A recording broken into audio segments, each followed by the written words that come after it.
What's going on, everybody? We are here. We are live. It's Saturday night. There's Jeffrey over there. I'm Glick, as you guys know. Cold beer, and let's do this. Cheers, everybody. Cheers. Oh, my goodness. Apparently,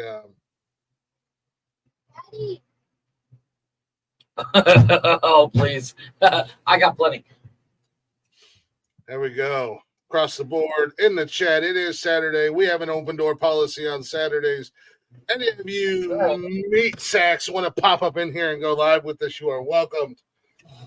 Oh, you're welcome until we kick you out, I guess. But that's the great thing about hosting a podcast. We can do whatever we want. We make the rules. Because it's my show. You know, I do everything. We make the rules up as we go. Motherfuckers. Amen to that, don't we? Wow. Yes, it is. It is still 7 p.m. ish start time. We were getting yelled at before the show. Call saying that we lied. We lied to the peoples. We wouldn't do that.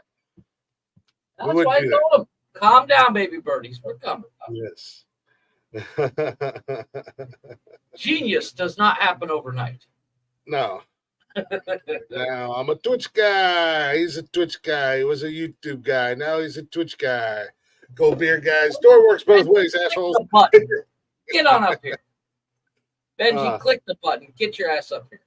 Anywho, speaking of clicking the buttons and watching us and hanging out with us live, if you're not already, go ahead and check us out on all them socials. Follow, like, and subscribe, if you will. I think that's what the YouTubers say. We are on Facebook, Instagram, Twitter, and TikTok. You can also hang out with us live Mondays, Wednesdays, and Saturdays, 7 p.m.-ish on YouTube, Twitch, and Facebook. And if you can't join us live, you can listen to us anytime you'd like on like Zencaster, Spotify, everywhere you listen to podcasts at. Simply just Google. You can Google Nonsensical Nonsense Podcast, or you can go to bio.link/Nonsensical Nonsense right down there at the bottom of the screen if you're watching this live or if you're watching the replay. And come and hang out with us. Follow us on the Facebook. Leave us a review. Let us know what you think of the shizzo. Yeah. Tell Chris he's not really the champ. Just say it. Yeah, you're right. I am the intergalactical champ.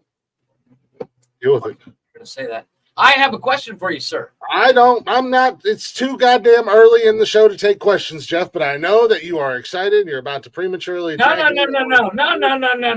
Questions. You claim you know stats of sports and you know everything there is to know about football. Everything. Yes, I've said that a million times. Well, I have a question for you, sir. I say that every day, at least 10 times a day. I know everything. I know you do. I know you do. Oh shit. This has nothing to do with stats. What did you forget? What you got there? I got some new koozies Thursday night. Nice. Freestyle eating tough crowd, country ass, beer drinking, hell raising, dirt turning, diesel burning, hard working, 9-to-5ers, go all nighters. Nice. And it just so happens that they are for 16-ounce cans. Nice. Now I'm impressed. Well, here's my question, sir. Easy, Benji. Easy. Here's my question for you. All right, what's your question? I might have the answer. Well, it's technically should be easy, but there's two answers. So, name the two teams with a football in their logo. Currently, with a football in their logo. Yeah, that's correct. And I did not know this, so I had to look it up. But I do have the answer. And there are two. Right now, I'm running through the logos through my head. Is this NFL or is this college? It's NFL. And I believe, bear with me, and I'll tell you which side of the NFL. It is. Which side? And always Patriots. Is it a football for a logo or a football in the logo? It's the NFC, by the way. It is like their logo. Like, the Browns logo is a fucking helmet. Yeah. But NFC. But like if you were to look up said logo, it would have a football in the logo. And if you like, I'll give you the first one. If you like, I'll give you the first one. Because the second one I had to look up. It took me a while to find out the second one. The first one is the New York Jets. See the little football? Yeah, that's why I was asking if it was in the logo or if it was the logo. It is in the logo. As you see, there's an actual football in the logo. So the first one is the Jets. What's the Jets second? the Jets are in the AFC, by the way. Well, the video I got it from said NFC. Well, I don't know what to tell you. I couldn't pick the two out of a lineup. I don't know. Well, then the other one that you're probably going to say based off that is probably going to be like Green Bay or some shit. It is not Green Bay. It's not San Francisco. No, it's not San Francisco. Nobody else has that. Actually, the Jets. There is one. Okay, who? Buccaneers. Okay, again, it's in the logo. See, you had me all fucking confused. Football in the logo. There's a football in the logo. It was in the logo. You said no, it is the logo. It is in the logo. I've said it's in the logo. But it is the Jets and the Buccaneers. I want to see if Did you see it again? Buccaneers still. I think they still might have that flag. Trying to, yeah. So it was a football in the logo, not a football being the logo. No. If you could choose anyone to see get tickled as a prank, I don't know.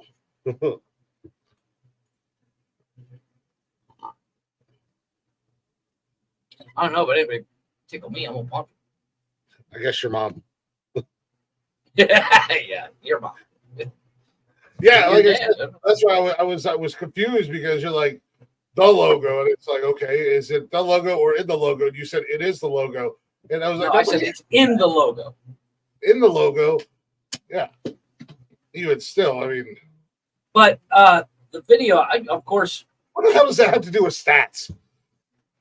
It's football. I know what stats are. I'm just saying. I use stats as an example. You say I got stats for days. I know everything there is to know about football. Well, you could have asked me like who the Hall of Fame quarterback was that never made it to the Super Bowl. Dan Marino, like that's because laces weren't out. Laces out. Laces out, Dan. Fucking prick. Yeah. But I saw that the other day, and I contemplated, should I send that to Chris or bring it up on the show? I'll bring it up on the show. I technically have another one, but we'd have to actually watch the full video, and I don't want to do that. It's basically what, I got to remember what it is. What teams, and it is throughout sports, have a bird in their logo. Well, there's multiple. There's the Eagles, the Cardinals, the Ravens, the Seahawks. Both pro teams that have a bird in their logo. The NFL, you got the Falcons, the Eagles, the Ravens, the Cardinals. Then there's one more. Seahawks. I said Seahawks. And MLB is the Cardinals, Blue Jays. I'm watching the video, so I would like to see Mark Zuckerberg get throat chopped, not necessarily tickled. Okay. I don't know. I'll send you this video. I think you get a kick out of it. But like I said, it's very convoluted, and it goes into like MLB, NHL, and all. And I was like, it's just a lot of stuff. But Just a lot. It's so much work. yeah, it was 12. I was like, fuck, I can't name 12 teams in general. So Yeah, sometimes when you're combining questions like that, when you're like, what teams in MLB, hockey, and basketball all have birds for logo or mascots or whatever? Don't worry, we're gonna get off the quick, like it won't let me send it. It's too long. He started it, just so you know. What up, Golf Hawk? Yeah, Golf. What's up? I didn't even do it. Leggy, that's on me. That's on me. I wanted to test Chris's all intergalactic knowledge of sports.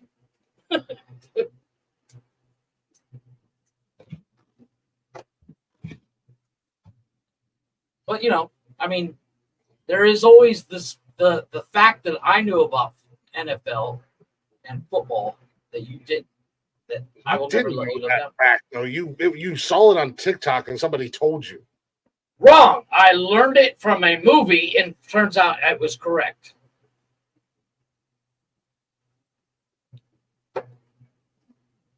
And hey, I'm just saying.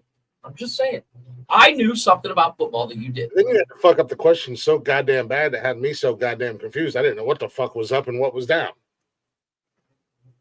Yeah, that sounds like a you problem.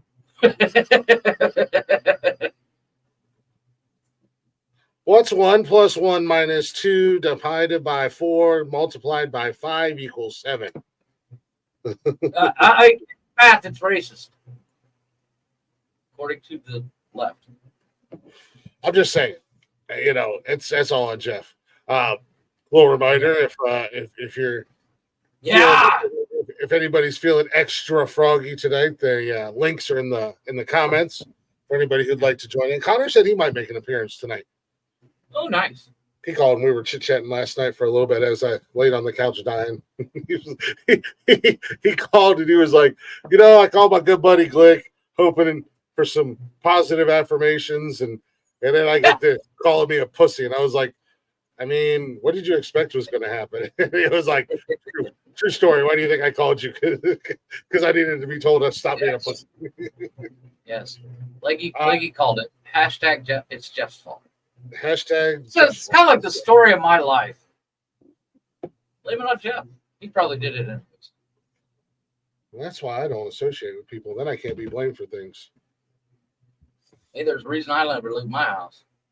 Jeff is drinking, what are you drinking? Dos Equis? Dos Equis. Yeah. Dos Gays. Bloody dusty spunk. God damn. Just went from bad to worse. What the hell? I refuse to put that up on the page. Wow, that scares me. We say and do a lot of things, but goddamn it, believe it or not, there's a line here at Nonsensical Nonsense. Damn. That hurt my feelings almost. Not really, bloody. It's just what we say here.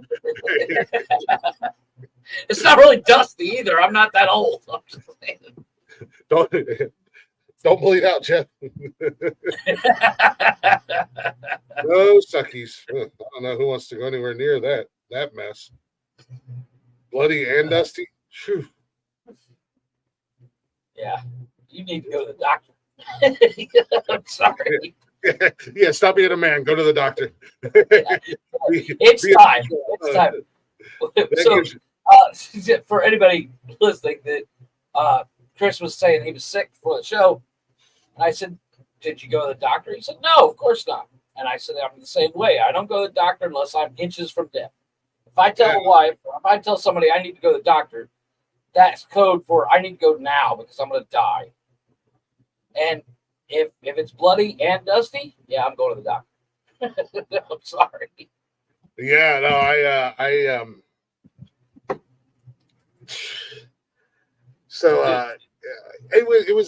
it's like a sinus thing or something. Maybe I'm catching a cold. I don't know. Everybody's been sick in my house, but I started feeling it a little bit Wednesday night, and it wasn't so bad Thursday. And we went to the concert Thursday night. We went and seen Jason Aldean. Oh, what a great concert, man!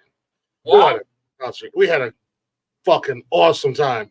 Not only that, but of all fucking people out of a sold out of arena that I run into that's sitting like 3 rows behind us.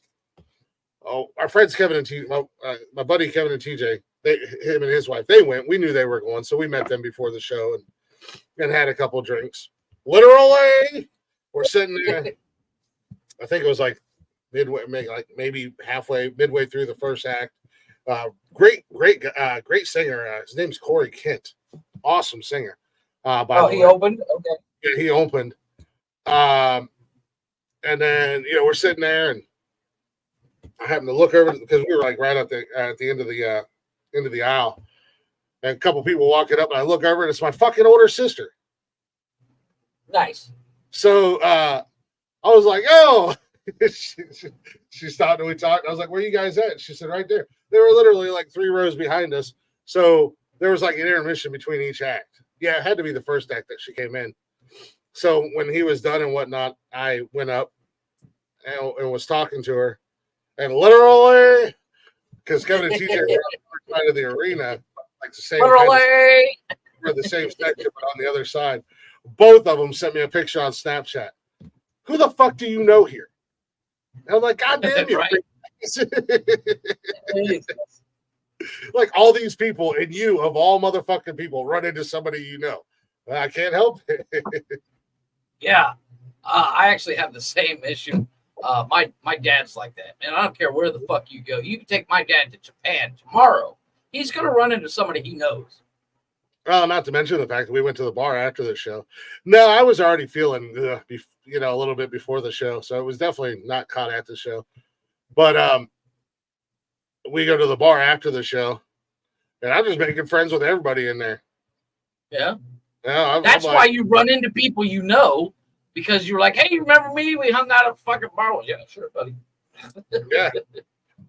Nikki almost got some kid killed. That sounds right. I made friends with this dude and his fiance. And then I went to go piss, and he's in the bathroom doing coke. And he was like, you want some? And I was like, yeah, no, I'm good. I'm good. I actually don't even have to piss anymore. I had to be honest with you, bro. Yeah, but I can hold it. And I come out, Nikki was like, yeah, that was fast. I was like, yeah, dude, they just offered me coke. And she was like, what? And I was like, yeah. So I was like, I just left. So she's like, I should tell his fiance she should know. And I'm like, whatever, I'm going to get a beer. And then like dude runs up on me and like bumps me in the shoulder. And he was like, yo, you tell my girl I was doing. I'm like, whoa, first and foremost, little man, don't ever run up on me like that again. That's a good way to get killed. Oh, my bad, man. I didn't mean to come up on you like that. I'm like, yeah, first of all, no, I walked out, came up here and got a fucking beer. Exactly. No, I didn't. I don't mess with, I've been very clear on my stance about drugs. I've smoked weed twice in my life. Both times when I was like 16. I don't mess with any drugs or anything like that. I've seen the horror story, up close and personal. Too many friends and family that were addicts and shit like that are no longer with us. My mom being one and my cousin being another. So well, it's not even about like you said, I've gotten high a few times. I don't like it. Every time I do get high, it's like maybe this time it'll be different. I'm wrong every fucking time. I mean, go figure. Jeff's wrong. But it's like I don't like not being in control of my faculties. You know what I mean? It's like I don't mind getting drunk, and I don't even do that very often, as we notice. But it's like I have no desire to get blotto. It's not my thing, man. Like I've never. Hey, and if it's your thing, you do you, brother. Have fun. I'll stick with the brew. Yeah, that's kind of my thing. That's I was when I was down in Florida, I had a buddy. We came back from the bar and there's like 4 or 5 people came back with us and they're like, yo, and I'm like, they were all doing coke out in the fucking dining room. And I'm like, I'm going to be out back drinking beer. Yeah, I'll be, yeah. They're like, we won't do it. Why don't you? Yeah, they're like, we won't do it if you I'm like, I'm if not you my wanna thing. fucking do it, You know, that's what you want to do. You can do it. You can do it all you want. That's on you. But do you. yeah, I'll be outside. 100%. Yeah, I don't. And we've had this discussion It's hard on before. the It's just, yes, I do. That is my drug of choice: nicotine and caffeine. But yeah, no, like I mean, I don't. I as someone that's been high more than you, and well, you did edibles and you were great, but you can't be shy. why But not? yeah, but Social it's like It's the new cocaine it's- for some people. Some people cannot get enough of it. Some people have to make sure they are online 24/7. fucking. We went to fucking IHOP. We went to IHOP today for breakfast, which was happened at noon, so technically Brenner. But It's like brunch. well, It was like yeah, but I breakfast. don't eat. I only eat one time a day, so Brenner. But Will has never been up here. He has been invited a lot and has never come. yeah, what the hell? You can leave your camera on. Yeah, you can leave your camera off and claim that it's because you've been stalked and harassed and you don't Or want to just show turn the light out and don't smile. Yeah. Because as Chris astutely found out, Golf's black. Oh my god! Oh, look, there you go, golf. Like he's gonna hold your hand and she's been up here. Jeff made her mad. Of all people, Jeff made her mad. Oh, what in the fuck is Michigan State wearing tonight? That is hideous. God, go back to East Lansing, little brother. They got all black uniforms on. Their colors are green and white. And they have all black uniforms on. Are they mourning? They're going to be the ass whooping that they're about to receive from Michigan tonight. Maybe that's the plan. Yeah. But yeah, like I said, I've been high a few times. I don't like it. You know, if it's your thing, I don't get the appeal. I don't get the draw. I don't get the I don't understand it. I don't pretend to understand it. But like I said, you do you, brother. I'm gonna go have a cigarette, drink a beer. Deuces.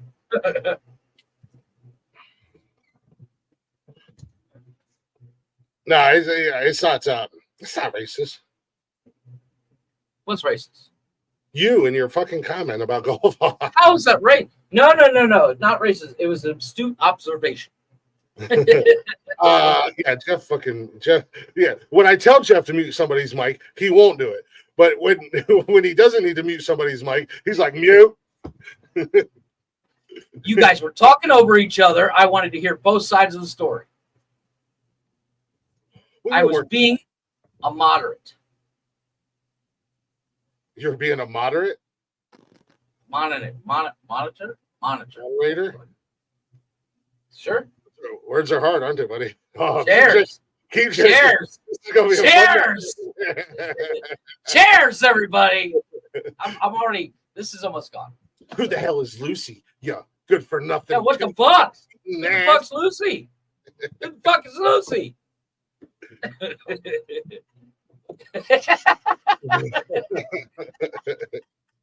Remember what we were talking about earlier, Benji, about trade wrecks and not being able to look away from them? Get ready for one tonight because Jeff's drinking. Yeah, buddy. Yeah, give me one more of these. I'll start calling Chris bitch. I'll start telling. What was I was saying that night? I got drunk. She said she calls them no suckies is what she calls those beers. She said, yeah, keep drinking those no suckies. Hey. Oh well, my God. Here's the thing. So we went out for breakfast and I was talking to the wife. I said, I think I'm gonna drink tonight on the show. She's like, why? I said, well, you're going out with your friend. I'm gonna get all because I'm sick and tired of your shit, woman. Why do you think? I said, I got 4 kids in the fucking house. Of course I'm gonna fucking drink.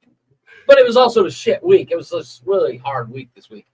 So I was like, I'm gonna have a couple beers. And she's like, what are you gonna get all sassy? I said, I'm gonna call Chris bitch tonight. It's gonna happen. That's all right. I'll still call you bitch.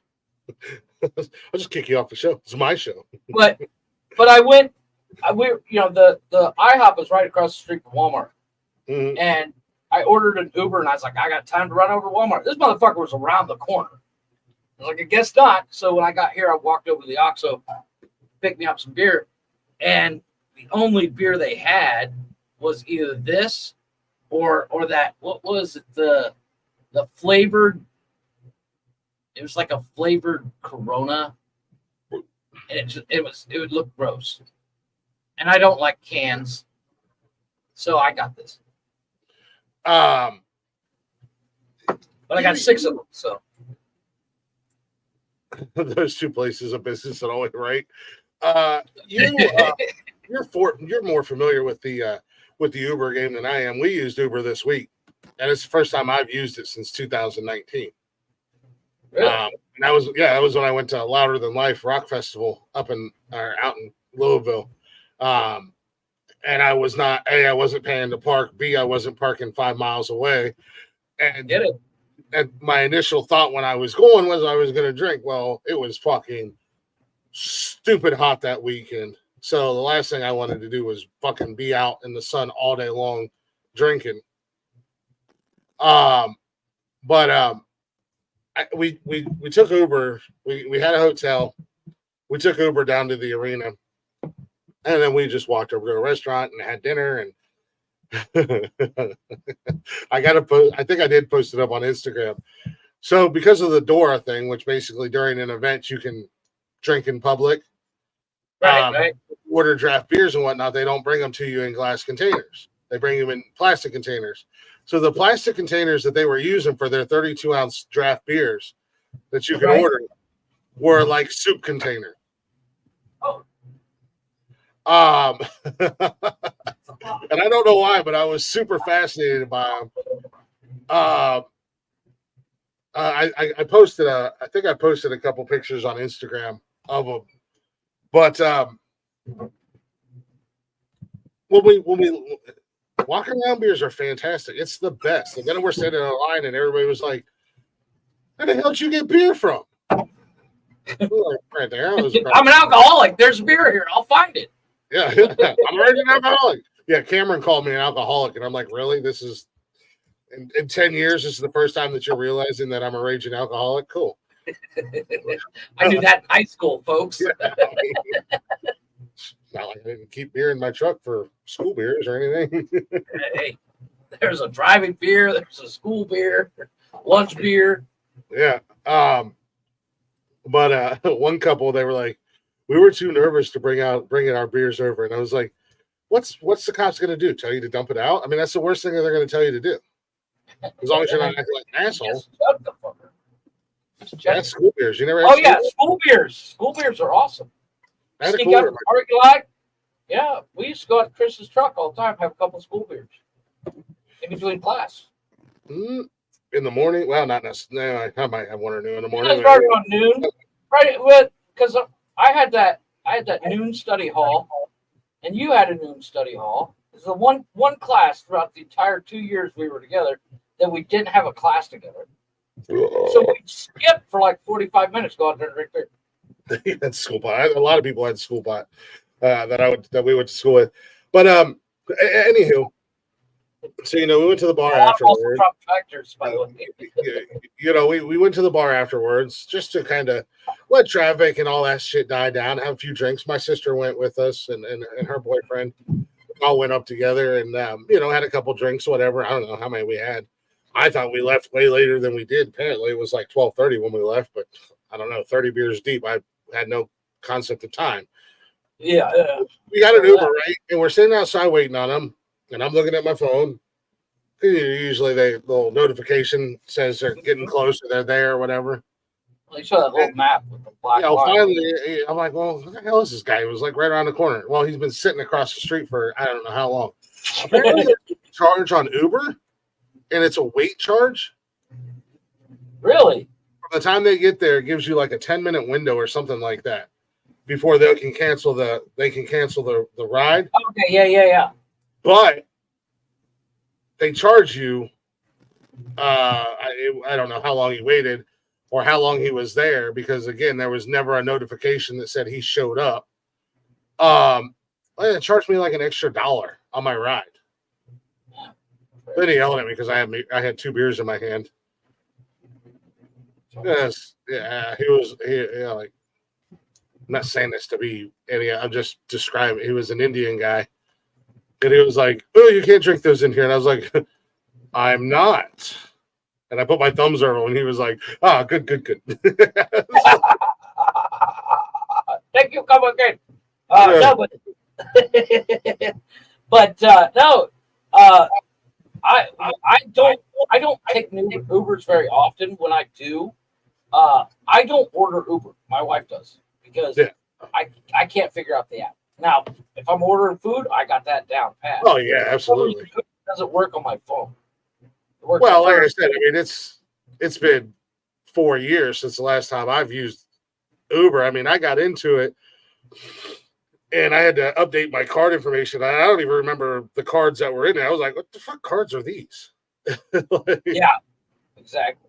But like usually, whether I'm ordering food or I'm ordering an Uber, I'm staring at that little map, seeing where the car is. Okay, I was staring at that little map. I don't know. But the little cokehead was still all in my ear hole because he was worried I was going to kill him when we were outside waiting. I was just like, dude, you're fine. I don't care. Just don't run up on people like that in a bar. That's how you get fucking hurt. Right.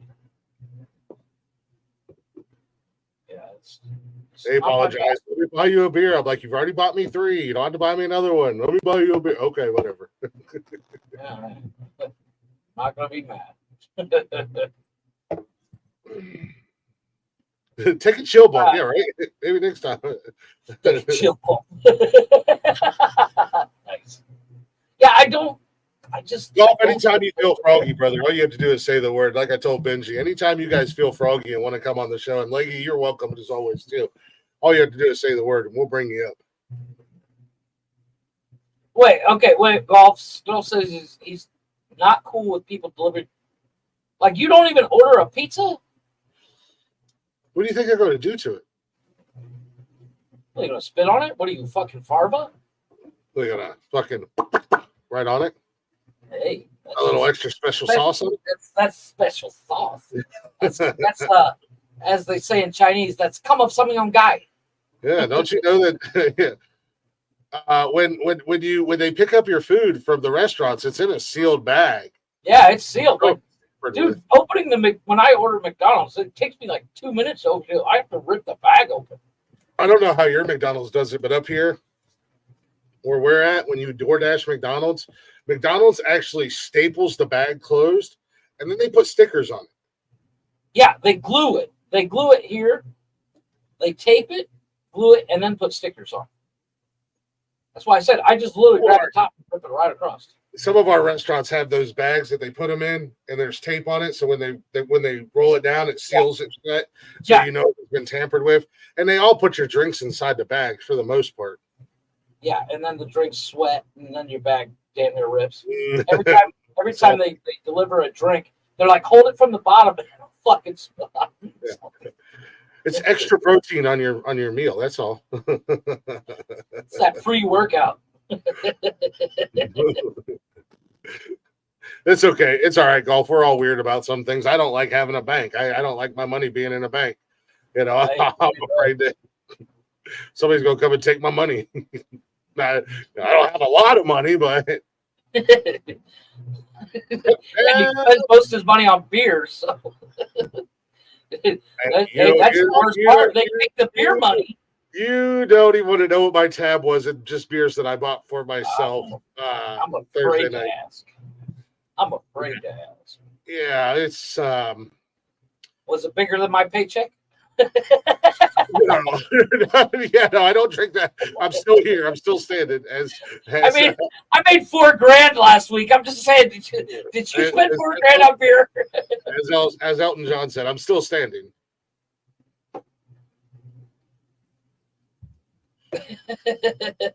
Oh my God, Golf. Where's it at? We just got yelled at for being racist. Hey, boys! Look what I got here. Hey, where are the white women at? That's right. That's right. There you go, golf. Our bad. We suck. Yeah. But we don't swallow. We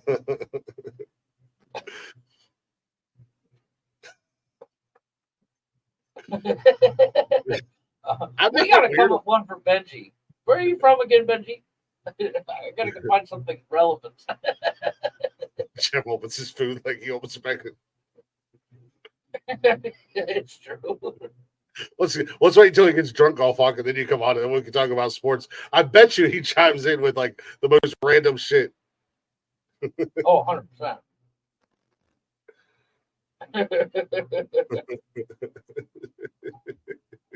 I'm just gonna delete the clip. You know what? If that's what it takes to get you on the show, golf hawk, I'm gonna delete it. You don't even have a clip. We're not even gonna call you golf hawk anymore. We're gonna call you your real name. We're gonna call you by your government name. It's probably like Theodore Frederick or something like that, the third.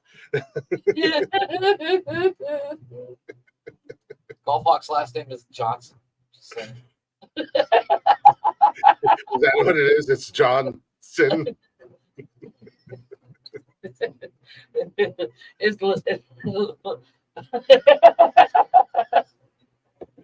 On the occasion, lady. On the occasion, I do.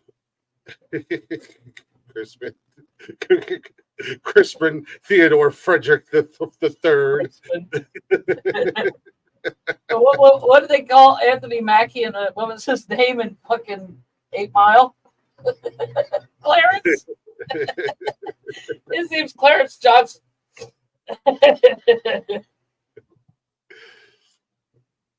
I'm glad the last pick on the NFL draft. Irrelevant.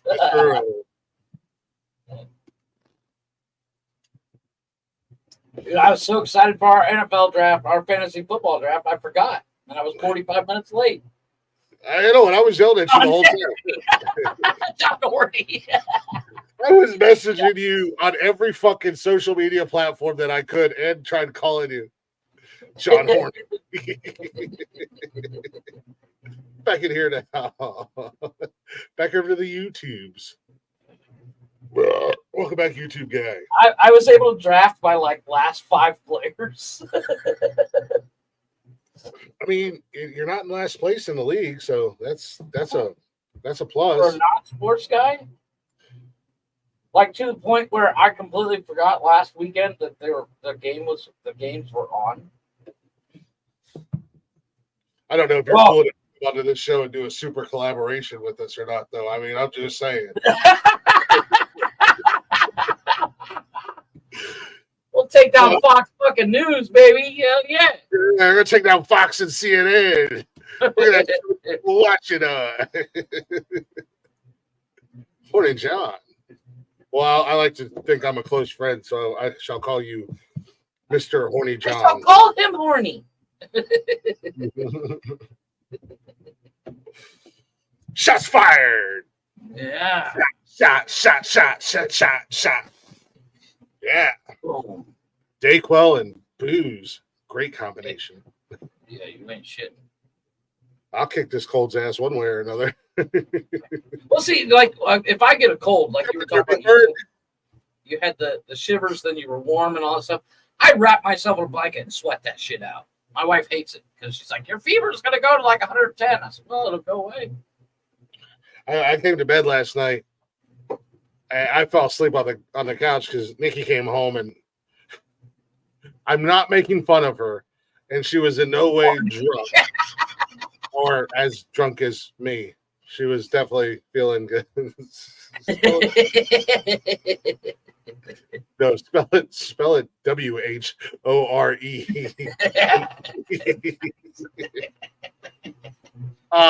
But when we were leaving the bar, there was the stupid little fucking step down thing. Right. She didn't see it. She stepped down wrong and fell and banged up her leg, and then she had to work all day yesterday. So she came home, and I'm on the couch just half dead listening to I was watching something on TV. I don't remember. I started watching a new show last night that had the guy from Luke Cage in it. It's called Evil or something. It was about possession and whatnot. I don't know. But and I was also listening to Late Night Parents, and so she came in and she's like, "I'm gonna go get in the bath." I was like, "Okay, cool. I'm gonna be right here." And I laid down on the couch and I fell asleep. I woke up and I had to come back here and change my clothes because my shirt was completely soaked. My sweatpants that I had on were like you would have thought that she came out there and threw water on me. I've been there. Here, threw on a pair of pants or shorts or something. I don't even know. Laid down on the bed, just dying, sweating my ass off. And then, I had taken 2 shots of NyQuil, so I went right back to sleep. And then I woke up, probably 3-4 hours later. Yes. Yes. Well, if you think about it, Patrick Swayze, he possessed fucking Whoopi Goldberg, and there was nothing evil about that. Yeah. But I woke up, I don't know, like 3-4 hours later, and I thought I was in a goddamn deep freeze. Oof. I was like, oh, it's cold in this bitch. Grab a real quick. Go get my parka and shit. I don't get sick. Weird. Why don't you throw your hat in the ring there, Benji? Yeah, Benji, what the fuck? I said the doors are open, folks. We can put up to 10 in here. What about our lurkers? Let's see who's lurking on the Twitch stream, shall we? A couple of you guys. Let's see a couple of y'all lurking. How about y'all come in? It puts the lotion on. I mean, we're no super collaboration. I mean, we got we're not going to take down Fox News, but double their numbers, which is insane. Bar was set real low. I lost my hat. We're going to 12. Yeah. I see your Spinal Tap reference, and I salute you. Yes. Okay, I love that. What? Chairs. Spinal Tap. That's a good fucking movie. This is Spinal Tap. It was a good movie, man. Seriously underrated. Last night I watched again Boss Level because they put it on Netflix. I was like, oh, I'm gonna watch it again. What was it? Boss Level. The guy wakes up, everybody's trying to kill him. That fucking movie's so fucking cool. Ending is terrible. The ending is terrible, but the fucking movie's such a good concept. They just ended it poor. The movie was really cool, so I don't really think it mattered how it ended at the end of the day. I watched, I was dying yesterday, so since I was on my deathbed, I was just watching terrible horror movies, and I watched 4 of these quote unquote the found footage genre of horror movies, which is one that I really enjoyed. 3 out of the 4, no bueno. The 4th one was actually not bad with a nice little twist at the end. I was like, oh, nice. It took me 4 fucking movies to find a good one. Did you, how caught up were you on Loki? First episode. Jesus Christ. Fucking episode 2's really good. Episode 3 is. Come on the show so we can hear your Joe Biden voice.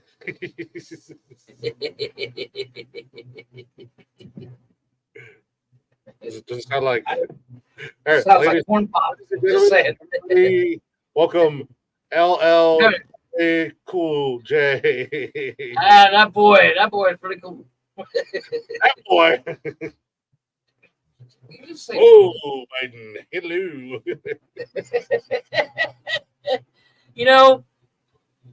No matter how bad life gets, it could be worse. You could be Joe Biden.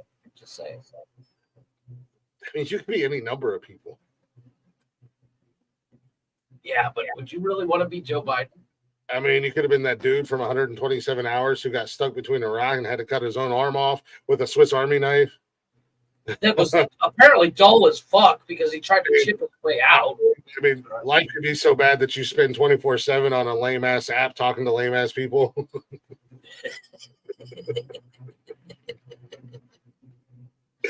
Dude, could you watch the part of 127 hours where he cuts his arm? Like, I had to look away. As he's hitting the nerve and that weird guitar riff hits, it's like, oh! Because you know that fucking hurt. It could be worse. Could be Ryan Reynolds when that movie that he's done some shitty fucking movies. There was that movie where he was buried alive. Have you ever seen that? There's a movie where like Ryan Reynolds was buried alive. Dude, have you seen that movie, The Voices? Probably. Oh, with Ryan Reynolds where he's like the serial killer? Yeah, that was fucking weird. Yeah, not as bad as Green Lantern. Or worse than Green Lantern. Yeah, it was worse than Green Lantern. Like, I'll watch Green Lantern. But so here's the thing, you see Ryan Reynolds on the cover, I'm like, all right, I'm in. It's Ryan. This is gonna be funny. Whew. Be careful. After last night, you might bite it off. Amen to that. I know there was a couple of us that were biting our tongue real fucking hard. Benji, the cool thing about Disney, man, is like Secret Invasions and with Loki and stuff like that, they are setting up a lot of shit coming down the pipe for the MCU. And I'm looking forward to it. I got two things I'm really looking forward to as far as the MCU goes. Deadpool 3. Yes, they're probably gonna get that. That's how they're gonna introduce. Supposedly, that's how they're gonna introduce X-Men into the MCU. And I cannot wait until Disney does the Marvel Zombies, the first rated R Disney show or project. I think is what they're saying. I'm in. Even though Deadpool's rated R, and Deadpool 3 doesn't technically fall 100% under the Disney umbrella because they weren't quite in all the way. Right. But the Zombies television show is going to be 100% rated R. It's going to be awesome. I guess it was technically the first, but when they announced Marvel Zombies, it was going to be the first ever rated R Disney production or something. Yeah, but like something. I'm just based off of what I read online, and we all know how the interwebs likes to lie, unless you're Jeff or Tony D, because then you get all your information from the internet, and it's factual. Hey, Wikipedia, baby. Man. Wikipedia, Facebook, and TikTok. Okay, he says he counts Deadpool first. Yeah, Deadpool wasn't quite in there when they announced, and they were doing it already in production for Zombies. So technically, well, once again, as Fred Savage says, it's Disney, but it's licensed by Fox. So it's kind of like the Nickelback of Marvel. Yeah, I think Deadpool will be out first because Zombies isn't out until 2024. But Zombies was the first to go into production. First two Deadpool movies were Sony Fox. Right. And 3 until they settled their differences. 3 was originally Sony Fox, but I think Deadpool 3 might come out first. I'm not 100% sure. Zombies doesn't come out until next year. Well, everything's pushed back right now with this fucking stupid writer's strike thing that went on. Yeah, so I think they've settled that. I think everybody's back to work. Well, yeah, it is. I think everybody's back to work, but because of all that time off, they've had to bump stuff back. I mean, I didn't even know there was a writer's strike until fucking John Cena came back to wrestling, and then there's a wrestling podcast. What the hell do they claim to be the champs, but they're not because they're just goofy ass tag team wannabe intergalactic champs like myself. They will. Cool guys. I do enjoy hanging out with them, and I do enjoy watching their show. They had me on, but they wouldn't turn my camera on. Sons of bitches. We're like, cut a promo if you're the champ. And I'm like, oh, at least turn my fucking camera on so you can see my nice shiny belt compared to your little tag team bronze championship belts. You know, you got off of wish.com. They're like a real. No, they got theirs from Trophy Smack, like I got mine. They just got a different version. You know, a real champ don't have to cut a promo. It just shows up, does champions type shit. Not giving you that. It's tough to be the champ, man. Take your word for it. Yeah, well, I mean, one day you set your aspirations, you could be like me and you could be the champ too. I don't want to be. Not the champ, but a champ. I'm not a champ. I'm a king. You're not even a king. Oh, I'm 100%. I'm Earth's greatest champion. What are you, the king of the hobbits? King of the little people? Fucking A. King of the little Fuck you, 2-foot Peter alien? Dinklage. I win. Yeah, fuck you, Dinkleberry. Today is the 21st. Champ, what? Today is the 21st. What's that? I was afraid to leave the house today because of today's date. Is it National Throw Little People? It is National Throw Short People Day. Well, I attempted to stay in the house. I was like, can't we just ladies order and my gentlemen, house? if you have a little person in your life, feel free to throw them as far as you can. And champs say no to bathroom cocaine, so you know, Jeff.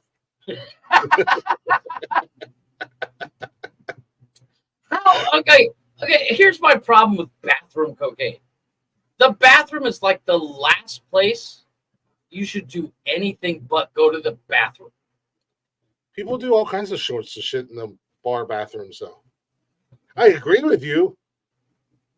I mean, they say that when you brush your teeth, if you leave your toothbrush in the bathroom, there's shit on your toothbrush. There's shit all over your phone. Yeah, there's like you shouldn't lick your phone. Just saying. God damn it, Jeff. I lick my phone at least 7 times a day. You've never licked your phone to clean the screen? Yeah. If you ain't licking your phone, you're not a cool kid. Yeah, you gotta be cool, man. Oh, poor little Dusty Spunk was afraid to go outside because he thought he was going to get I'm well, 5 like fucking you 3. live in Mexico, and there's no shortage of I small. blend in. Most I blend Mexicans are average like 4'8", 4'9". So yeah, you blend right in with them. Phone lickers unite.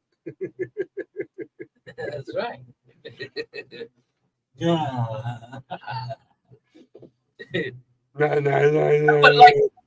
But like Is that a new position on the short bus? You got the window licker, the nose picker, and a phone licker. yeah, you There's a just lot of licking going on the short bus. Ladies, you should ride the short bus. Want to get licked. I'm just saying. yeah. Or don't ride the short bus if you don't want to be licked. Those Gold Star girls, come on, call me. I would absolutely take a foot bumping into mine from under the stall than doing bathroom go. I mean, nothing terrible is gonna. No, I'm sorry.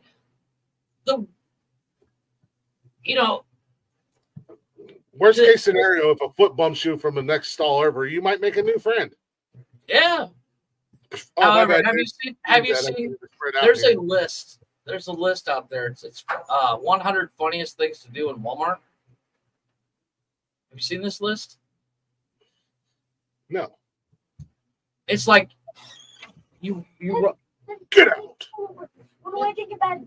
Oh, how about no? Please, How about no? I can't do it. How about no? How about no? How about no? How about no? How about you go get me another beer?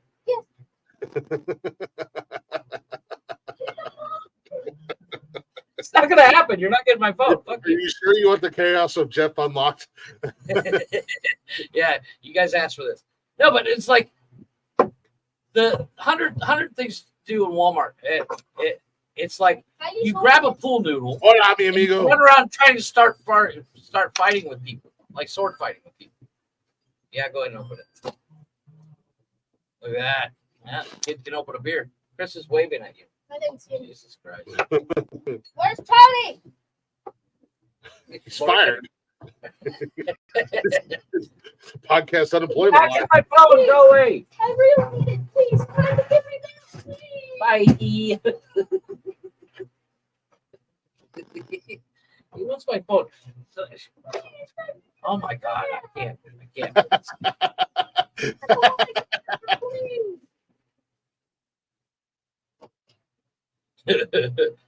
No, but it's like you go into a bathroom stall at Walmart, but you take a Hershey's bar, then you reach underneath the stall and be like, "Excuse me, can I get some toilet paper with chocolate over your hand?" You know, shit like that.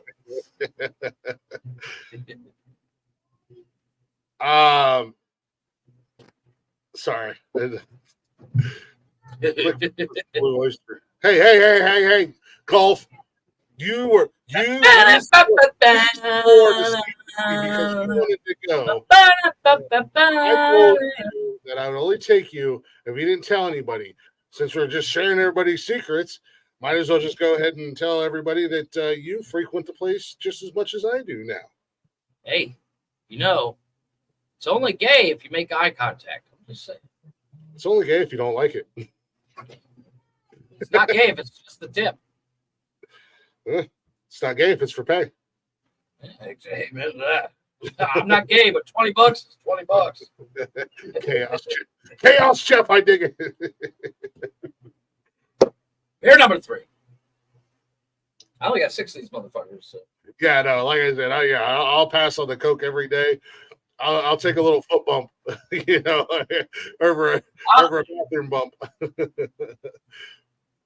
I'll take a foot bump over a stall bump any day of the week. No, but like I said, out of all the places to do coke, in the bathroom has got to be the worst. I guess hold a pole is a go thing.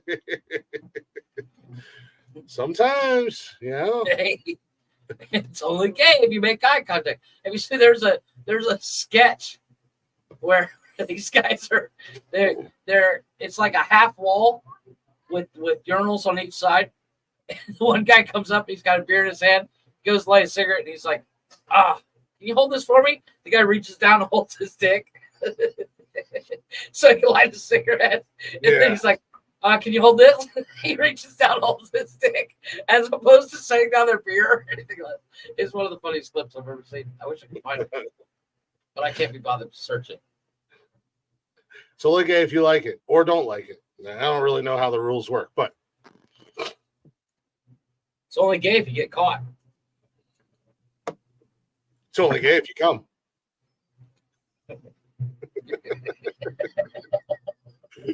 Did I draw it across the line? This just sounds like it's going to go down the same line as the movie stories. I'm sorry. We're not going to let that happen. I'm sorry. We got done, and I was so mad that we didn't do the most obvious. Nikki said I was howling. She's like, you two. We were talking last night, and she's like, you two are so fucking stupid. But she was over here. She was laughing her ass off at us. Oh yeah. She was like, because I was trying to explain to her. She tried telling me I'm complicated. You are like the least complicated person I know. I said I am the simplest animal on the planet. If I'm mad, some even call him Simple Jack. I'm just saying. Yeah. If I'm upset, give me food and beer. If I'm happy, give me food or beer. If I, and then she's like, you might be horny, give me pussy. Yeah, you might be the other person who didn't say sex. And I was like, well, I'm equating it to being in public or something like that, or being out and about. Right. Obviously, sex or a blowjob's always good. It's always there. It's always I always wear the perfect size of blowjob size your mouth. I'm just saying. And definitely not. But I am not a catcher. I am a pitcher all day. Jeff is the Johnny Bitch of gays. Hey, it's not gay if I don't like it. Or if you like it. No, it's gay. It's not gay if I can't make eye contact because he's behind me. Yeah, but then we were talking about that, and I was like, for example, 2.5 hours of Jeff and I doing that off the cuff. Well, you Googled, and I was doing it off the cuff. Let's be honest. I was looking at movies. Let's be honest. You had a list. I was just doing it off the list. But I'm so mad at the both of us for neither one of us saying that I used to be a cop in New York, and I had to fly to LA to pick up my wife at a Christmas party. Yeah, we did. I used that. No, we never. Did you? Yeah, I used it. Then I'm not so mad. The problem is we did so many that we forgot which ones we did. I don't even know half of what I don't even know what the hell. It was my and I totally forgot about the conversation with that guy. Oh, Jesus Christ. We literally gave, what, I don't know, 1,000 fucking examples between the two of us. But yeah, she was like, I was You really are a bitch, sir. She was like, I was howling, listening to you two. You guys are so funny and so dumb at the same time. Well, that's kind of what we do. That's why it's called Nonsensical Nonsense. Why do you think Jeff is the greatest dance partner I've ever had in my life? I lead and he follows without question. As we always say, Chris, I got an idea. Again, in a horror movie, we could be in a horror movie situation with 10 people, and somehow the two biggest idiots in the group would survive. We're gonna live. The killer would just be like, we're gonna make fun of the killer the entire time. Really? A knife? Ooh, really? That knife? Really? Like that outfit? That's the outfit you chose to wear? Okay. Wait, that's what you're wearing to kill? You gotta go change, motherfucker. You know, if you kill me, you're gay, right? Dude, I saw a bumper sticker. I have to buy. It says only gay cops pull me over. Yes, I've seen those a lot. Gay killers say what?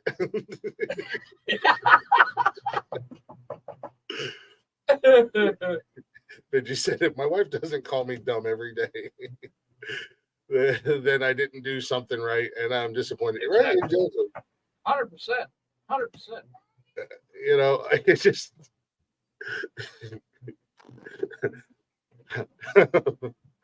It's time for it's a choose your own adventure. Kill them and let us leave, or try to kill us and have to deal with us for the next 2 hours. Your choice. Oh yeah. Good luck with that, buddy. Not a difficult choice. I'm just saying. fucking bully the killer. Pull one of those stunts like you get behind him and kneel down and I push him over. How come nobody's ever tried that in a film?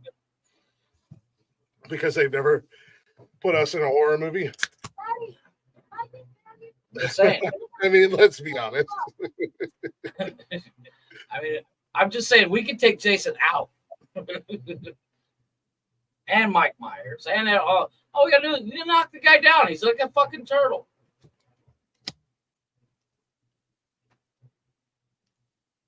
And then we'll vanilla ice him. Go, Ninja, go, Ninja. Plus if like movie producers or a director or anything like that ever came to us with a script for a horror movie, we'd look at it and go, we don't need this. Fuck it. Yeah.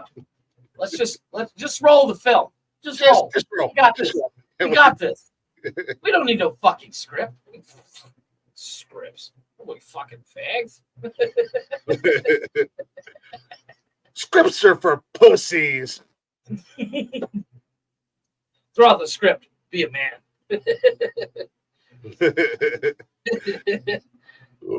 I'm just saying. I can't think of a serial or one of the, Chucky. I would beat the shit out of Chucky. Yeah. You're a fucking doll. Scripts are for pussies. My little alien friend shows up. Did somebody say my name? Hey, come on. We're in the movie. You're in the movie with us. Somebody call me. Oh, no, That's right. Fuck you, E.T. We got this. The three of us. We should remake Paul.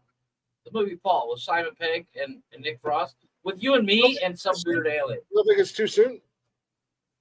No, because it'd be you and me and an alien. A real alien. Well, we got to use a real alien. That way I can try to fuck it. You cannot fuck pussy. Don't fuck pussy, Jeff. I beg to differ. Stop trying to fuck pussy, Jeff. He's got a heartbeat. I'm in. I'll get a fucking one of those little spritzers like I do to cats. No, Jeff. Leave pussy alone. Bad Jeff. But it's in the name, Chris. I gotta try. Poussoir. Senor Poussoir. You may fuck Jeff. Woohoo! I got this. I'm just saying. If I ever get a chance, I'm gonna fucking alien. You know how famous you would be if you fucked an alien? I'm sorry. It's just walk down the street and be like, there he goes. On this road again. I literally just posted that episode today, and I'm going through it, and we had a 45-minute discussion about you graping aliens or being graped by an alien, and me I'm and not graping. Sir It Poos. will be consensual. It will not be consensual. Of course it will. That's already said. Don't fuck aliens. Hey, if it's an alien from fucking what's that? Total Recall where she's got 3 boobs, I'm in. There was a chick who did that. There was like a chick who did that, who claimed to have 3 breasts, and then it turned out to be it was fake. Bitch. Yeah, Google it. 3-breasted whore.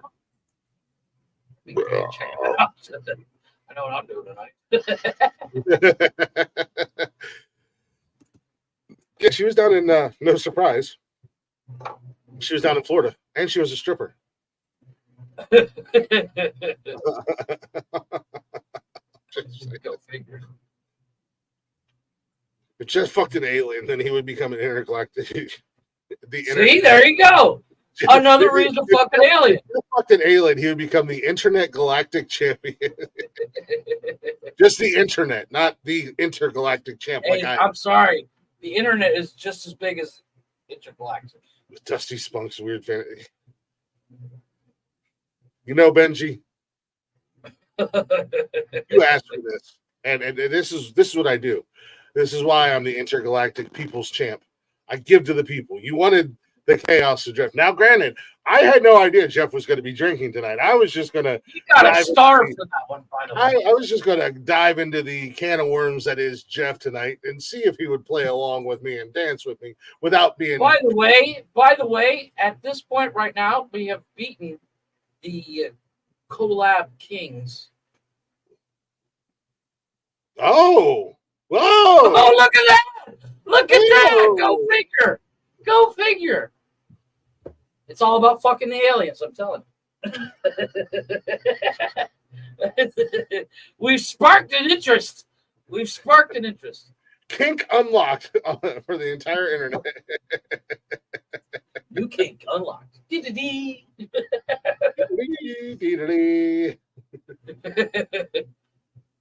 We first go. Oh man, to you. There's a reason I don't drink every episode because I would be hated internet wide. Well, not internet wide. It's like 4 people that don't really matter wide on an app that nobody knows about. This is true.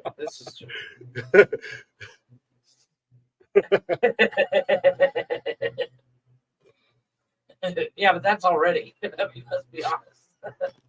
Doing a real fine job. Keep the boycott up, ladies and gentlemen. You guys are killing it. Yeah, we're going down the road of Bud Light. I'm just saying. Mm-hmm.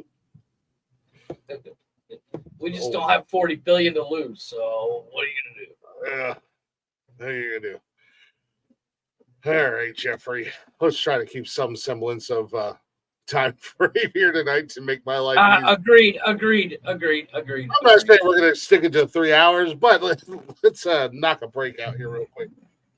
Mainly because I need to go get more beer, and I have nobody here to bring me beer. And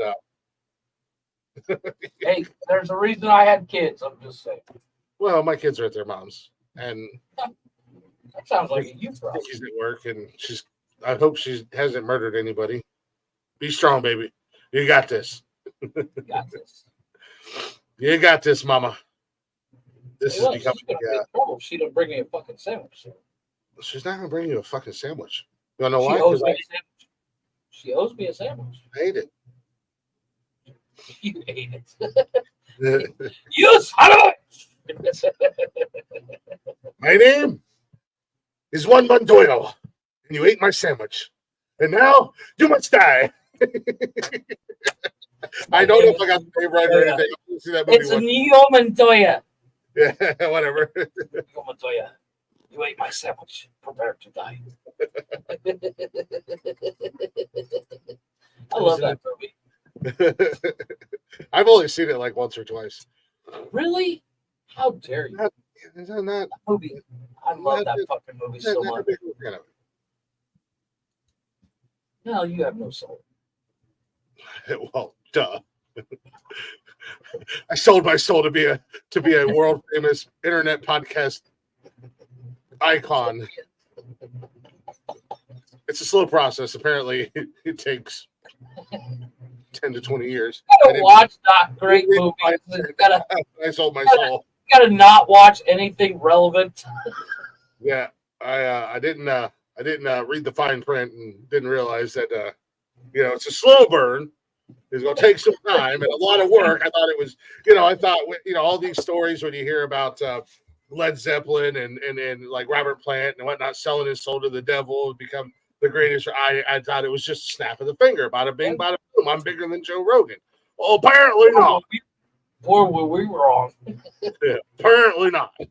I want my shit back. I'm just saying. Apparently there was a lot of, they tried to give it back to me. They're like, this is damaged goods. I was like, now I tried to warn you. What's there? This You is don't some want bullshit. you really don't want to let you. I mean, apparently you guys are the all knowing and seeing, and you should have known better. Sounds like you got the short end of the deal here. You guys fucked up. But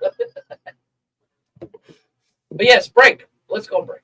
Anyways, you guys probably ask yourselves, how in the fuck do these guys have the energy to do this goddamn show? How do they keep going night after night, week after week?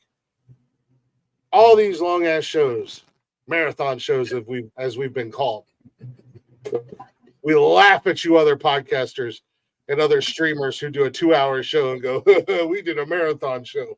2 hours while I'm sitting on the fucking toilet. Do 2 hours in my sleep. I gotta say, whoa.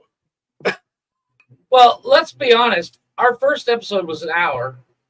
Then we were like, an hour's not enough. Then we were like, 2 hours. That sounds good. We did a couple episodes, 2 hours. We're like, fuck it. Let's go 3. And now we just go until we get bored. Yeah. So we have nothing to talk about. That joke's on you, fuckers. Jeff and I can talk about anything and everything. I mean, I'm just saying, if we tried, I think we could break the internet's record or the record for longest live. What we figured out was? I don't know, but let's look it up and let's totally try to do it. We did one time. Hold on. I've done 24 hours and I've done like 32 hours straight. Yeah, but you gotta call Guinness. Well, yeah, but I mean, I wasn't trying to break a record. If you say anything other than liquid, your mom sucks. How the fuck does my beard have to suck? Why you gotta take shots on my beard? Huh? Because you're jealous, you no beard having motherfucker. Holy fuck. 624 hours, 37 minutes, Chase 55 Beckham. seconds. You jealous because you ain't got a beard?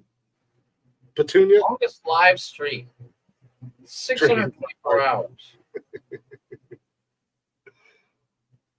What's that? What was it? 624 hours, 37 minutes, and 57 seconds. Well, does that include sleeping and eating and... I'm assuming. Yeah. I mean, that could easily be accomplished. We're talking about a straight up live, fucking interactive, chatting, talking. Just so you know, that's 26 days. Yeah, exactly. So, I mean, it's not Challenge accepted. Yeah, that's. I mean, I could do that. I could turn my camera on and go live for 26 days. Easy. I'm talking about conversation. I'm talking about doing what we do. What is the longest stream? What is the longest podcast stream ever? Anywho, as I was saying, where did we get the energy to do this shit? It's not liquid Miller Lite.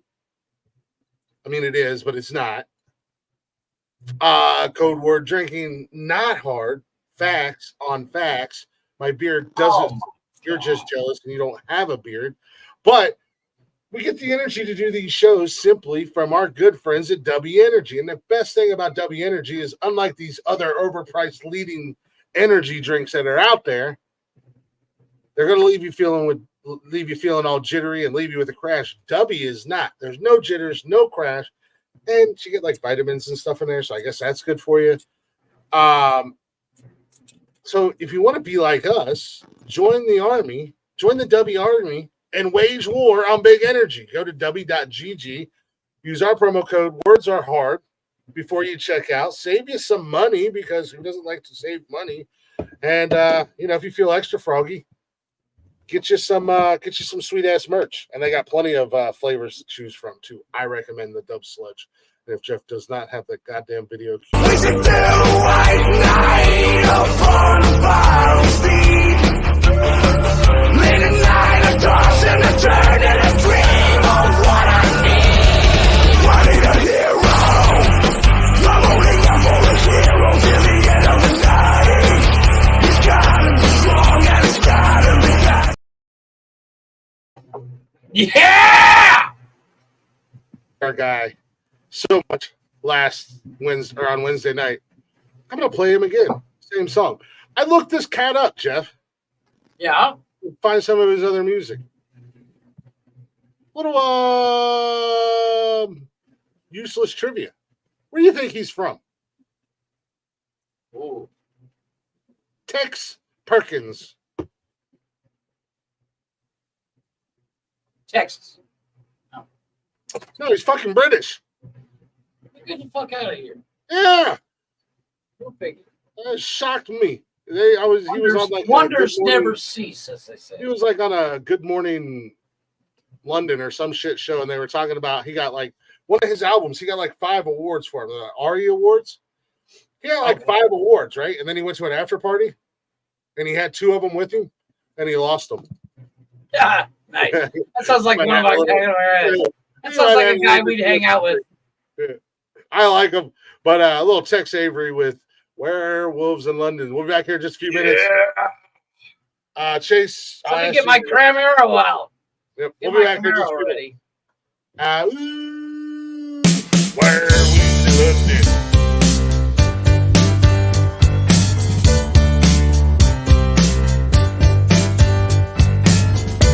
I saw a werewolf with a Chinese menu in his hand, walking through the streets of Soho in the rain.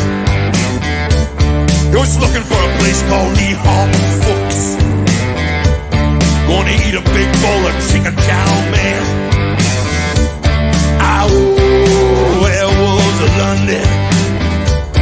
Ow.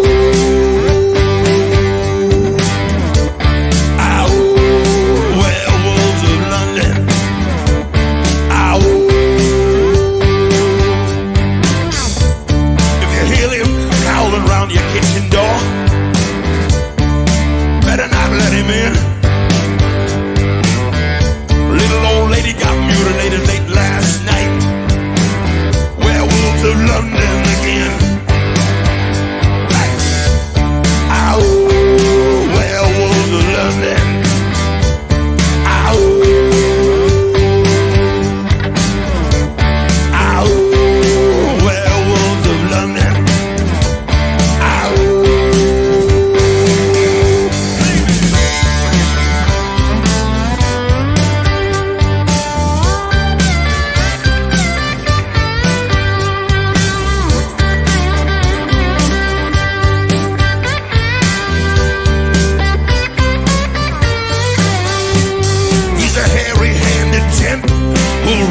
In Kent. Lately he's been overheard in Mayfair. Stay away from him, he'll rip your lungs out, Jim. I'd like to meet Liz Taylor. Ow, werewolves of London. Ow, ow, werewolves of London.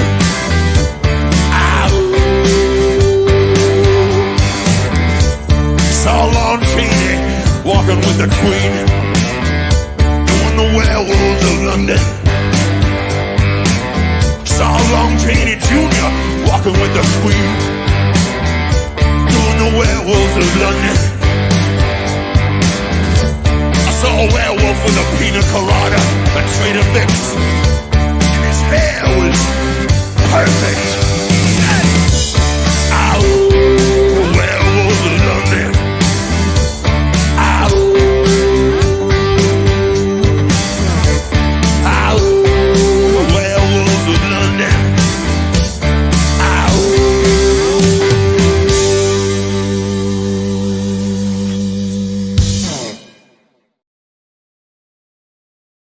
Yeah, I like that song. I'm sorry, I don't care what everybody says. I want to get my Z28 IROC Camaro 1986 and just cruise to that song. Just go. Just go. Oh, I wish I could howl like that. I can't. I just can't. Uh, I don't know if you saw it, but Benji, but that guy's also in the bathroom coke. I'm just saying, I'm not. The man ain't lying. I had to put it up mid video because it was totally worth it. By the way, longest consecutive podcast ever, 36 hours. Weak sauce. oh, yeah, we could kill that. Weak sauce. And it happened in 2016. Fuck you. I can do that. Do that tomorrow. Fuck you. Fuck off. Oh, we could absolutely do. Oh, Shit, I that's think we okay. could do 48 easily. Oh, without even trying. Yeah, I mean, we'll probably doze off a few times here and there. Definitely eat on the show. I would not drink the entire time. I would. That's I'd have rockstar shit right there, guys singing. I'd have to. I'd have to do a Shit. full dubby cleanse. He already said that. The secret is out. Answer your question about Nebraska's head coach. Nebraska's not terrible this season. They got 3 losses on the season. But Nebraska is much like Wisconsin, Northwestern, and used to be Iowa, but now Iowa's a fucking absolute shit show. And Michigan State. They do this. They're a roller coaster of inconsistency. So they might be good for a season and they're bad for a season, or they're bad for 2 seasons and they're good for 2 seasons, or whatever. I don't know. We'll see what happens with Nebraska. It is what it is. I dropped them links again. Welcome back to Nonsensical Nonsense, everybody. Chatter's Box is a lively bunch tonight. Frickin' love it. Well, frickin' love it. Jeff, we are in the Jeff's Chaos era. It's like T Swizzle. We have our own T Swizzle. It's Jeff Swift, J Swizzle. Welcome to the Eris era, or whatever the fuck, the Chaos era. Oh, I got some chaos for you, sir. That was our guy Tex Perkins, who's not actually from Texas. Ow! Werewolf London. I just love the dance. I don't care what version of that song. I love that song. I don't care what anybody says. And he, If dude, you don't like that I song, was fuck watching some of his videos today because I was trying to find some to play. He's just a crazy cat because he did like this one video, which is like one of his original songs, and he was like in a bar just singing, like up, like it was like a little pub or something. So you have like the wall in the bar, and he's just singing, and he's like, "Guys got big," and he looked around, and he like turned around, and he's like, "And I was looking at you," and I'm like, "Well, that's really grapey, bro," but I'm digging it. I'm digging what you're doing. And there was like some random drink guy at the bar who was just trying to drink his drink, and Tex kept grabbing him and singing to him like, "Oh, like, dude, you spill my beer, I'm gonna fucking kill you." I was dying, but that's just his character. Anywho, welcome back to Nonsensical Nonsense, everybody. It's Saturday night. Things are getting a little weird. We don't know how much weirder it's going to get, but we'll see what happens. Links are in the comments on Facebook, Instagram, or Facebook, Twitter. God damn it. What the fuck apps are Wow. Facebook, YouTube, and Twitch, where we are live currently. The links are there if you want to come up and hang out with us and say hi or whatever. You are more than welcome to. But in the meantime, go give us a follow, like, and hit that subscribe button on all the social medias, Facebook, Instagram, Twitter, and TikTok.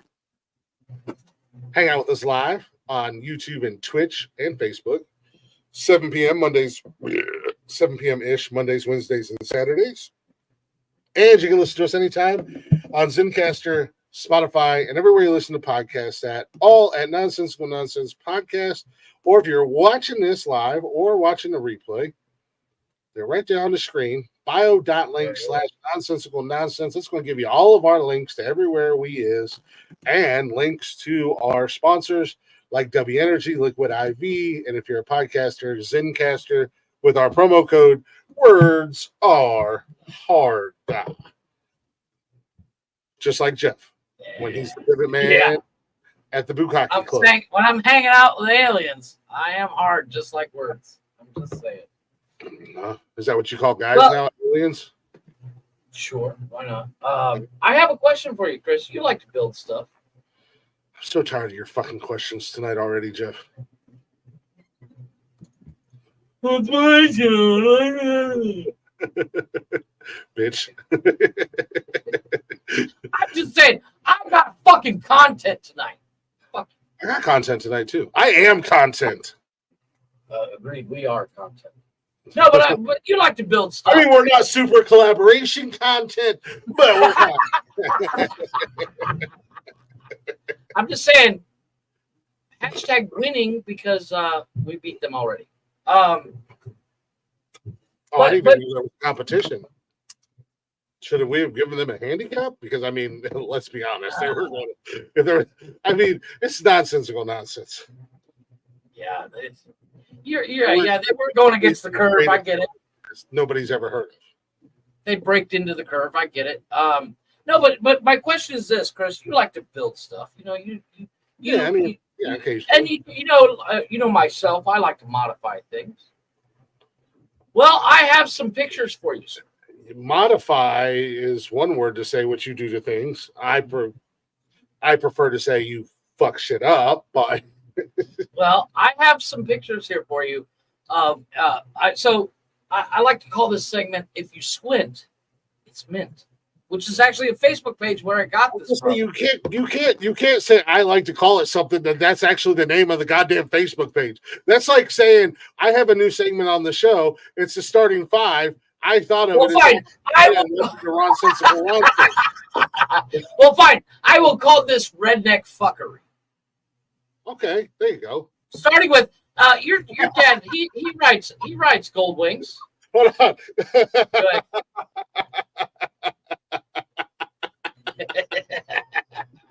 Nice. Yes, 100%. The terrorists are making me show you this, but your dad, he writes a Gold Wing. I think he has a Harley now. Apparently, my dad's gay, so he has a Harley. But I don't know. I haven't talked to the man in almost a year, so I'm just saying, if you were to build one, would it look like this?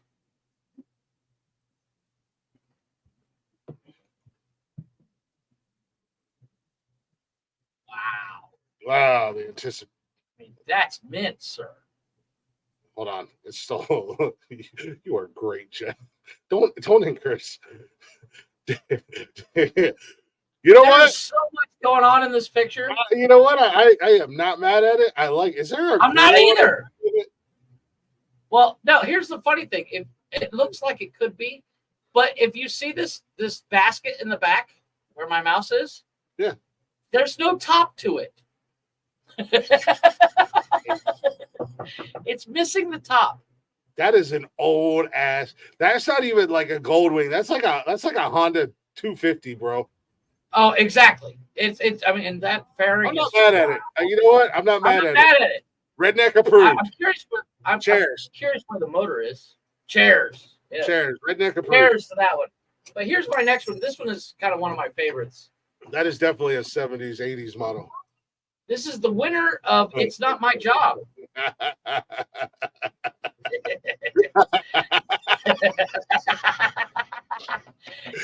Yes. Oh my God, I've worked with guys like that. His name was Jeff. Fuck you. I would at least boot them. That is awesome. That is fucking awesome. Hey, first and foremost, is the ladder still there on the inside? And second of all, is it sealed up 100% where there's no leaks? Because if there's no leaks, Well, no, it's not. Because if you look, I ain't mad there's at a that big for 2 hole. reasons. So if they seal that up, I'm not mad at that for 2 reasons. Because if you ever have to get up onto the roof and you set your fucking extension ladder up there and you're climbing up, we've all done it. You know, anybody who's in construction, we've all done It's it. just a permanent staircase at that point. When you get up to the top of your ladder, you've got a handrail. You can grab it and pull yourself up. But that is awesome. I don't think it's real, but that's fucking awesome. I don't either. Go. Well, what? Wait a minute. Hold on a Here's second. my next one. No. Oh wait, what are we looking at? Oh yeah, no. But that 2x4 goes through the ladder. Yeah, I mean, man. that's good. That's some high quality craftsmanship. You know they did that and they put that ladder. Well, how is that ladder even stable to stand on? Yeah, I'm assuming it was probably the up against top rung, it's leaning up against that 2x4. Well, it was probably up against the side of the house when they put that 2x4 in there. Right. I'll tell you what happened. The guy who put that there was using that ladder to nail that 2x4 in place. Oh, 100%. The next one is, well, you know, I like to say, I like to modify cars. I've never done something like the full screen. We don't need to see our videos. Agreed. I've never modified a car like this. Now, if you can see what that is, HVAC vent covers. what is this here in the middle, Chris? I don't know. Look at it real good. Is it a hood? Is it a roof hood? No, it's a paint tray. Oh shit! It's a paint tray. That is a paint tray. Well, the vents I will give them props. I will give them props. It is all riveted in. That's a screw. That is a Phillips. No, those are rivets. That is not a rivet. That is a Phillips. These are rivets over here. Over here, these are rivets. Those are rivets, but that's a Phillips head screw. But these vents on the side, those are floor vents for your house. Yeah. Oh, 100%. 100%. I'm just saying. If I ever get my car done, I'm not doing it in Wisconsin, which is where that license plate is. They have special plates in Wisconsin that say hobbyist. Yeah. And I'm assuming his hobby is not fixing cars. Well, you know what? He did a much better job than I can do. Chris, how well are you at carpentry? Not approved. The car gets a no approval. I agree. How good are you at carpentry? Pretty good at carpentry. You can say I can handle the wood. What in the actual fuck? Wow. That is like what? 1, 2, 3, 4, 5, 6, 7, 8, 9 different cuts. 10. Just to make that. Wow. I mean, you put some wood filler in there, you can hold it. You're not very good at numbers, are you? I see 10. 1, 2, 3, 4, 5, 6, 7, 8, 9, 10. Well, don't 10 cuts. Don't count we're just counting this fucking whack job in the middle. There's like 8. Yeah, but I'm just saying. Yeah, I can handle wood. I said what I said, damn it. Like, don't judge me. That's some wood. Bro, it's like a D for effort at the end of the day, man. Come on, bro. Yeah, that's bad. This is It doesn't even look like there's nails in these first 4 here. no. This one at least has a nail in it. This one's got a nail in it. Yeah. Is it glued in? Next. I have no idea if he is or not. Nice. I'm kind of not mad at this. It is a van front end with a dually rear end. I'm not mad. I've seen it. Redneck approved. Chairs. 100%. Yeah, chairs on that one. Nice. Nice. Redneck approved. Redneck approved 100%. Wow. Hey, you know what? That's some goddamn. There's somebody at OSHA right now dying.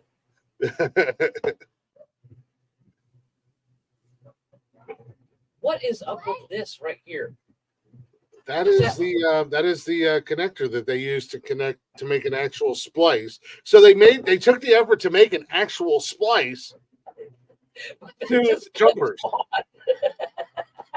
You know, I'm just saying, if it works, it works. Redneck ingenuity at its finest, right there, my friends. Holy shit! Wow, dude, I don't even know how to feel about this. Like, a part of me really wants to be mad, but there's a part of me that's like, kind of like, I get it. Hey, fuck it. Yeah. Next. I'm just saying, I'm not walking across that ever. I hate to say this. I have never done this. I have gone to repairs and seen something similar, not blocks like that, but cinder blocks, which would be way more secure than that. I mean, how many bricks are there? I mean, we've stacked bricks before. Yeah. And you stack them singular like this, not very stable. There's no grout, nothing. I mean, poof. Wow. Wow. Not approved. Okay, this is actually from a plow truck. Can you guess which each switch does? Oh, so these are toggle switches for like toggles with left, right, up, down. For his plow, right? Yeah, left, right, up, down. Saying, Redneck approved. You know what? Again, a part of me really wants to be mad at you, but there's a bigger part of me that nice fucking work. If it works, even better, man. Works. It legitimately works, because I don't know how many people have actually done any plowing. I've done a lot of plowing in my life, and sometimes, you know, those plows, especially depending upon type of parking lot you're in, where you're at, how much room you have, and everything like that, plows can be very finicky. Well, here's my thing. The only problem I have, they don't have covers. I'm not mad at the covers, but again, if it works, man, I can't hate on you. I'm not mad at it at all. I mean, I'm assuming this is temporary setup. If it works, he takes it off during the summer. If it works, I'm not mad at you. But at the same time, you pulled a Jeff. You did way more than you needed to, because they actually make controls for plows that are literally a 2-wire fucking setup. Exactly. It's plug and play shit. Right? Like, I'm assuming he bought it used, and then, you know. No, but still, I mean, like I said, there's too much effort that went into this he pulled a Jeff. He did something that was, you know what? Fuck it, not approved. I'm mad because he pulled a Jeff. Yeah. He did something completely unnecessary because I'm saying 100% approved. If it works, it works for plows that are literally 2 fucking cables. But what I'm saying is, if he bought it used, he couldn't actually get that thing for a couple of weeks, and he's got to use it. But if he just randomly had a whole bunch of wire and a bunch of switches laying around. How many switches do you have laying around the house? I have 6. I have 0. See? Next. I'm not mad at all. Did they just turn a Suzuki Sidekick into a goddamn assault vehicle with a cannon? Yeah, we're going to war, boys. You got rockets on it too? And a minigun? Yeah. Like I said, I'm in. When do we leave? We're going to war. Redneck approved. Cheers. That's the Geo tracker, by the way. I was in a tracker, Sidekick, tracker, same difference. They're both super small. Sidekick, Samurai, tracker, all the same. But I will give him props. It looks like all 4 rims match. I'm in. I don't care. If the rims didn't match, I'm in. When do we? It looks like those windows are bulletproof too. When do we leave? Oh, That yeah. looks, it's like if I was in the military, that's what they would give my drunk ass to drive. Like, Chris, Jeff, you guys can't. We're not giving you a tank. We're gonna give you a geo tracker. When do we fucking leave? I got my war beers. I'm ready. Now, Chris, what do you see here in this picture? That front end looks like a Ford Ranger, right? That is a Ford Ranger front end. And it is a Ford Fiesta body. It is an old school And a Fiesta Ranger body cab. sitting on a Ford frame, isn't it? Oh my God. And they could not even be bothered to take the tire off.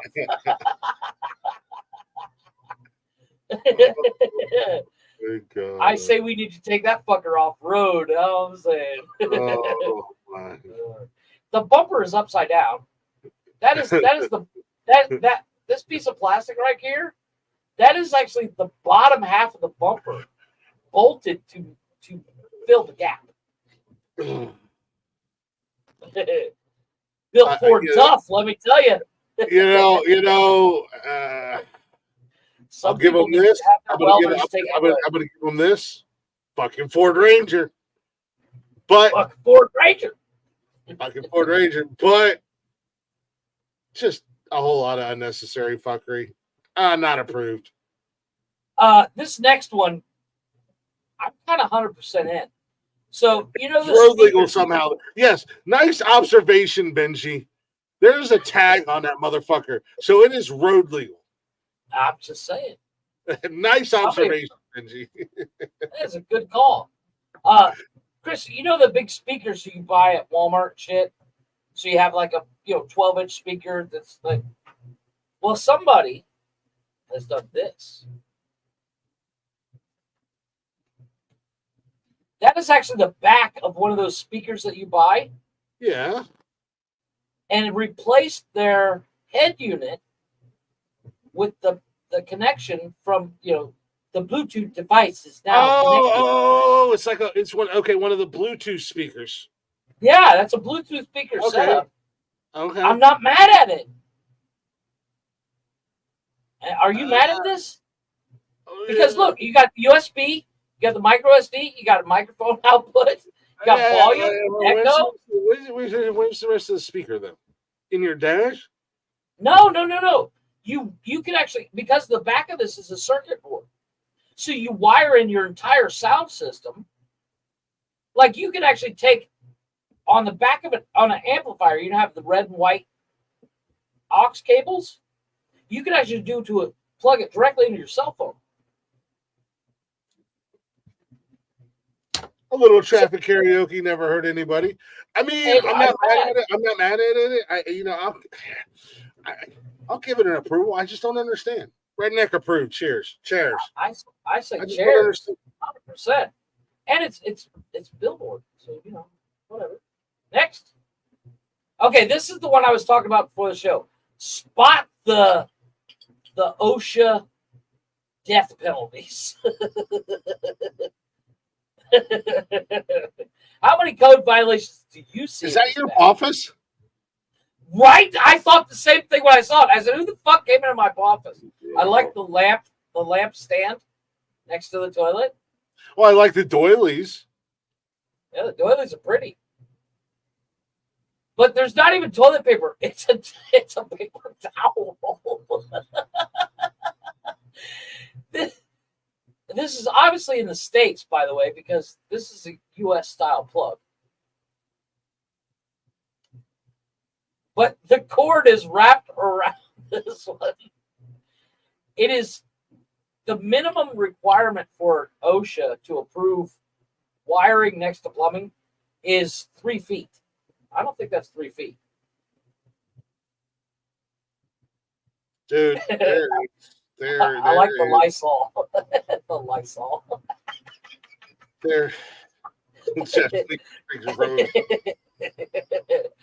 What the fuck is going on here? Is that a shutoff valve without a handle? That is a shutoff valve.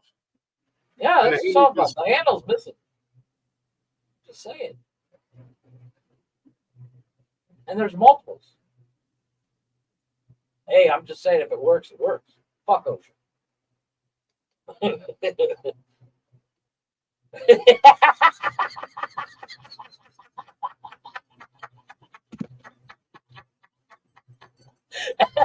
Somebody take this man's sawzall away from him.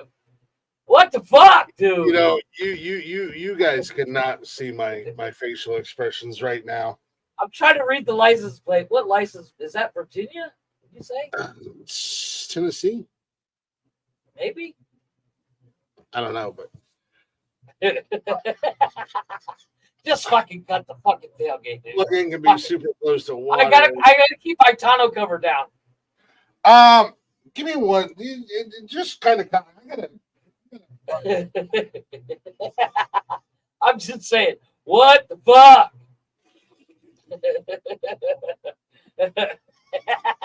Next. You know, sometimes you put things in your car, it's just not gonna fit. That is one of those. What is that? That's it's a trimmer for branches. So it's technically a chainsaw on the end of a large pole. I'm pretty sure I could have gotten that to fit in the car without breaking the rear window. Jeff, do me a favor and go back to that truck real quick. No, pole saw. I hate this person. I hate this person a lot. I'm mad at this person. I want to punch this person in the fucking throat. But at the same time, The road rage alone would make me kill yeah, this but guy. at the same time, it's like, I get it. You didn't want to destroy your tonneau cover. But think of the convenience of sliding that ladder in and out of the truck. Ooh, I'm not mad at that. Not approved, by the way. 100% not. Kevin, give me a beer. Fuck a tonneau cover. I'm not cutting a hole in the back of my fucking tailgate. Exactly. How much does a tailgate cost? Jesus. And that looks like a little giant ladder, so he could have shrunk that ladder down to like 4 foot, 5 foot, something like that. Yeah. And it would have fit that bed perfectly. Or fucking leave the tailgate down, dude. What are you worried somebody's going to steal your ladder? Yeah. I mean, they got access. Yeah. Next. All right. You So may this is first. the pole saw in a Buick. That is Florida. Yeah, that is a Florida license plate. I'm just saying. Well, you know what? I'm just going to go with the fact that it is Florida. I'm going to give them a little bit of credit that maybe their windshield was already gone because they're crazy. Agreed. And they're just like, fuck it, I'm not going to. It was more just a matter of convenience than anything else. It was like, oh, well, crazy baby mama number 7 did a good job. She did me a favor. Now I can carry my pole saw around. Next. Oh. Hold on a Only second. trailer. Hold on. That is exactly Hold on. Okay. I need to see more angles of this and not just from the back. Unfortunately, there is not more angle. This is the set in place bed liners Yes. that are fiberglass or plastic or whatever. I want to see the sides before I can really judge it too harshly. Because if they actually framed up the sides and stuff like that, locked Then it I'm up, not mad at it. actually they took the effort to put lights on it. The lights don't fucking match, so they just had random lights laying around. This looks like a broken taillight that they taped onto it. Well, I mean, they got 2 different tail lights, but if it's just the plastic bed liner hanging out on a trailer, on like a homemade trailer bed, what in the fuck is wrong with you? But if they actually framed it up, big ups, man. Get you a fucking gate. Get you a fucking gate on that goddamn thing before you kill somebody, and get you a fucking license plate because you got to have a license plate on all trailers. Yeah, where's the plate? I'm just saying they're gonna get in trouble. Yeah, I need you to look at this one very carefully. I gotta tell me what you before we think dive wrong. into that. I gotta agree with Benji on this comment. You know that pole saw was going to the pawn shop anyway. Nice. It is Florida. You're not wrong. Yeah, but yeah, You're let's not wrong. This one baffles me. I need you to look very closely. I'm not going to tell you what it is, but I want you to look at it. Do you see the problem? Well, that is the strap to hold whatever it is. Oh, that is not a strap, sir. How many tacos do you want? What is it? That is a piece of metal welded to the trailer and welded to the rim. Oh. Do you see the welds? Hey, okay. You know what? Not mad at him. I would say it. We all say it as we put something strapped up. That ain't going nowhere. But yeah. Do you notice below the welded strap what's going on the trailer? Yes. Yeah. I'm more concerned about the blown out tire than I'm concerned about a strap being Well, welded. is that a blown out tire or is that like a wheel well? Either way, that wheel well is eating that tire for dinner. 100%.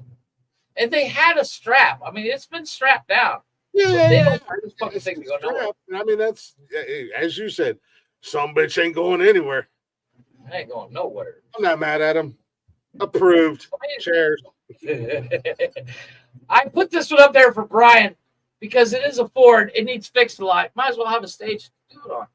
I like it. You could use that for any vehicle. If you're a car, Agreed. you are Jeff. And lifted vehicle or myself, exactly. I'm not mad at it. Redneck proof. Any fucking car for yourself because you can't. It's got a little tray here where you can set tools. Tools and parts. And stuff. Here's the problem: no stairs. Maybe there's stairs on the other side. I don't see anything. And again, I could step up on that. Oh, I like that. That is cool. I'm kind of in, right? That is a cool entrance. I'm so in. I'm fucking in, dude. I'm That's fucking is in. fun, right, Benji? Right? Yeah, like what in the actual fuck? Yeah, that's what I'm saying. How in are you on this? I'm in. Bring her up. What's up, madam? I believe that might be my last one. Oh, no. Chris, I got a friend that can do it cheaper.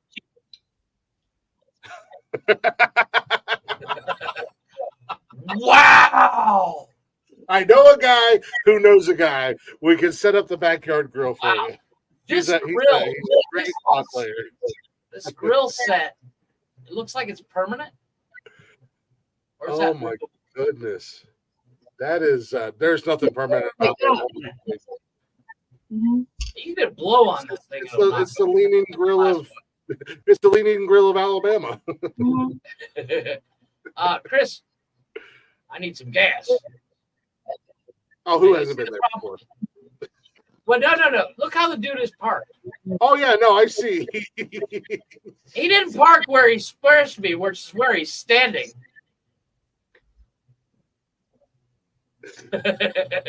What?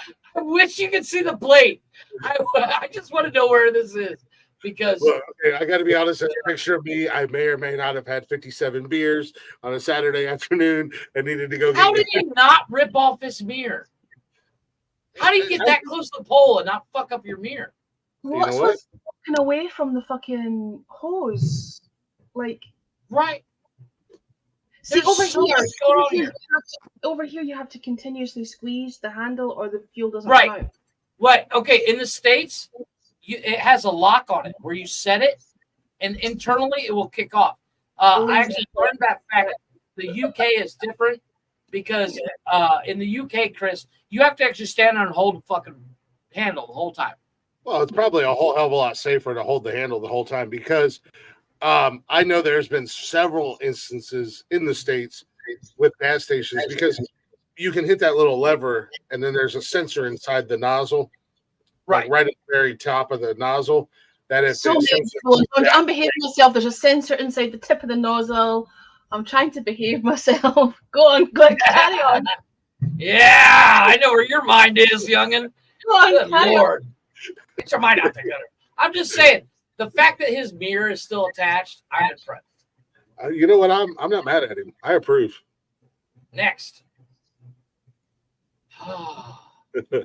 I'm not a car guy, and I don't even know what's going on down here. So Okay, this is a all I know is stabilizer. that you should not for the have rear a strut. 2x4 underneath your car. So this actually attaches to the suspension. You would normally have a piece of metal here, so that your suspension can move up and down. But not only is there a piece of wood, It's a 2x4, split. it's split. I'm just saying. I Not don't know approved. much about cars, but even I know that that's a no Yeah. go. That's a bad one. Check out that windshield, folks. Ladies and gentlemen, that is half of a sliding door right there. Okay, that is a Ford truck. Look at the grill. Yeah, I was gonna say. That's an What is it? Acura grill, Okay, you still got the Ford logo on the hood. but it's got the Acura grill. I'm So not they even tried worried to about spruce it up.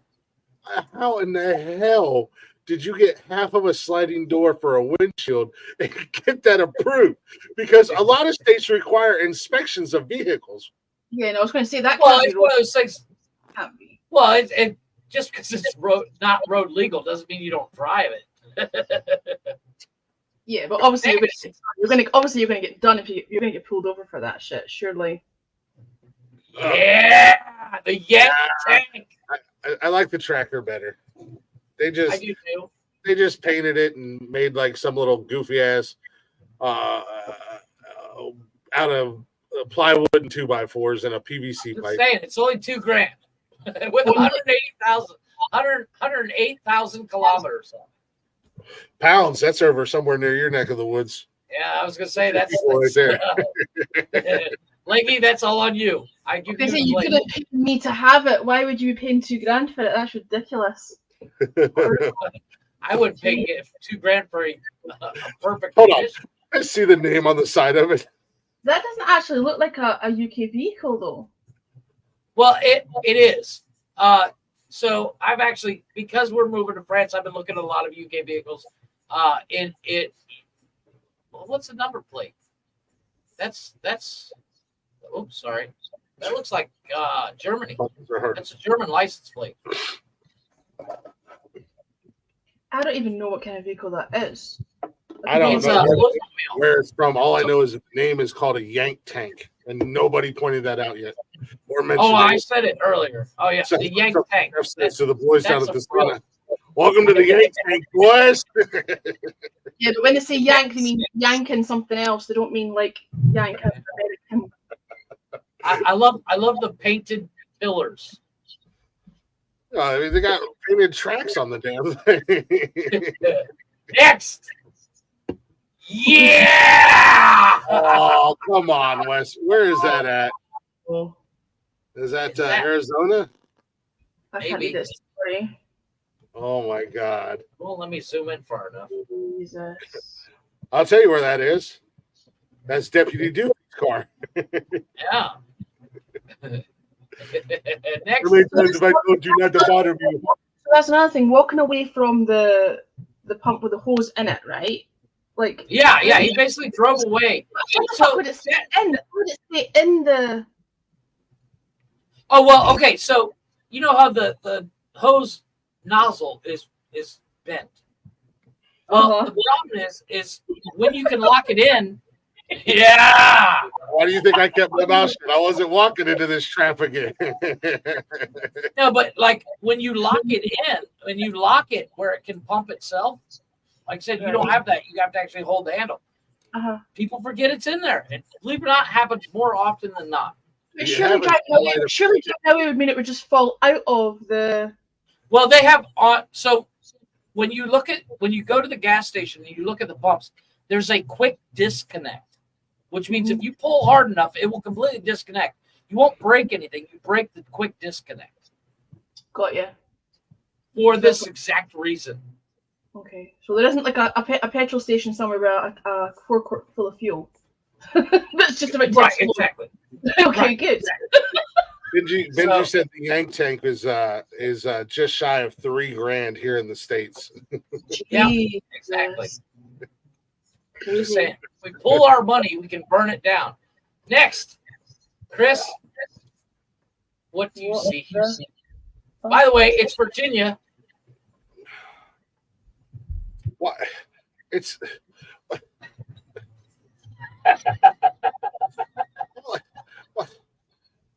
Why?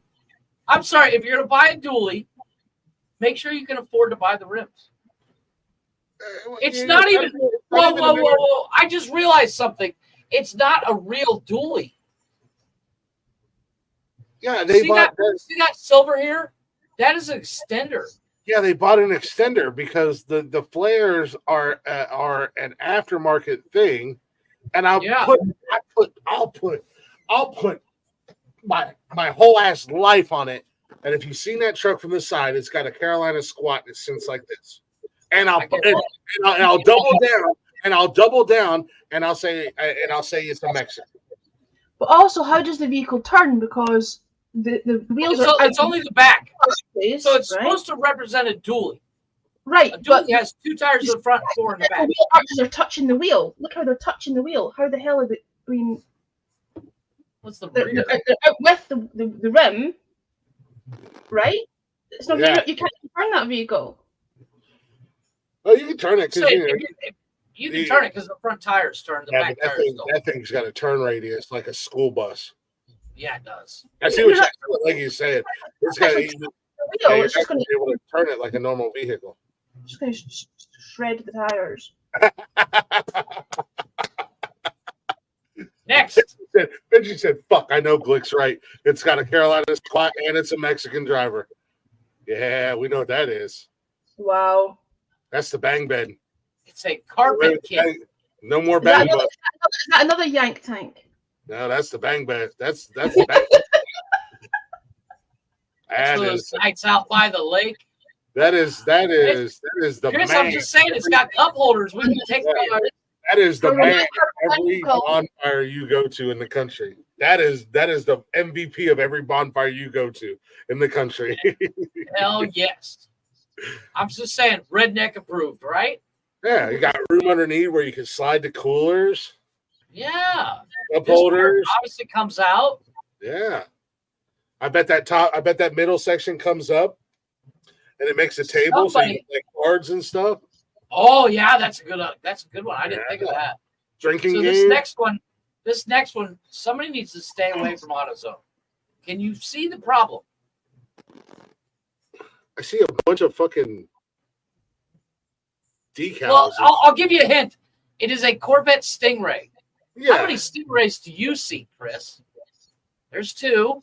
Well, that's what I said. There's 2 there. There's 1 there. There's also One the Corvette. there. The V8 logo, which doesn't come on a fucking Corvette.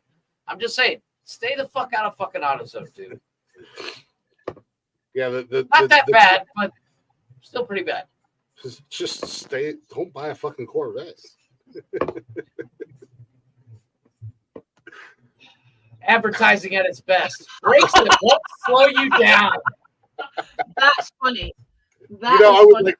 I could think of a few people I'd like to send that ad to and tell them to their last breaks. I'm just saying that's right up to we have blinker fluid on sale for $50. Faster repairs, fewer comebacks. Wait, hold on a second. Go back. Faster repairs, fewer comebacks, and OE quality. They're not coming back because they're fucking dead. 100%. Noise-free guaranteed. Hey, there's noise-free guaranteed, except for the fact that you're screaming as you die because your brakes won't work. Yes. By the way, unfortunately, it's expired. AutoZone. Fuck you, AutoZone. Anybody ready to get on an airplane? Hey, Glick, why do you not fly? I knew you were gonna fucking say that. When I saw this picture, I said, Chris is gonna be like, and you wonder why I don't fucking fly. Back out again. Is that an actual plane? Like, is it? It's gotta be. That's a plane storage. Because they got these little locks here at the top. See these? They put those on planes. Lab supplies. Lab supplies. Wow. But, I mean... Well, duct tape fixes everything, doesn't it? Yeah. It's At like least it's not. At least it's on the inside of the plane, as opposed to like the wing. holding wings on. Yeah. What does this guy do for a living? Think he You know sells what? siding? You know, every ounce of my being wants to be fucking pissed off at this. I like it. It's camouflage. It's supposed to blend like it. in. I like it. That is Hey. that is what you call a DIY or DIY on a budget. Hey, I like got it. a buddy that can do it for cheap. Hang on. The thing is, it's not very well camouflaged, is it? Because you can still see it. No, it's camouflage. That's fucking John Cena right there. You It's can't urban see that. camouflage in an urban environment. I'm not mad at it. I like it. Yes, like Benji said right there. Benji said that's how you tell an HOA, fuck you. Yeah, I I agree. 100% would do this because you know I lived in an HOA and they hated me because I am such a prick. And every time they said something, I'm like, "Are you paying my bills? Exactly. Are you paying my mortgage? You paying my rent?" I tell the HOA head every day, fuck you. Mhm. Oh, installed a stereo and light bar last week and having trouble shutting the door.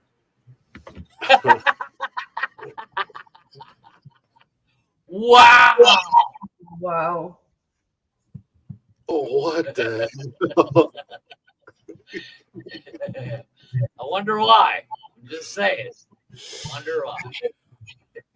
Man alive. Terrifying. These people are a mess. Chris, do you really want to ring this doorbell? Did fucking Kevin McAllister hook that up? Right? I'm afraid to touch that doorbell button because it's plugged in. How much Wow. power does that motherfucker got? Yeah. Now this I'm assuming this power outlet over here is running off this one. Yeah, But- is this a puzzle from Saw? Did Jigsaw set this up? Right? I'm not good. I will knock. I'll knock. I'm proud. That's funny. Yes, that is the winner. That is awesome. I saw that. I was like, I gotta throw it in. You know, Chris, safety first. Chalk those fucking tires because it might roll. Okay, That is actually an airplane. That is an airplane. It is sunk well deep enough below the rim, but he chalked the tires. In their HOA defense- compliant. in their defense, when they chalked it, it probably wasn't sunk into the ground. I agree. But I'm just saying, I don't think it's going to roll anywhere, boys. But yeah, you never know. Stranger things have happened. That's level, sir. Yeah, it's good enough for state work. Hey. BJ's in your PJs. Come swim Woo! in your Going to Ben and pajamas. Jerry's When do we leave, boys? I'm just and saying. socialize and eat ice cream in your. Yeah. This is how people. Now- This is how people get arrested. That's how people get arrested. Now, I get- Chris, I do get you up see on a what this is? What in the hell is going That on is here? Okay, that is a plug for an RV. They're afraid of getting the insides wet. Nice. I'm not mad at it. No, that's approved.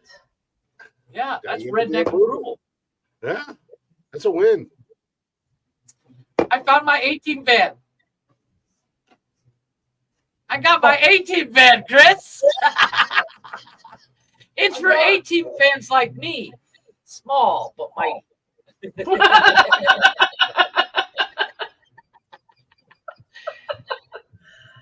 This is my favorite. I identify as red.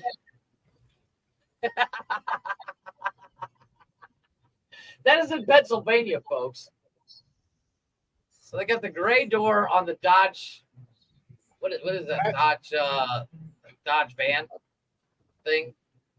It says I identify as red. Not mad. I ain't mad. I do like this. Oh my I heard god. dash outs.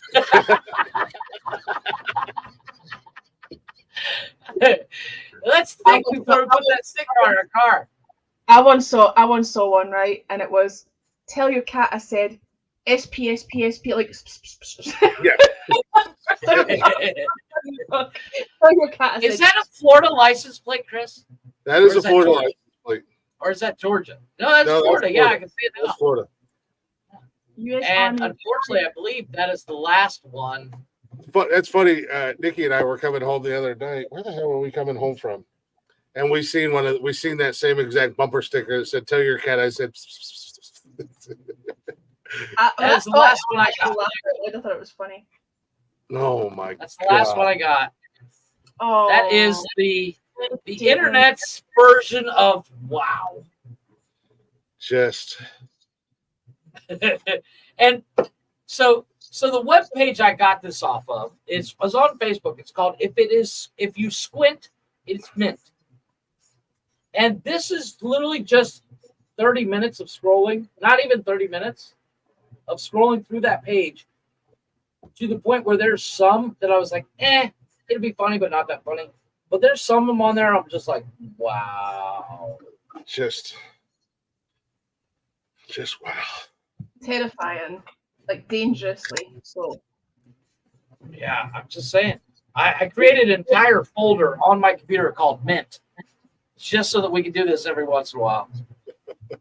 And as I find new ones, I'll add to it, and we'll replace the old ones with new ones. But yeah, that's good stuff right is there. it going to be your new feature? Yeah, why not? Another segment. We'll run it for a little bit until somebody steals. Oh. I'm only here because I heard that there was some great collaboration happening, and you know. The greatest collaboration of the whole time. You might This have is where it killed. must be happening. This is where it must be going. This is where it's going down. And I was just gonna say, welcome to the show. Like the unofficial, officially first time on the show. The last time was just kind of a whim. The last thing was just Mhm. wasn't that bad actually. Jeff was an ass. Until Dusty Spunk fucking muted my mic, and that just set me off. I was like, okay, I'm out. Bye. Yeah. I wanted to get both sides of the story, and you guys were talking over each other. I'm not getting into that, okay? I was sitting quietly saying I was nothing. going to mute him. I was going to mute him as soon as he was done, so you could speak. It's still there. We can go back and check. Let's just not get into it, okay? I can't even remember what episode That's that not was. why I'm here. I'm drinking, woman. I'll go into it deep. Saturday night. That's what she said. Mm-hmm. Yeah. Yes, you did. She should never tell you that I'm drinking, and I'll go into it. Just first and foremost, gentlemen, if your lady ever says that, you should probably sleep in the living room. Unless you're Jeff, where, well, it's just a Regardless. It's only gay if you like it. Is it gay if your wife pegs you, though? Is it? Well, You go ahead and you get the deciding vote here. You know what? What happens between consenting adults is their business, and it's nobody else's business, and I don't give a shit either way. No, fuck you. Fuck you. That's a cop out. That's a cop out. Fuck you. That's a cop out. I want a real fucking answer.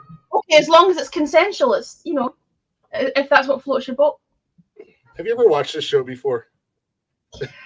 I have watched the Are you same worried about your own reputation here? I'm sorry, but no, fuck you. That's not a real. I want a real answer. Is it gay or not? That is my honest answer. That is my honest answer. I agree. I do It's agree. not for me. I mean, like, you know, going near a man's arsehole is not for me. You know. Okay, Well, so you've never Some pegged guys a dude. like that. You know. So You've never pegged a dude. I haven't. No. How many- Actually, No. it put me off.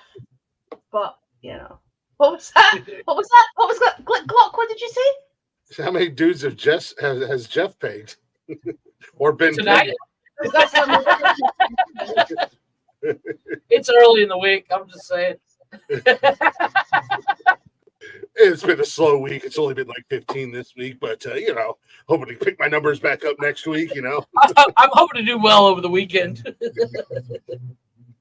This is Saturday, though, isn't it? You've got me questioning the day. This is the weekend. Yes, it is. We don't rest on Sunday. It's not the holy day for us. Well, it's Jeff's holy day on Sunday. Holy day. Yes. Oh my God. Wait, why am I the gay advocate? Oh, speaking of which, Fifth. There's no shame. I mean, you're amongst friends. No one's going to judge you. hey, it's 2023. You're not allowed to judge me. I identify as awesome. I want to know what happened to Golf Hawk because I'm very disappointed. Yeah, where is Golf Hawk? If Benji says if you live with her and she pegs you, then it's probably gay. I have no idea. Trust me, I have that. Are you speaking from experience, Benji? Yeah, Benji. Tell us all about it, Benji. I have a policy that I have stood by for my entire life. That is an exit only. Plus, 100%. I know the demons that I exorcise from back there. I think that's the last place a woman wants to be. No one's brave enough. Is that what you're saying? Yeah, like if you want to fucking brave the wilderness, but I wouldn't recommend. I don't suggest it, and I don't recommend it, and I don't want it to happen. But I agree. I've exercised a lot of filthy demons. Hey, Basically, I've repainted a bathroom, as they say, multiple times. Oh, you're that Pebble guy. Dash. Oh, dude, I'm that guy where like you better show up with a fucking plunger after me because Jesus Christ, you've seen me eat. We're gonna corrupt you, just so you know. Like, Everybody who goes in behind you need to have a canary in a cage just to make sure that it's Oh, safe. exactly. Yeah. Light a match, motherfucker. Light a match. you better bring a priest with you too, just to be safe. An old priest and a young priest. Our Just Father in who art thou in heaven. Yeah. Yea, though I walk through the valley of death. Testicles, wallet, watch, baby, because we're going in. Testicles, wallet, and watch. Yeah. Not very many people know that reference, actually. Oh, None's that's on an my excellent reference. That's an excellent reference. We're a mess. We're gonna corrupt you. Yeah. Next thing you know, you're gonna be Who, me? Well, let's be honest. You are the what I would say voice of reason. Sometimes. Yeah. But I am filthy minded. I usually try to, rein myself in. Honey, I grew up in the gutter. I don't do sexism and I don't do racism, but Okay. apart from that, Okay. While you're here, let me ask you: would you fuck an alien? oh God, here we go. Oh my God, Jeff. Let it go. Let it go, dude. NASA already said not to.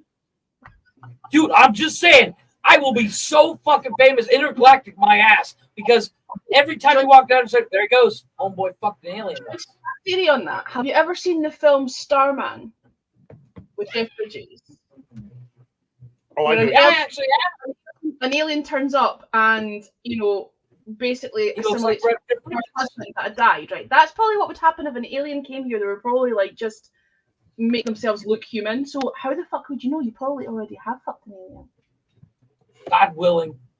So my best friend for 25 plus years has been an alien. That explains everything. Jeff's an alien. That makes so There much it sense. is. So, Chris, you have fucked an alien. I'm just saying. Wait a minute, hold on.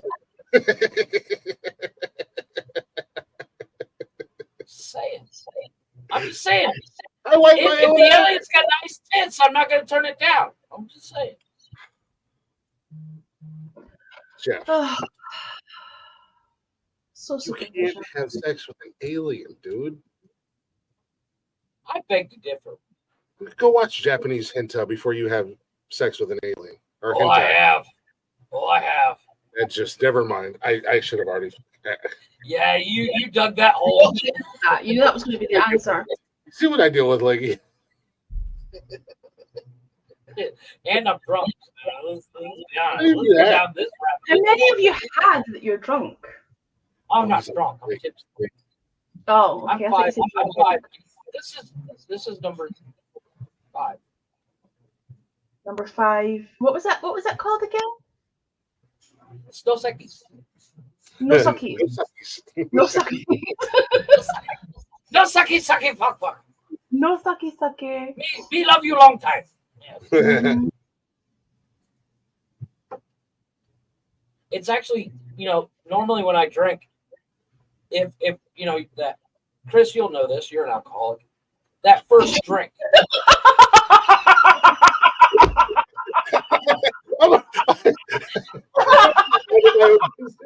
It was just such a throwaway comment, like it was just part of a sentence. Like, It is. Let's be honest. I mean, the man drinks more than fish.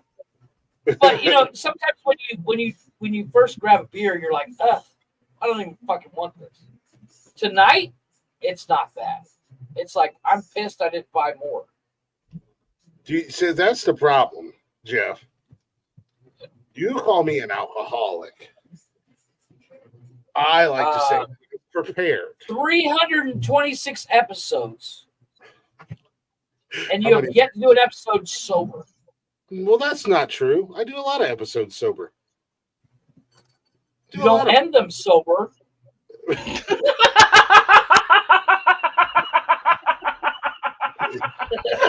That's right, bitch. What's up now? Calm down, Chief. that was fair. I start every episode sober. I do pretty much every Monday sober, and I stay sober throughout the show. I have a couple beers. That's Saturday not nights. sober. That's not sober. Yeah, 2 You or have 3 alcohol in your system. You have Yeah, alcohol in that's your true. system. I can pass this. Technically, if you cannot pull that shit with a cop if he pulls you over and you got an open beer can. As long I'm as I can, sober. as long as I can pass the sobriety test and I can blow and go, then I'm not drunk. Well, you can blow and go, sir. Let me tell you. Hey, How Mr. you Alcohol, doing? Surely you the doing? alcohol Awesome. helps that process. this beard is good for a lot of things. It's crazy. How could I get out of this DUI? I'm just I'm just saying. I feel inadequate. I'm sitting drinking tea. No, I mean, Time is- no, because like Mondays I'll drink 3 or 4 beers during the show. I don't drink a lot because I spend the entire show talking. Where Wednesdays, five, try not to 4.5 drink. beers deep. If I drank 5 beers every episode, yes, I would get to your tolerance. But this is the first time I drank in Only what, 4 beers. 120 episodes. I don't know This when is last this time you is, drank. this is 5.5. I have 1 left. What's the alcohol content in that? Not very much. It It should be says around weak 5. sauce. Hold on, let me focus. Focus. Focus. Where the fuck is it? It doesn't say. Should be on the label. So, 4.2. oh wow, really? Has everybody Yeah. frozen? What's happened? Wow, you are a light fucking weight, dude. Yes, I am. Yeah, but when was the last time I drank on an episode? Like really drank. I don't know. Last The time you episode drank, that I called you bitch the entire episode. no. You drank not too long ago because you were drinking vodka or something. You were drinking White Russians or something like that. You drank like Yeah, but when I make a White Russian, dude, it's like two drops of fucking vodka because I hate the taste of vodka. yeah, but you drank a good chunk of that bottle. Oh, I did. I drank like half the bottle. Yeah, which is a lot for vodka. I mean, I love vodka. And I emptied out a bottle of Kahlua.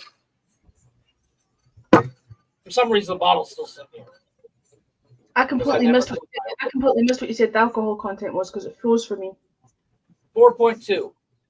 Yeah, it's less than my Miller Lights. So you're what we call in Scotland a lightweight.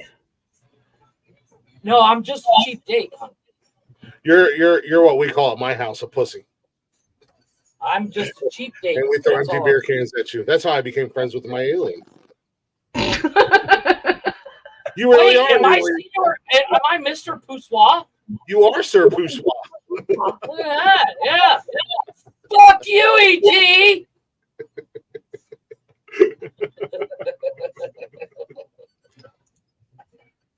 Wait, because I'm drinking tonight, can I call myself the champ?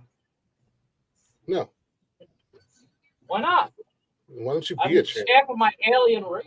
Why don't you just be a champ? Just be better. Why can't there be two champs? WWGD. Wait. What did you just say? WWGD. Not you, dumbass. I said, why can't there be two champs? Why can't you both be champions? The definition of champion is a winner. You're right. And how many winners do you have in any kind of, I'm always a winner. scenario? And all I do is win. Oh, Calm down, DJ Callen. All I do is win, no matter what. I fucking love that song. I'm sorry. Yeah. That song gets you pumped. So no participation medals on Nonsensical Nonsense. Is that what you're saying? No, that's some leftist bullshit pussyfied shit. We do not do participation medals on this show. You should start because Jeff wants something and he's feeling I like don't need anything. I am Dusty Spunk. in some way. I am Dusty Spunk, just not the bloody one. You are just, and you're very welcome to for that name, by the way. I'm not even going to charge you any kind of royalties or. Oh no, I will never use bloody Dusty Spunk. No, it was me that called you Dusty Spunk in the first place. When we were talking about it. It was me that called you Dusty Spunk. That was where the phrase came from. Because it used to be. I do appreciate the moniker. Then it used to be an insult I used to call people on Periscope when they were giving me shit. I'd be like, "It's Dusty Spunk." That's what it came from. LeBron James. Did you do the LeBron James dust? Because I did that on the show when I took the name. You're welcome. And I made a whole huge mess in my office when I did it. By the way. I bet you did. It took me like a week to get all the fucking pancake batter out. You made a mess in your office. Trust me. No, it was not. I made a mess 5 minutes ago. I'm just saying. I can't with this guy. I give up. Encourage Jeff to drink, they said. It'll be fun. We should do a podcast. It'd be fun. The thing is, the booze is a good excuse, right? You can say things you wouldn't normally say. Oh, 100%. 100%. Well, this is why I stay sober most of the episodes. Because, you know, if I get more than 6 beers deep, oh, you should order more beer. Oh, I'm not gonna. I feel like we should Uber eat some beer. Like, I feel like we should send it. You know what? Here's what's fucked up about Mexico. Okay, I've lived in Mexico for 20 years. I can literally order anything I want, including cigarettes, off of Uber Eats. Can't order alcohol. What the fuck is that shit? At all. You can't order Not even remotely. If I didn't spend all my money at the concert Thursday night on my card. Oh, wait. DoorDash has a pay on delivery now. Cash on delivery. Yeah. Nice. Or I'll just wait until Nikki gets off work and ask her to bring me beer. But it also comes down to there's a time limit for Uber Eats and well, I use a company called DIDI. He lives in this weird world country. It's fucking weird because last night we were sitting there watching TV and my wife's like, I'm hungry. I was like, all right, order something. I hand her my phone, so she goes and orders. They canceled it because it was 10:30. They didn't have any more drivers. Wow. Because it's technically not safe to drive around certain neighborhoods late. Well, that's fair. Fuck that. I call them pussies because I live in a gated community, the safest part of the town, because nobody dares fuck with me. I literally carry around a switchblade. Well, the reason I was asking if they you won't can let me carry it. at all is because over here we've got a law where you can buy alcohol in the supermarket, but not after 10 p.m. You can go to a pub at like 3 o'clock in the morning, but you can't buy alcohol in the supermarket after 10 p.m. Every state is different over here. Because like in Ohio, you can't buy alcohol in a gas station or grocery store or whatever if they're still open after 1:30. When I lived in South Carolina, I found out purely by accident that you can buy beer 24/7. Now they stopped I'll selling be right liquor back. and Be wine right back. at a certain time, but excuse me,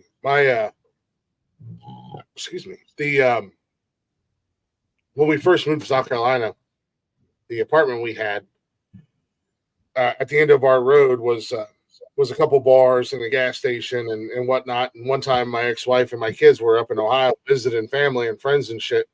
And it was summertime. It was Friday. I was like, you know what? I'm going to go down. The bars was the owner was from up in this area, so he always played or always had sports from like Ohio and whatnot. I'm gonna go watch the Reds game and have a couple beers. Went up there and watched the Reds game. It was a late game. I had probably more beer than I should have drank, but I walked down. It was like 3 blocks from my apartment, so I just walked. And on my way back, I stopped at the gas station. It was like 2:00 in the morning. I was going to get a Pepsi, and there was a guy in front of me buying beer, and I was like, "Oh shit, you can still buy beer!" And the kid that was working, he was like, "Yeah, you can buy beer 24/7 here." Fuck the Pepsi. I want a 12-pack. You know, I think Florida's kind of the same way. But like Nikki, my fiance, she's from PA. When you go to a gas station or a supermarket or whatever, you can only buy 97 or 120 ounces of beer per transaction, which is the equivalent of a 12-pack. Now, if you go to the beer distributor, you can buy as much as you want. But when she came here, when she moved up here, or down here, whatever you want to call it, she went to the store one day, like right after she was here, and she was like, "What kind of beer do you want, and how much do you want?" And we were talking on the phone. She's like, "Oh, they got whatever it was she wanted. I can't remember what it was." And she's like, "But I don't want to make 2 trips." And I was like, which she had me on speakerphone. I was like, "You can buy as much as whatever you want. Welcome to Ohio. We're alcoholics. We like to drink." And there was a girl that started laughing, and she started laughing. She said, "Yeah, honey, you must not be from around here." It's funny as well because when I was down in London last week or the week before, all the pubs down there close at 11, right? Which is super early because in Scotland the pubs close at like maybe 1. They're usually licensed till about 1. Clubs are maybe licensed till about 3. It changes at different times of the year depending on what festivals are happening or whatever. But in London, all the pubs close at 11. But like you're saying, there are corner shops and stuff that sell alcohol that you can buy 24 hours. Yeah. Like, it's weird. It just depends on the licensing and stuff like that. But you would think they'd be more worried about that because people are more likely to just go buy cans and get drunk than. Yeah. Do you know what I mean? Like, it's a weird way. Because here, I think it's been so long since I've actually closed down a bar or worked in a bar. But I think most bars in Ohio close at like it's like 2:30, something like that. But last call is right around 1:30, 2:00. Yeah, we used to close down Red Zone at about 2:00. Some bars will sell you beer, but the only downfall is you pay for, or the price you pay is, bar price. Mm-hmm. Right. So, like a couple weeks ago, when we went to see Jelly Roll, I bought a 12-pack at the bar that cost me $50. I still don't understand almost $60 once you factored in tip, because I had to tip the waitress. And then it doesn't go in a box. It literally put like 12 glass bottles into a bag. But see, that's the difference here. Here, they close the bar when the sun comes up. Well, there's places like that here. I mean, Vegas. Yeah, there's places like that here as well. But most part. Certain parts of New York is like that. I mean, I don't know if you guys remember or ever seen, but David Tell, the comedian, the stand-up comedian, used to do a Up All Night with David Tell or whatever. And he would go to these cities and whatnot where the bars were literally open 23 of 24 hours. Mm-hmm. And they just had to shut down long enough basically to clean up and restock. And yeah, I was going to say they closed down long enough to restock the bar. There are some places like that here, but no, but for the most part, it's usually like 1 o'clock or whatever. Because obviously the staff want to go home. Do you know what I mean? That's more to do with that than anything. But it just blows my mind. Like the capital city, like London, the biggest, most multicultural city in the whole UK, and all the bars close at 11. It blows my mind. It's like it's like going back in Well, time. it's like, Leggy, when I move to France, I'm gonna have to take a trip up to see you so we can go out drinking. Well, when Jeeves did that, and he was so sure that he was going to drink me under the table, and of course he epically failed. Oh, I have no expectations of drinking you under the table. I seldom drink, by the way, and I still managed to drink him under the table. So I'm literally blood. That's all it is. 4 1/4, 3/4 of beer in, and I'm like, Yeah, I don't drink beer. I drink like Jack.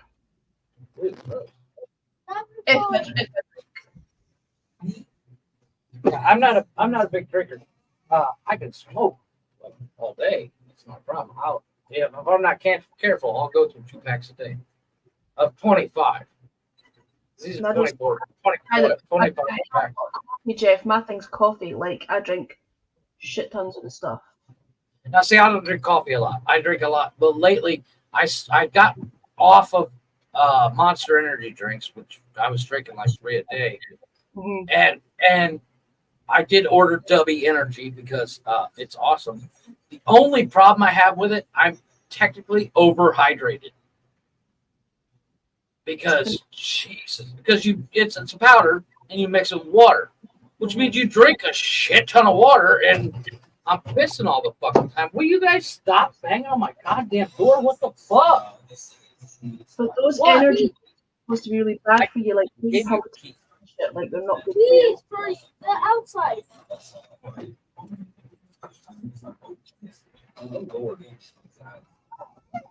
Just pay attention to that, for God's sake. Well, I only have like 14,000 fucking keys. So the house has a key, which we never use.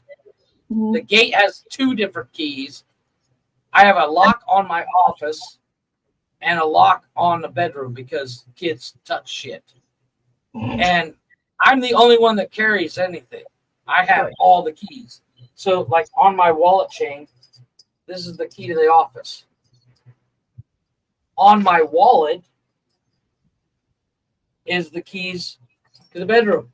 Because you're like a janitor, all these keys dangling off you. Yeah, it's ridiculous. I have keys. I don't even know what the fuck they go to, because each door in the house has a key, but because everybody destroys everything in my house, none of the keys fucking work because the door handles have been all replaced. I have keys. So we have a sliding window in the front, and when we have the dogs in the house, they know how to open the window and then jump out the fucking window and just fucking wreak havoc in the neighborhood.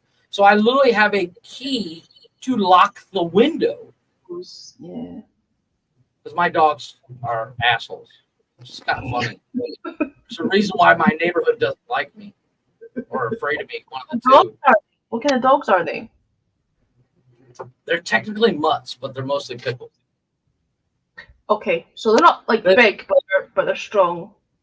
Well, they're medium sized. The 2 biggest ones, Pig's been on the show a couple of times. The reason why we called him Pig was because when he was a little puppy, he snorted all the time. I was like, yeah, that's a pig there. That's not a fucking dog. So we named him Pig. Pig snorts like fucking crazy. And Gorda, his mom, when she was a puppy, she was just the fattest little fucking dipshit. And they're not big. They're, I don't know, maybe half a meter tall. But they're not thick. They're built like greyhounds. They're not thick. They're not chunky. But they're the nicest fucking dogs. Like, the old saying is, how you can tell a room full of dogs, one of them is a pit bull? It's the first one that licks you. That's my dogs. And my dogs love to play with anybody that wants to play with them. Well, we have like 5 neighbors. It's a 65 house gated community. they're deathly afraid of dogs. Well, what do they do when the dogs come out? They run away. What happens when you run away from a dog that wants to play? Of course. They're going to chase. Of course. And we have a chat group for the entire neighborhood, and they're like, the Gringos' dogs are out again. And I've told them, well, I get pissed. I'm like, that's racist. And they're like, wait, what? I play the woke card, and I'm like, that's racist, you fucking cunt. Don't call me a fucking gringo. I have a fucking name. At the very least, use my house number. And the one lady's so mad. I said, how would you like it if I called you a fucking beaner? She got all pissed at me. It's funny. There's a reason why my neighbors are afraid of me. Because I don't back down. Your neighbors are not afraid of you. So it's not because your dog is going to lick them to death. It's just because they're afraid of you. It's because my neighbors are racists. Oh, man. Bang on my door one more time, I'm going to smack. Parenting 101 by Jeff. I just realized that I don't see any comments when I'm in the studio at all. Like, I bet she's still here. I haven't clicked on it. There's a thing that literally says comments, and I didn't click on it. So it's all completely blank for me, and I'm like, did everybody leave? You can't see the comments at all? You should be able to. No, because I forgot. I didn't click on the thing that says comments. You know, the obvious thing. Yeah. Comments on it. Because I'm a fucking idiot. What platform do you typically use? When I'm streaming, you mean? Yeah. So if I'm doing music stuff, I just go natively on Twitch to do OBS. I just do Twitch on its own. If I'm doing the radio stuff, if I'm doing the recording radio stuff, if I'm doing Jukebox Jury, I do Restream. Oh. And it goes out to everything. So I haven't used StreamYard before. StreamYard's awesome. The only problem I have with StreamYard is we fill up the pictures and the videos very fast. They only let us have 100 things up. Right. So we asked a quotient on it. Okay, that makes sense. Yeah. We have but that's easy enough to fix. My problem is you know, as and this is one of the things that, and I say I have gotten compliments on because I'm the only one who picks the music on the show. Gotten a lot of compliments on the music. It's his show and he does everything. I'm saying nothing. I'm just sitting here, just listening. Don't worry. I'm going on beer number 6. I can say whatever I want. I'm the only one that picks the music. You know, I brought music to the show and was rejected. Hey, you brought shitty music to the show from your goofy ass neighbor. I agree. But I was trying to be nice. I do have like a standard as far as music goes, but anywho, I agree. But I was trying to be nice. It's tough for me to delete songs that we have in our roulette wheel, so to say. Repertoire, as you would call it. Yeah, because they're favorites of the listeners and stuff like that. And it's like, God, I hate playing the same fucking songs over and over again. That's why, you know, I got away from people liked them, but it was becoming so repetitive and redundant. And started, and you know, I've gotten, and there's artists out there that I really like, but you know, they're signed and they've said that we could play their music and stuff like that, but they're signed, and then and we run into the copyright crap. Or, you know, I love Abby Anderson. I love her. Her music. She's a great song or a great singer. The unfortunate thing is most of her songs are slow. And, you know, love songs. And mess up your flow. Yeah, they're like love songs, breakup songs, and stuff like that. It's like, well, shit, you know, we're right in the middle of having a discussion about fucking aliens, and then all of a sudden, we're gonna take a break, enjoy Abby Anderson. I'm all out of love. I'm so lost without you. Yeah, it's just like, welcome back to the show. Yeah, so anyway, That's the Alien song. but I do Speaking do of that. Speaking of which, we need to play songs. Yeah, you want us to take a break? Can I make a request for the song for the break? Oh, Sure. absolutely. Do you still have the sunglasses at night thing? I think I do. I hope I do. It takes everything we have not to play that song every fucking episode. Oh, yeah, I do have it. I do have I'll it. make a special request. And I Yep. might even go get my sunglasses as well. I wish mine weren't out in the car. I wish I actually had Absolutely. them. All right, we do have it. I found it. So Jeff yelled at me, holy shit, we are at, oh my God, we're at like 3 hours. Yeah, Shit. yeah. You wrapping up? No. God, no, we're not Saturday. wrapping. We just got to apparently hit the brakes and all that shit. I can go away and make a cup of tea and come back. And Yeah, well, go make During break. come back. Go We're going to break take a real, before. I just Okay, got what to was find this because when I do the sponsor reads, most of it is off the top of my head, but there are certain things that I have to say Bullet verbatim. points, as it were. you should have it scripted out beside you. Oh, no, I don't.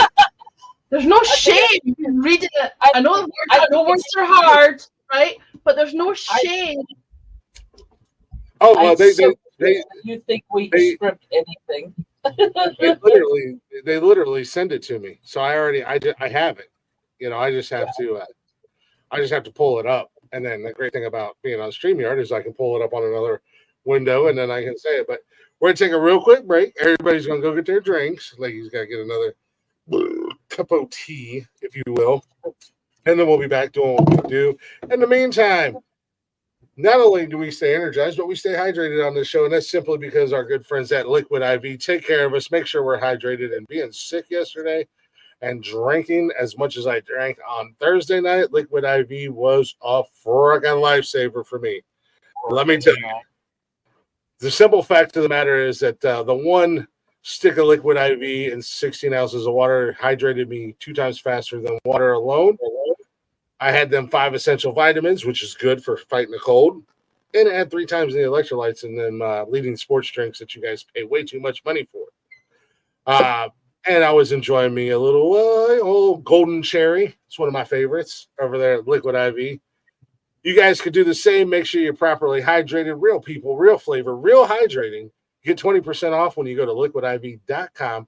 Use our promo code WordsAreHard at checkout. That's 20% off of anything you order when you shop Better Hydration today using our promo code WordsAreHard at liquidiv.com. Just like that. Short, sweet, and to the point. We're going to take a real quick break, and per request from Miss Leggy over here, we got Sunglasses at Night, Corey Hart cover done by Griffin Rock Band. We'll be back in just a few minutes, guys. Oh, God, wrong button. Oh, God, I don't know what I'm doing. I'm failing everybody.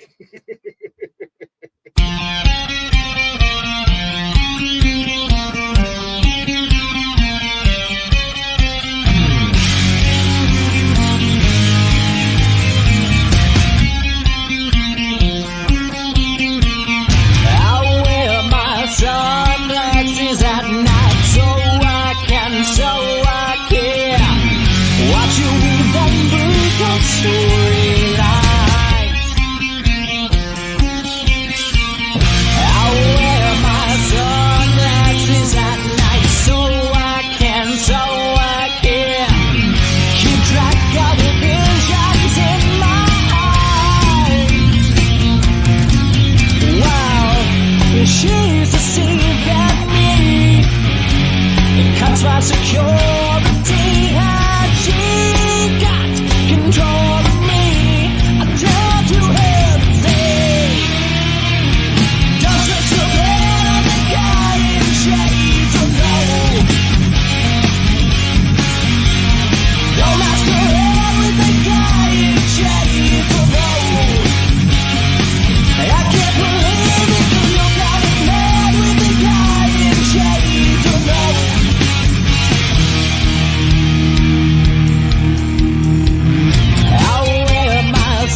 cuts my security, and she got control of me. I tell to her, don't switch your head up the guardian shade, don't know. Don't knock your head with the guardian shade, don't know. You can't escape it 'cause you got a head with the guardian shade, don't know.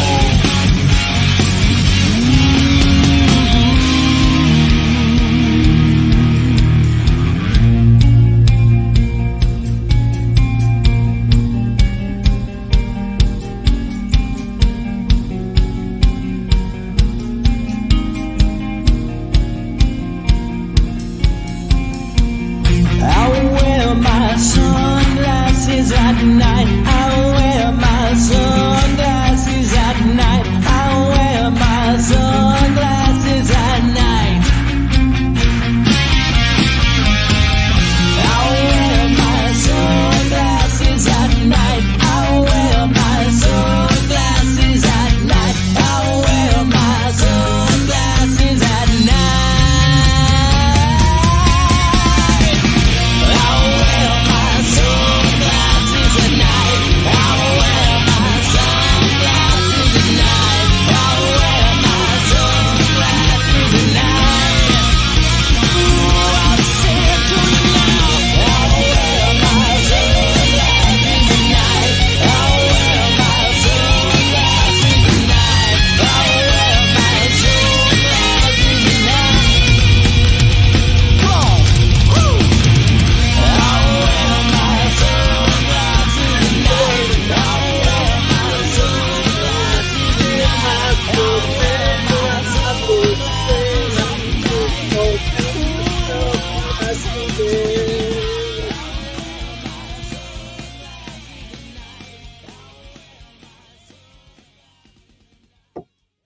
Yeah, buddy, a little Griffin with their Corey Hart cover of Sunglasses at Night.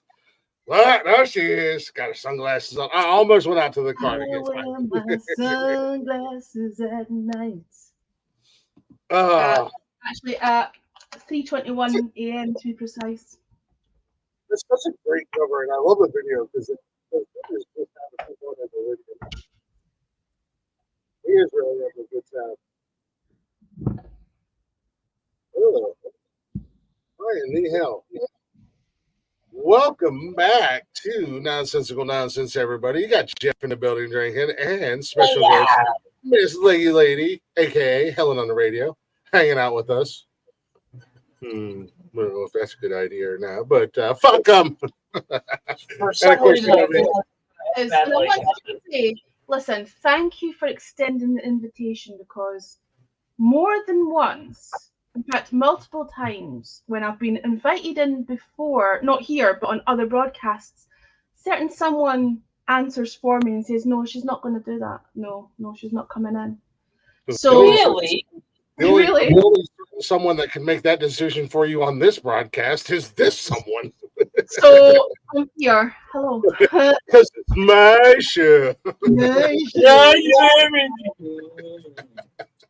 But no, welcome back to the show. We got Leggy hanging out with us tonight.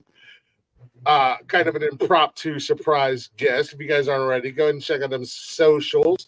Give us a follow, like, and subscribe. Simply go to bio.link/nonsensical nonsense. You'll find everything there, and you're going to find the links to our sponsors as well. You guys can check them out.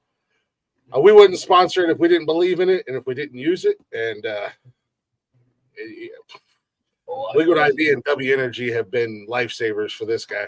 I got to tell you, some of the Wednesday night broadcasts have whooped my. W is saving my health. Yeah, had it not been for W Energy and Liquid IV, I would not have made it through a Thursday.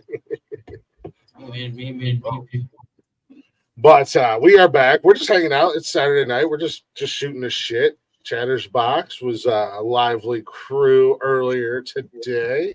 We're a lively bunch. Jeff is drinking. Literally, Jeff is drinking. Oh my God.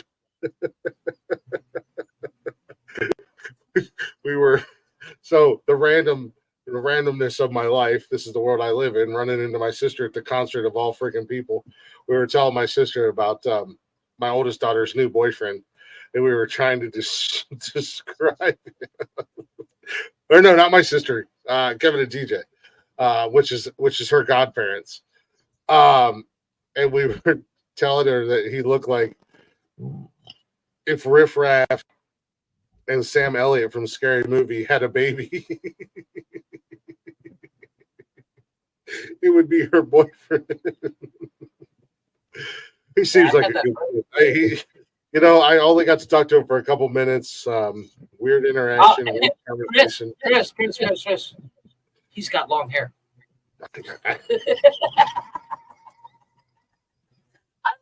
That's what he said to you. I got long hair. We were standing in the living room talking, and he was telling me what he does, like for a job and everything like that. And he's just out of nowhere. He was like, I have long hair. And he does. He has very long hair. He has very long hair that goes down to his shoulders, or past his shoulders. It's long and straight. And I was like, so do I? You want a medal? I didn't know how to respond to that, other than the fact that I still don't know how to respond to that. Yeah, my only response was, I don't mean to be rude, but I host a podcast and we're live right now. My podcast co-host is retarded, and I can't leave him alone for very long, so I have to go back to what I'm doing. Oh, I was vamping. Yeah, you were foddering. Why don't you just get to the point? Haven't you learned anything from the greatest fantasy football podcast host ever? Just fodder for 3 hours. Just get to the point. There's a reason why I don't go live by myself. I'm just saying. Mhm. I often question myself when I go live by myself. I have a couple of things I do really well by myself. Going live is not one of them. How about we not go into that world of things you do well by yourself? Oh, I'm good. Although a certain somebody who is on this broadcast right now enjoys when I go live by myself, because then I start to open up more and people get to see a little bit more behind the scenes and learn more about me that they wouldn't expect or ever think was a possibility. There he is. I just By the think way, that the men's mental health thing is such an important thing to talk about, and I think that you did that really well that day that you opened up, and you should explore that more. I want to explore more because I have this guy as my fucking co-host, and when I try to do the bro check, he's because out of everybody on the planet, I have no mental health needs. I'm good. I'm fine. You are how many hours in a office every day? You have no mental health issues at all. Not a one. Shut up, Chris. Not a one. Pull the phone records. Not a one. Pull the phone records. I'm fine. I spent 2 hours, 3 hours on the phone with you because you were freaking out about a job situation. And we talked, and I said, dude, everything's going to be fine. Don't worry about it. I understand why you're worried. I was forced into promotion I didn't want. We and talked unfortunately about now I make more money. And not only that, but I spent time on the phone because you're freaking out about the move and everything. No mental health. As I'm saying, don't try to bullshit me. I am a perfect specimen. Hell, I got a phone call last night from a guy who will be joining the show here very soon, and he just wanted that friendly ear to talk to. We didn't even have to talk about the actual situation or the actual problem, but he wanted that guy that he could talk to that was not going to make him feel bad for what he was feeling. And as he said, was hoping for a little pick me up, but all I got was you're a pussy. I should have known better, but it was a joking manner. I didn't call him a pussy. There's a reason why I don't call you. I didn't call him a pussy. I was there. I knew he was going through some shit, and we spent like an hour on the phone chit-chatting about just whatever. Most of it wasn't even anything. point. It was just I've said it before, and I will say it a million times again. Having somebody that you can call is the most important thing in your life. Whether And it's you- to talk about the problem or to just shoot the shit. And Which I don't call it. and you, Mr. Macho Man, Mr. I'm a man, I don't have any problems. You were one of the first people when I was going through some crap and didn't say anything to anybody who recognized it and called me and was like, the fuck, man? Yeah, I called you a pussy. Well, yeah, you did, but that's beside the point. you weren't being serious about it, but you knew that I was going through some stuff. Yeah, I And- told you to grab your fucking balls, walk it the fuck off, rub some dirt on it, get back in the fucking game. He didn't do that. We cried together. Throw some sawdust on it and get on with it. Is that the Yeah. You rub Soak it some in dirt on cider. it, get back in the fucking game. Don't be a pussy. Soak it Take in 3 cider. more downs before you pass out from the pain. Like I've said before, vulnerability isn't a weakness, it's a strength.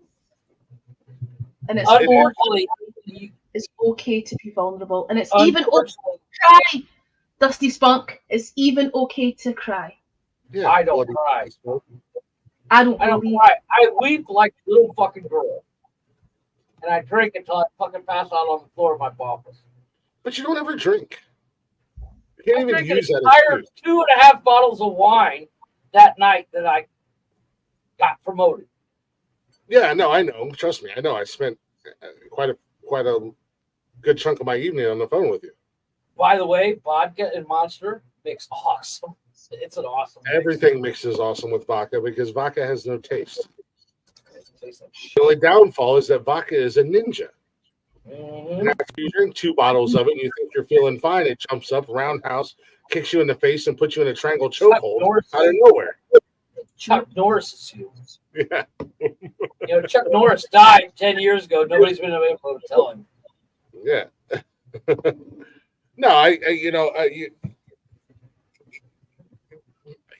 mental health in general is such a heavy subject, but men's mental health, as much as people talk about it and make videos and go online about it, that's, I will say, like 80% of those people are just about the clicks and the likes and everything like that.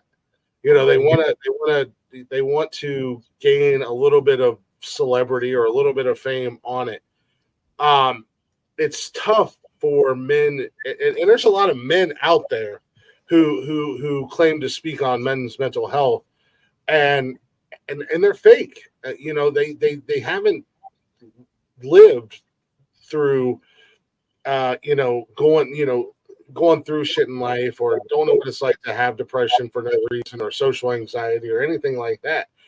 And for the longest time, I always kept all my shit to myself. I didn't want to open up about it, even after starting this podcast. Well, Chris, let me ask you a question. Just not to interrupt, but let me ask you a question. What were we all told from day fucking one? Well, I mean, we grew up with a generation of men who grew up from a generation of men who grew up from a generation of men. That if you Get show, the fuck over and get back to work. Eat a sandwich, get back to work. if you cry, or if you show emotion, any kind of emotion at all, that's a sense of weakness. Yeah. And it's where we are in this generation now, for us, that we have to break that cycle. And I ask my son all the time, "Hey, how you doing? You feeling all right? Everything okay? You're like, what's going on in your world? Everything good at school? How you feeling?" All the time. And it was like we watched Guardians of the Galaxy 3, and I obviously it choked me up. I got teary eyed. I cried a couple of times watching that movie, but he did the same. And then I said, "I seen you cry," and he's, "I'll see you cry too." And I was like, "It's okay. It's a sad movie. We're allowed to cry. We can make fun of each other." I fucking cried like a little girl was doing me. you will cry. They've provoked that reaction in you. Yeah. That's on purpose. But you understand that's what they mean when they use the phrase toxic masculinity. That's exactly what they're talking about. They're talking about systemic, bullshittery of being constantly told that you're not manly enough, or you're not a real man if you cry. That's what, and I hear it like people, even on these kind of conversations, not understanding what's meant by the phrase toxic masculinity. And that's a perfect example of it. You know, that shit needs to stop. I mean, as far as I'm aware, the highest cause of death for men under 25 is still suicide. Like that shit needs to stop. Men need to be able to talk and know that you're talking to two people that have survived suicide attempts. I had no idea that was the case, and I'm sorry to hear that you felt that way. I've had 4. I've had 3. Jesus. Yeah, no, I mean and that's why I talk to my son the way I talk to my son, and we made fun of each other and we busted each other's balls like when we watched that Guardians of the Galaxy, but at the same time it was like, it's okay, dude. It was sad. It was like super sad watching that movie. Dude, that fucking movie was sad. Dude, I'm sorry, but I will never take shame in the fact that I cried at the end of the fucking Notebook. Yeah, well, and that's what I've and it took me a long time to learn this because I was of that upbringing, and I'm 42. Rub some dirt on it. Get back in the fucking game. All jokes aside, I'm 42 now. It took me a very long time. I'd bottle up my emotions. Nobody seen me. Nobody got to see me cry. Nobody. When I would break down and I would cry, it was in privacy. There was nobody around. There's a reason why there was a lock on this door. You're making ashamed of it. That's why. You're making feel 100%. 100%. Chris, let me ask you a question. What happens if you cry in front of your boys? What happens when I cry for what? In front of the boys. Back in the day. Yeah, it's Thunderdome, man. Never hear the end of it. Yeah. There's a reason why there's a lock on this office door. No, I went to one of my best friends' funerals. Well, 2 of my best friends growing up that were murdered. I went to their funeral. You didn't see me shed a tear. Not in one. I saw them in the back of the church or whatever funeral home. You didn't see me shed a tear in front of people. What happened when you got home? Oh, I was a mess. But you're not allowing. You're not. I don't want to say you're not allowing yourself. Society is to blame for it, but you're not being allowed to be a full person. You're not being allowed to be a full, because everybody has, all different kinds of emotions, right? But it's weird that men are only really allowed to express anger, right? Because anger is an emotion. Yeah. And that's you're not being allowed to actually be a full. But here's the problem. The problem with men showing anger is they've bottled up everything. So when they do lose it, they're going to kill someone. Comes out as anger. Yeah, it's a pressure cooker. Which is when I was going to therapy, which is what my therapist told me. He said you're a giant pressure cooker, Glick. I said, you're calling me fat? I said that today, somebody. No, but he said you're a big guy, you're a big person, you're an imposing figure. And he said you're a pressure cooker. And what happens when a pressure cooker reaches its limit? It explodes. And there's no remorse, there's no premeditated, or it's all just instant.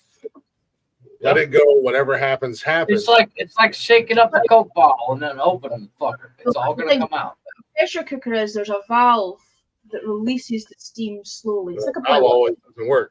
Releases, but the thing is, it's finding that thing. What is your thing that releases the thing? So whether that's humor or whether it's music, doing something for yourself, it's finding what that thing is that's your release valve. To just you want to hear something crazy? A little bit. You know what that valve is for me? What's that? Show. The show. There you go. Because without this show, I've spent 3 different nights in jail in Mexico because somebody pushed me to my limit. And I almost killed them.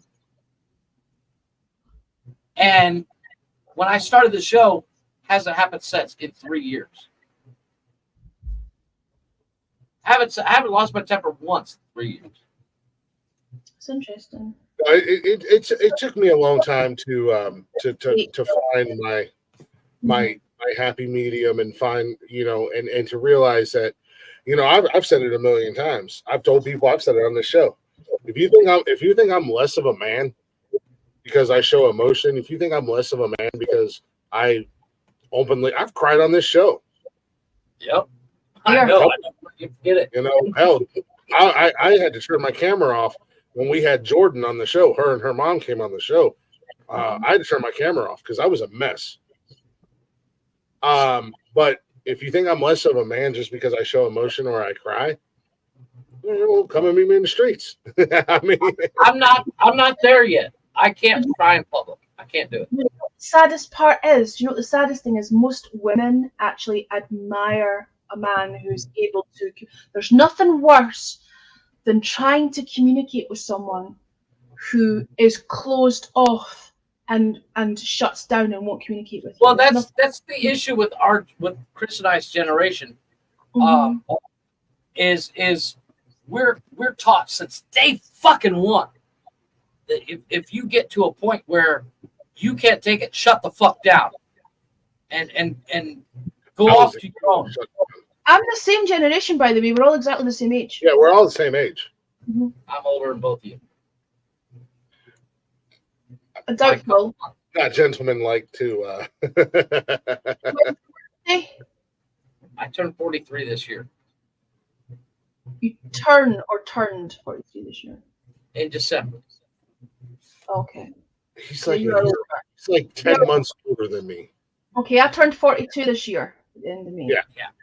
Yeah, you guys are young pups. You're basically sperm to me.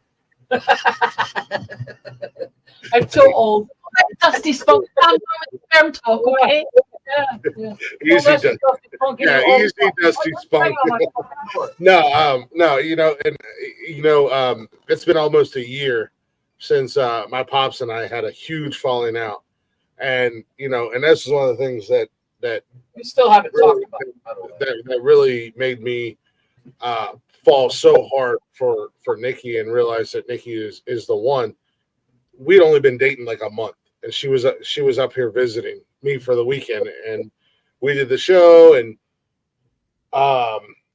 she was here hanging out, and my parents showed up unexpected. Well, my dad and my stepmom showed up unexpected, and she was sick. One, she made the trip out here for the weekend, and she was sick. She wasn't feeling good, and I was like, well, let me hang out with these guys for a little bit, whatever. Pops and I were drinking. Pops is an asshole when he's drinking. I had finally had enough. I called out all their bullshit. I called out all his bullshit. He kept blowing up on me, everything else. And the last thing I said to him was, if you don't get the fuck out of my house, you're either leaving in an ambulance or a body bag. Your fucking choice. They left. I came back here to the bedroom. She was asleep. She was sick. And I completely broke down. Completely lost all my shit. I wound up breaking both of my hands, knuckles, fingers, everything. I beat the fuck out of the wall outside. Came in here, broke down. The wall on right after the show. Yeah, lost my shit. She was sick as hell. Rolled over and just helped me. Yep. Didn't judge me. Didn't think any less of me. Didn't criticize me the next day. Actually, the next morning when we got up, she asked if I was okay.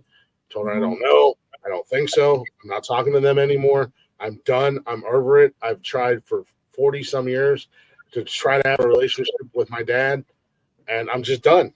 I'm over with it, And we lay there in bed, and she cuddled me.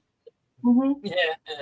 And to be probably the most vulnerable I've ever been in my entire freaking life to anybody in person. And you were able to, and you were comfortable enough to be able to do it. Yeah, and she never judged me. She's never brought it up to make fun of me. She's never brought it up around people. She's never said anything to me afterward. Out of all 4,000 women Chris has proposed to, Nikki's the one I approve of. 100%. Only been married once, and proposed like 40 times. He's like Ross from fucking Friends. but out of all, been in 3 relationships since my divorce, and they've all been on this fucking show. My point is, well, out of all 400 Thousands. Jeff, you probably know him better than anyone else, right? So if you're approving of someone, that means something. I 100% approve of Nikki for the simple fact I love Nikki to death. I'll take a bullet for that woman. I love her to death. And the fact that she's got my boys back, she can't do no wrong. Except the one thing, that bitch still ain't made me a fucking sandwich. that is one thing I can say about her. She's the first woman I've ever been with or ever dated or anything like that. That, like, not that this happens on a regular or that it's happened, but if shit goes sideways in a bar or if we're out to dinner or something like that, if I'm with my boys, I have more faith in her. She's going to jump up and have my back than my boys are. Mhm. Like, she'll be the first one to jump up and ready to throw down with somebody. Motherfucker, I'm starting that I fight. can't say that about you because you're in Mexico. I'm talking about. Understood. But if I'm there, I'm starting that fight. If the three of us are out together, you two are probably going to fight each other to be the first one. Sounds like my kind of person, actually, because I'm pretty much. Yeah, because we know we got the big Sasquatch behind us to take care of us. No, I'm usually the one that's first up to fucking, roll my sleeves up and get wired in if I have to. That's the other. Wiry. You're wiry. No, Say it for me. not wiry. Say it I'm for me. Say it for me. said get wired. Wiry. There it is. Wiry. I'm not wiry, not by a long shot. There it is. I just like to hear. Sorry. The reference to that is my favorite movie of all time, The Replacements, with fucking the field goal kicker. Where's Nigel from? Is he Irish? I don't know where. I fucking knew it was going to be somebody Irish. I'm sorry, but that fucking movie. Island, right? Nigel Gruff is a fucking bad motherfucker. Fucking, I love the dude that plays Nigel. No, Gruff. yeah, like I said, that was one of those first signs for me, finding a partner, and as we've progressed in our relationship, and it's still young, we continue day to day proving not that we have to prove to each other. It just comes naturally. We're naturally happy together. It's the whole it's not 50-50 anymore. No, it's a growth. Some days it's 70-30. Some days it's 20-10. Some days the percentages change. Got each other. When one's feeling a little bit depleted, the other one's got the other one's back. Picking up the slack. Exactly. Yeah, no, exactly. And if we look forward to Sundays, not because we're doing anything. We're literally just fucking laying around the house being lazy shits, watching movies and eating sushi on Sunday together. Enjoy each other's company. Yeah. Yeah, we don't have to do anything. We can literally. I could be playing Xbox and she'll be reading a book on her Kindle, Mm-hmm. and that's all that matters.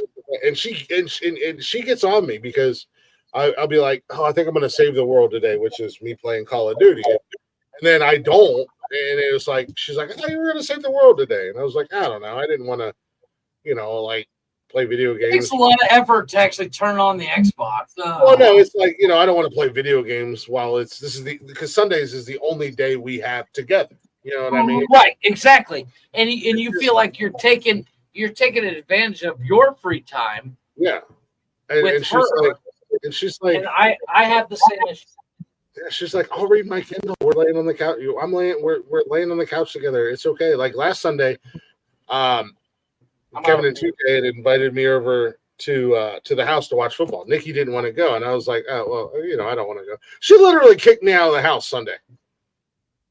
She was like, go. She's like, I'm not your other girlfriend. I'm not going to get mad at you for going to watch football with your friends. She's like, I'm literally going to go to sleep. I'm gonna. I left. She put on Clueless and went to sleep on the couch. Yeah. She texted me and said, I'm ordering. She texted me. She said, I'm ordering sushi. It'll be here in 45 minutes. I was like, all right, I'll be home. Every day that I hear a story about Nikki, I love her more and more because she's not afraid to call Chris out on his shit. Mm-hmm. And he needs that as well. Mm-hmm. Well, yeah, 100%.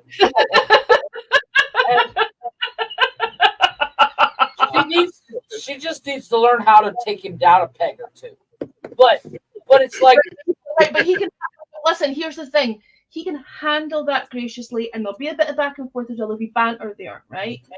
exactly. Some men have to constantly be like in control all the time, or they have to be like dominant all the time, or they have to be like. And I if never want to be that dude. if a woman's outspoken or confident or, you know, just being herself, they've got to kind of try and knock her down a little bit just to try and fucking keep superiority all the time, you know? So it sounds like the dynamic between the two of you, it's, do you know what I mean? It shifts constantly. It shifts There's constantly. back and forth. I mean, we could literally have an argument. We could have an argument about something, and most time, let's be honest, it's something trivial. Literally. And less than 5 minutes later, it's like we didn't even have an argument. She's not bringing it up. I'm not bringing it up again. We argued, we said our piece, and then we went about our business. And then we're not going to bring it back up to try to make the other feel bad about it. You know what I mean? Well, it's not about who has the most points at the end of the day. Yeah. Well, you know, there's been nights where, this is probably one of my worst flaws is the fact that I like to drink, and on Saturday night sometimes I drink more than I probably should, and she gets frustrated with me and she just goes to bed. Where there are some cases where, and I wake up the next morning and I feel like an absolute fucking piece of shit because I'm like, oh, God, I'm sorry, I was drunk when you came home, and I wasn't. She's like, why are you fucking apologizing? It's done. It's over with. She's like, she doesn't bring it up the next morning. Once it's done, it's done. It's over with. You know, she's not gonna make me feel like shit. Or if I get mad about her for something, and I'm only speaking for my relationship. I'm not telling everybody else how their relationship. No, but it's yeah. You know, I'm not giving unsolicited advice. Yeah, there's a few people who like to do that.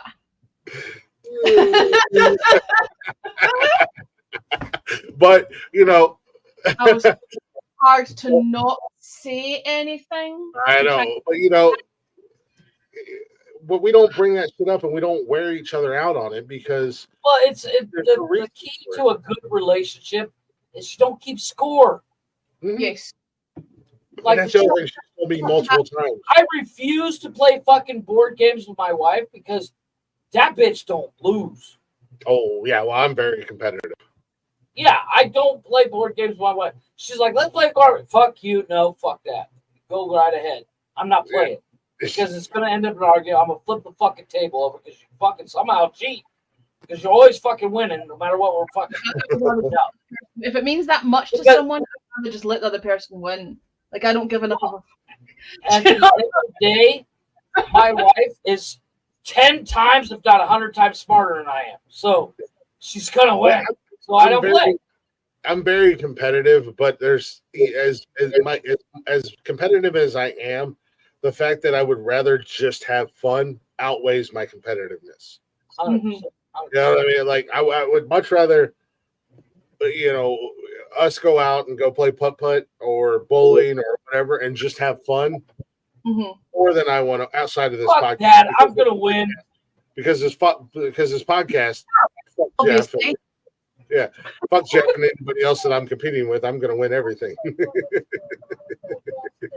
No, I know what Jeff's doing about the thing. Like I'm very much about communicating how I'm feeling in the moment as it's happening. I need to have it talked out. I can't go to bed with it on my mind. It needs to be resolved. It needs to be discussed. And well, no, that's key to any relationship. Right. But what I never find go to bed angry. Right, what I find is that some people will do anything other than discuss the thing you're trying to talk about. They'll deflect to something else. They'll shift the blame. They'll fucking darvo the hell out of you, gaslight the situation, rather than just discuss the issue that's going on at hand, and then it never gets resolved. Now, when I talk something out, no, I'm not talking about anybody specific. I'm just talking generally. In general. No, I'm trying for fun. Don't try and make it something it's not. I'm just talking generally, right? If it never gets resolved, it does become resentment. Okay. I'm the type of person whereas if it gets discussed and it's sorted and it's dealt with and I've said my piece, I won't go back to it. It's been dealt with. But if I don't get a chance to do that, resentment will start to build because because what you're doing is you're minimizing my feelings. Right? Well, unfortunately, you're falling into the trope of most women. It's you keeping score. No, not at all. Having your feelings constantly minimized all the time, like what it is you're trying to communicate, isn't valid, and having that deflected to something else and the situation never being discussed. It's not about keeping score. Right.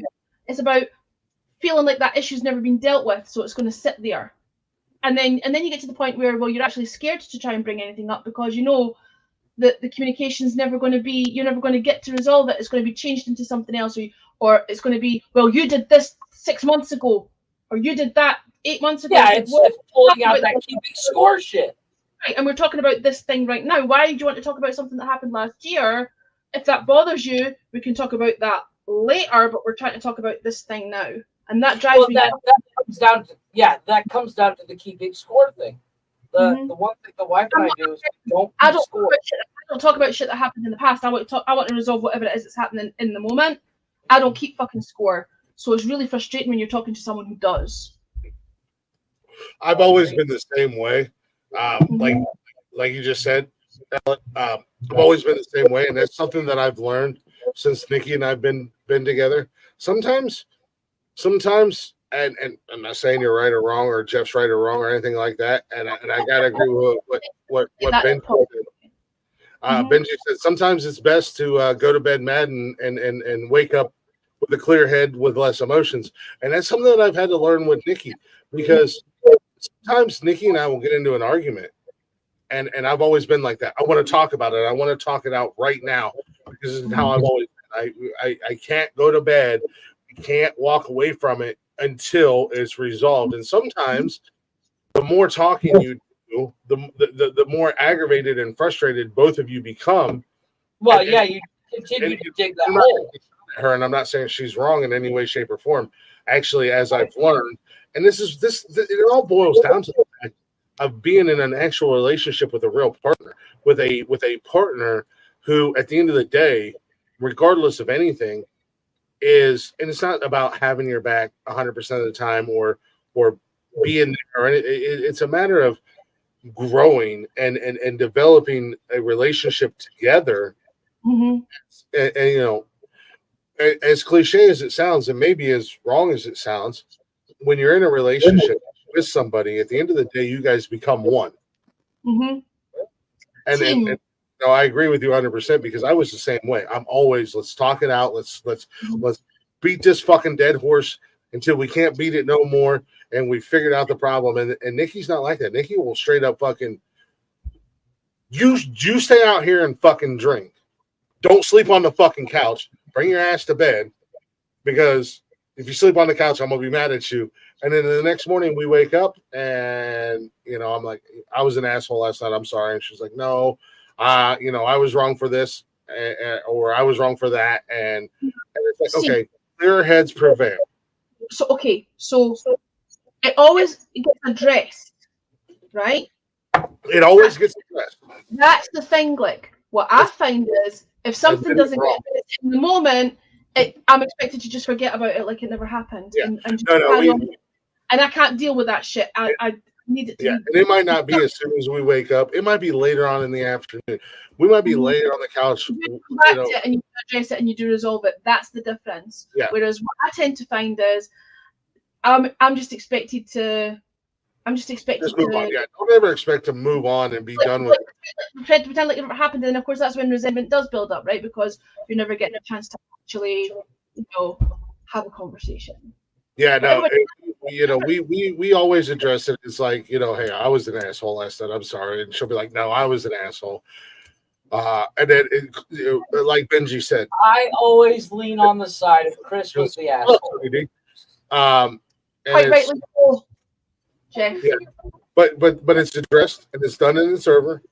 I'm not gonna, and she never once have I ever woken up or she ever woken up and gone, last night you fucking bitch. I can't believe that you blah, blah, blah, blah, blah, and then like, I'm not wrong. You're fucking wrong. And you can't tell me I was wrong. It's like, you know what? We were assholes last night. Yeah, you let the cooler heads prevail. Yeah. But I was the same way. I'm 100% guilty of what you just said. We are not going to bed until we talk this out, until we figure this situation out. And I got to be honest with you. For me, for instance, 99.9999% of the time, it caused more problems and aggravation and frustration.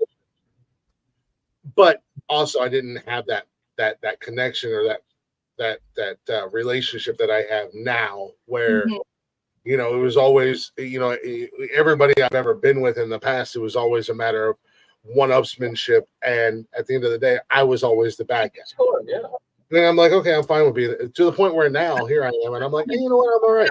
That's fine if I'm the bad guy. If me being the bad guy is going to solve this fight and solve this problem, and I'm the bad guy. 100%. I'm the fucking. I play that game all the time. I'm the king of bad guys. I can't be dealing with the one-upmanship. That's. But people have to be able to admit when they're wrong, because believe it or not, ladies and gentlemen, your intergalactic champ is wrong sometimes. Oh, and don't we know it? I was going to say that is quite hard. That's not hard to believe, to be fair. Not very often, like 0.000. Oh no, I'm flipping that. That's going on TikTok tonight. I am, and that's one thing. I've always been. I was always brought up. My grandfather's taught me I guess you can say one very valuable lesson. Say what you do and do what you say. Or mean what you say and say what you mean. Exactly. And if you cannot live by the words that you say, live by the actions that you do, then you are not a man. Great. Oh, if I said it, then I fucking said it. If I did it, then I fucking did it. Whatever the repercussions are, I have to deal with. But I made my bed and I got to lay in it one way or another, good, bad, or indifferent. But if I'm wrong, I'll be the first one to go, you know what? I was wrong. Let me apologize. Let me make amends however I need to. But I was a fuckhead. Sometimes my emotions get the best of me. And I've apologized. In fact, I've been told a few times that I apologize too much for things that aren't even my fault. Like, why are you always apologizing?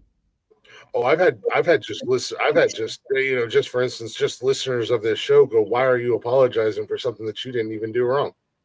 Because you're really keeping the and just it's just it's a don't rock the boat. Yeah. Keep everything level. At the end of the day, it's going to make other people's lives easier. So let me go ahead and be the boogeyman, the Baba Yaga, the monster of your story. Bigger person, I always apologize. Actually, that can be detrimental to your mental health as well. When you're constantly. I don't have any mental health issues. I'm perfect. Everywhere. You said that already. We're not buying it. Next time Jeff calls me and we're on the phone for 3 hours, I'm going to record it when he has a mental breakdown. And that's what I'm going to do.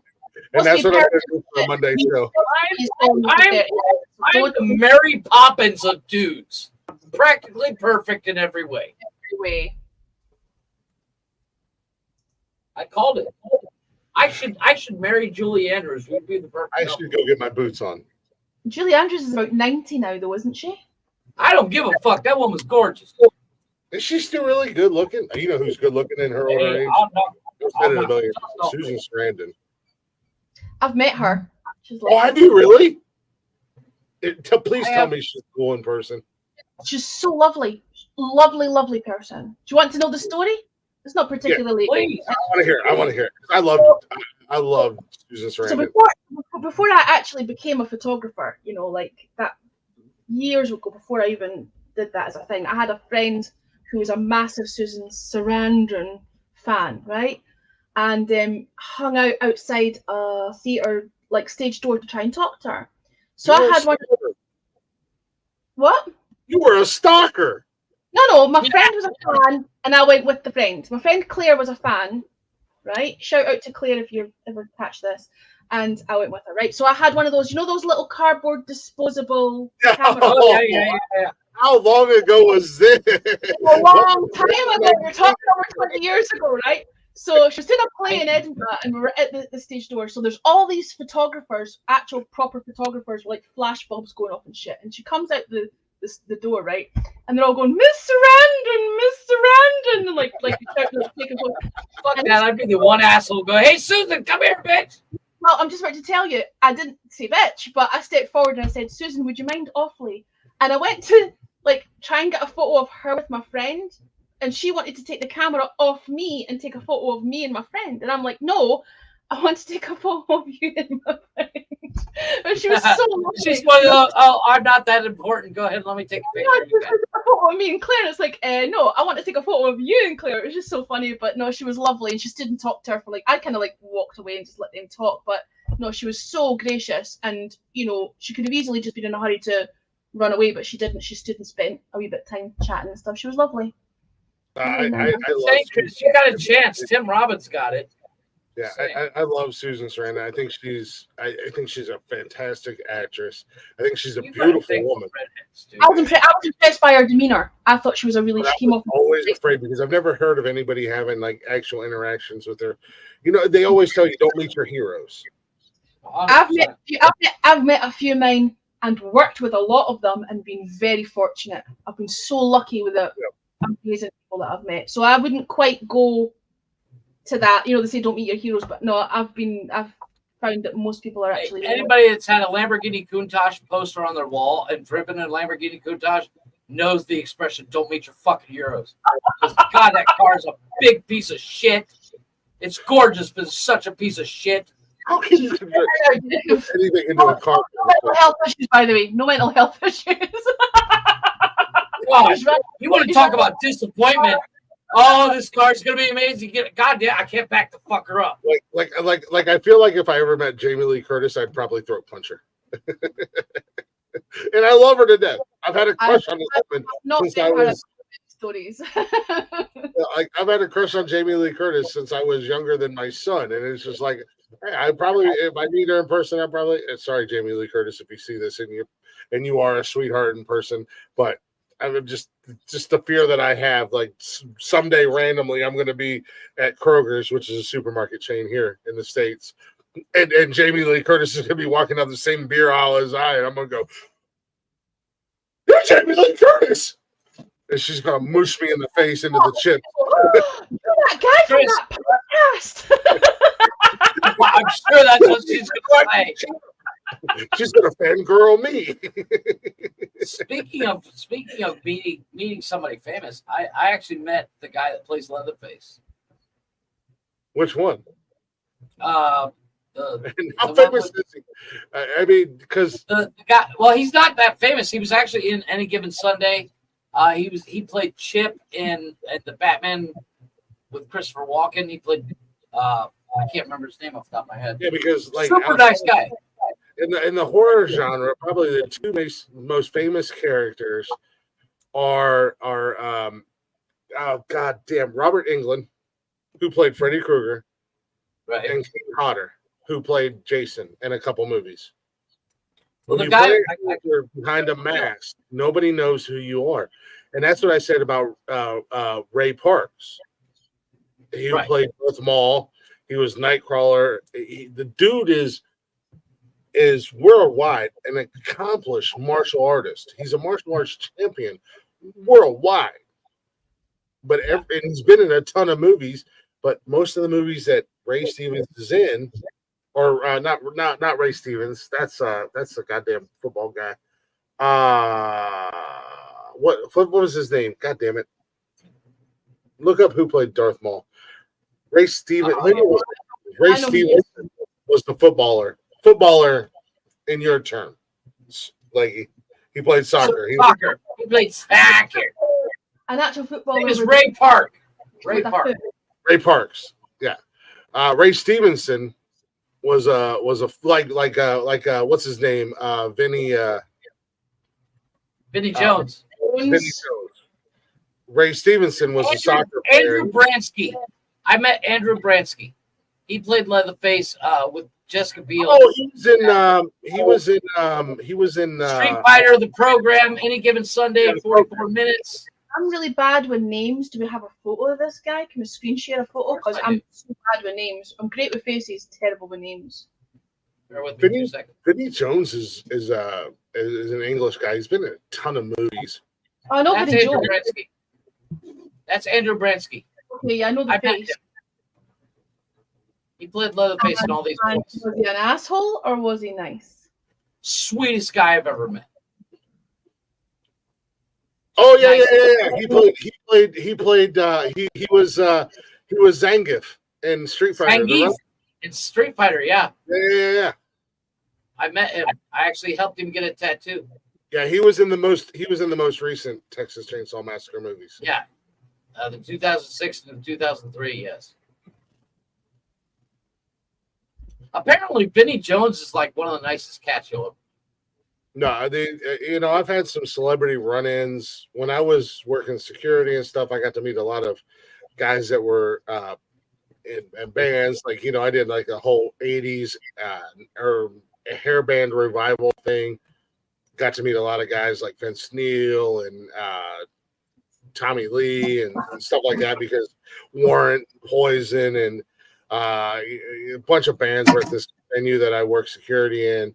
I came across Rick Nash, who's a hockey player. He played for the Columbus Blue Jackets one night, and it was right after he signed a huge contract with the Blue Jackets, and him and his buddies were out celebrating, and then I almost killed his little brother, but Rick Nash was as nice as he could. I'm a huge Blue Jackets fan, and I didn't recognize Rick Nash at first. And the bar I worked at was on campus, and it was a home game, and we did a big tailgate party, and so we had the parking lot. Coors Light brought in semi-trailers. And when you open up the semi-trailers, they opened up as bars. So they had the tab inside of them. And Rick Nash came in with his brother and a couple of his buddies. And, they were trying to get in the bar, but unfortunately we were at max capacity. We got fire codes and shit like that. And I told him, I was like, hey, we got to get a few people out the door, blah, blah, blah. Once we do, we'll get you guys in. And his little brother was like, do you know who the hell this is? This is Rick Nash. And I was like, I know he's not, but that's cool, whatever. It doesn't matter. Once we get some people out the door, well, it turned out it was Rick Nash. And he was super cool, but his brother kept getting up in my face and pushing on me. And I told him, I was like, look, the next time you touch me, I'm going to choke you out and I'm going to throw you in the fucking alley. So after we got a few people out, got them in. Rick came out by himself and he was like, hey, man, I'm sorry about my brother. He's a little drunk tonight.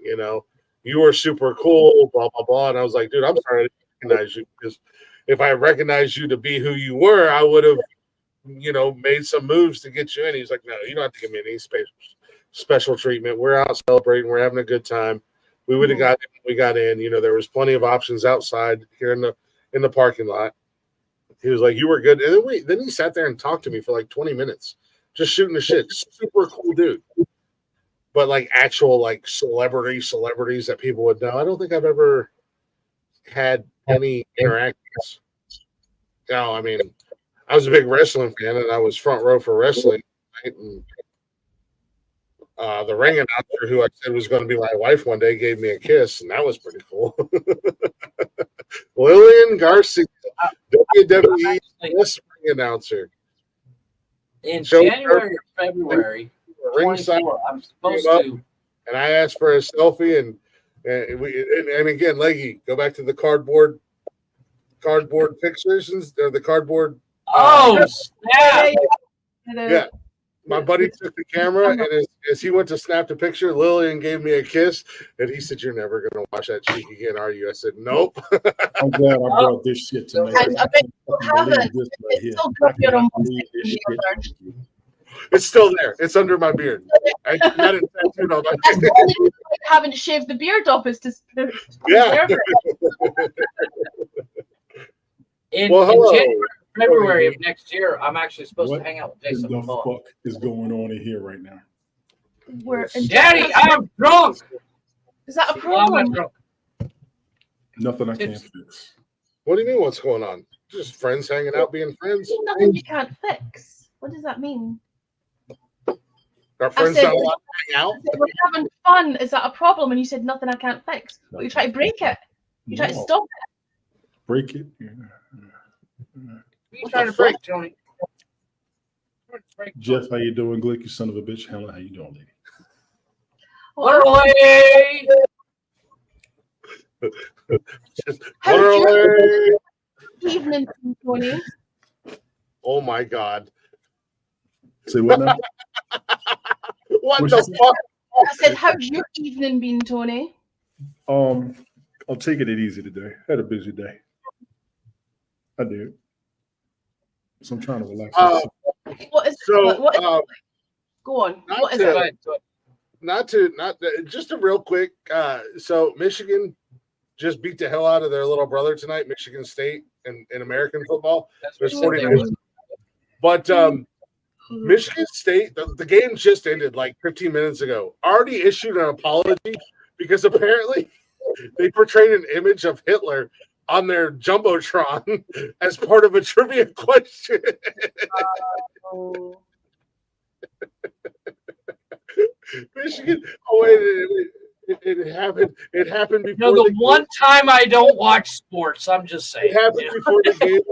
The image appeared as part of a trivia question about Hitler's place of birth. Michigan State University said, "We are deeply sorry for the content that was displayed, as this is not representative of our institutional values." Wow. Wow. Wow. Woo, let's go, Michigan! God damn, Michigan State, you goofy bastard! I got something from Michigan State. Let's talk about buttered sausage. Talk about buttered sausage, where it comes from, what it does. Why is it doing what it's doing? Get it out of my face. What about buttered sausage? That's not your jam. It's not your thing. You don't like it? It's not my jam. I don't buy jam. I buy honey, and I kiss it on the lips. Buttered sausage. Sorry, that was breaking news. I didn't mean to just like disrupt everything. That was breaking news. Well, you did anyway. Even if you didn't mean That's to. why I played the clip, because you just pulled a fucking e-break like you read about. And you're like, let's talk about buttered sausage. Oh my God. Sausage sounds like a sexual maneuver. Yeah, it does. Yeah, it does. Hold on, baby. I'm about to show you the buttered sausage. I got some buttered sausage for you. Oh, Yeah. in a cutie, we don't need to actually see a demonstration. Calm down. Wow, Yeah, wow, fuck you, E.T. I got this. You can go to Bearded Big Boy on OnlyFans and see that butter sausage move. Wow. Tony D,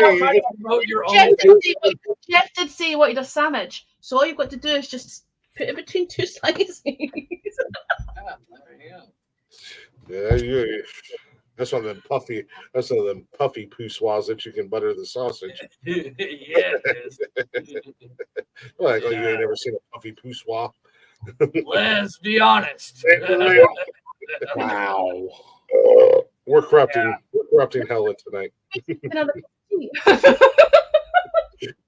She's come to the dark side. We're not talking about you, Tony D.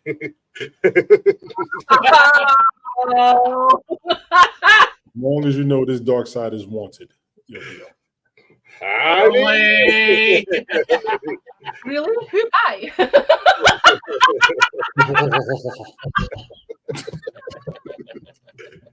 You get moved, Tony? Tony, did you get moved? Somewhat settled? Yes. Settled in?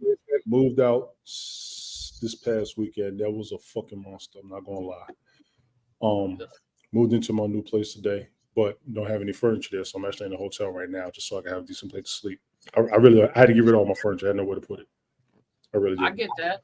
All of it? Like you didn't keep any to put in a new place? So I got to buy new What the hell did you have, furniture. Mr. Fancy Pants? You have like fucking big ass fucking thrones and shit? Well, I got storage unit, but a lot of the small stuff went in the storage unit, plus some of the stuff that I'm saying, like, you can put your couches and stuff in the new place. No, I gotta get new couches. New couches was old already. I had to go. Gap I in gave between. them.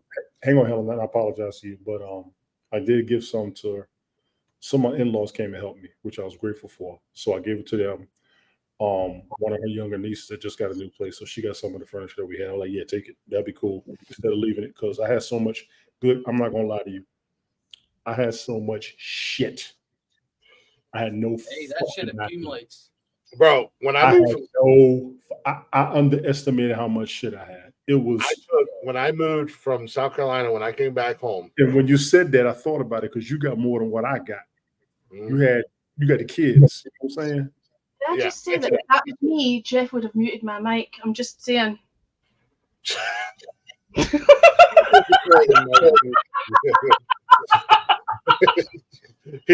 I'm just he saying. has But I control of had so much shit. And they literally, I called the city. Yeah, I called the city to come get the garbage. They didn't come get it till Friday. Yeah, I took the week before. They said the can had to have a lid on. I said, "There's no fucking lid. The lid came off from being there for so long." They put a stick on the can. I'm like, "This is bullshit." So we had boxes and everything. J Money was good. First of all, Jay, I did not move. Listen. He's actually under the desk as we speak, but like you weren't supposed to tell anyone. Yeah. Oh, you're in Scotland? That's why I got. That's why I'm sitting here with because Are it's you under wearing my a glove right now? Show us your foot. And for the record, she's under my desk, and that's not a microphone. Fuck y'all. I'm sorry if that was true, it would look like this. You sound jealous. Anyway, I'm not jealous, trust me. Again, racing stripes, I've earned them. That's pretty good. You have to walk with that. You learn to make efficiencies in life. Benji Games, how you doing? But I did get we got everything closed on My Thursday. dick in your mouth, Jay. That's what rhymes with glick. I was kind of stoic at the closing because they was looking at me and I said, "Yeah, I ain't got nothing to say." So we did all the closing and everything. Got to my new apartment today. Got the keys and everything. Started putting some stuff in. I was going to go by the storage place. They actually had put my stuff back to where we couldn't get to it, so they're going to bring it back out tomorrow so I can get the stuff out of there. I went furniture shopping. Something happened today that's never happened to me before. I went to go get that sexual man. No. Let's be honest. Let's be honest. That's not happening. See that eye rolling. Oof. Oof. I went to get some furniture and I was trying to get some more. And my card got declined and said, "You've actually reached your spending limit today." That's never happened before in my life. That's not Pena. That's not Pena. He's not in the shed with sunglasses on. Jesus. Tony, I have a similar issue coming up for myself. I gotta say, we do give Tony a lot of shit, but I understand what he's going through right now with the downsizing situation. I don't know how long you've been in your house you're in right now. Since the tail end of 2007. Jesus. Wow. You got a lot of shit. And the thing is, I moved from a 3-bedroom place with the rooms were twice the size of this into this tiny 2-bedroom place and had all shit. And my ex had all his shit from his 2-bedroom place. So we had a double lot of shit, Yeah. Like Benji. Doing something similar. When we moved to France, we're literally just taking a duffel bag a piece.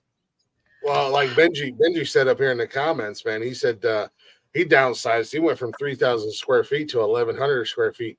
I went from roughly around 2,800 square foot house that I had down in Charleston, beautiful house down in Charleston, and I came home to Ohio, and the first apartment I had was on a good day, ladies and gentlemen, might have been 600 square foot. Hell no. When I left Charleston, I took 10 to 12 truckloads full of shit that we accumulated. We lived in that house for 5 years before my ex-wife and I split. We lived out here for about 5 years, 5-6 years. I took 10 to 12 truckloads to the dump Not to mention all the shit that guys that I worked with, my neighbors were like, "Hey man, I'll give you X amount of dollars for this. I'll give you X amount of dollars for that." You know, to downsize and to move back to Ohio and come back home. I mean, I literally, Pops gave me a pool table that I had in my garage in Charleston. I brought it home with me when I first came back home. I had a place for it. I didn't have any place for it when I moved into my apartment that I had before I moved here where I'm at now. When we moved out, and it was just chilling in storage. When I left my old apartment to move in here because I didn't have anywhere for it, I just left it. That's basically what I'm doing. Downsizing is a kick in the dick, but also downsizing makes you realize too much fucking shit. Yeah. Like I got so much unnecessary stuff just because I have room for it at the end of the day. Agreed. See, I've never had to actually downsize because Links in the bio there, numbnuts. For the simple fact that I've never had it as good as I do now.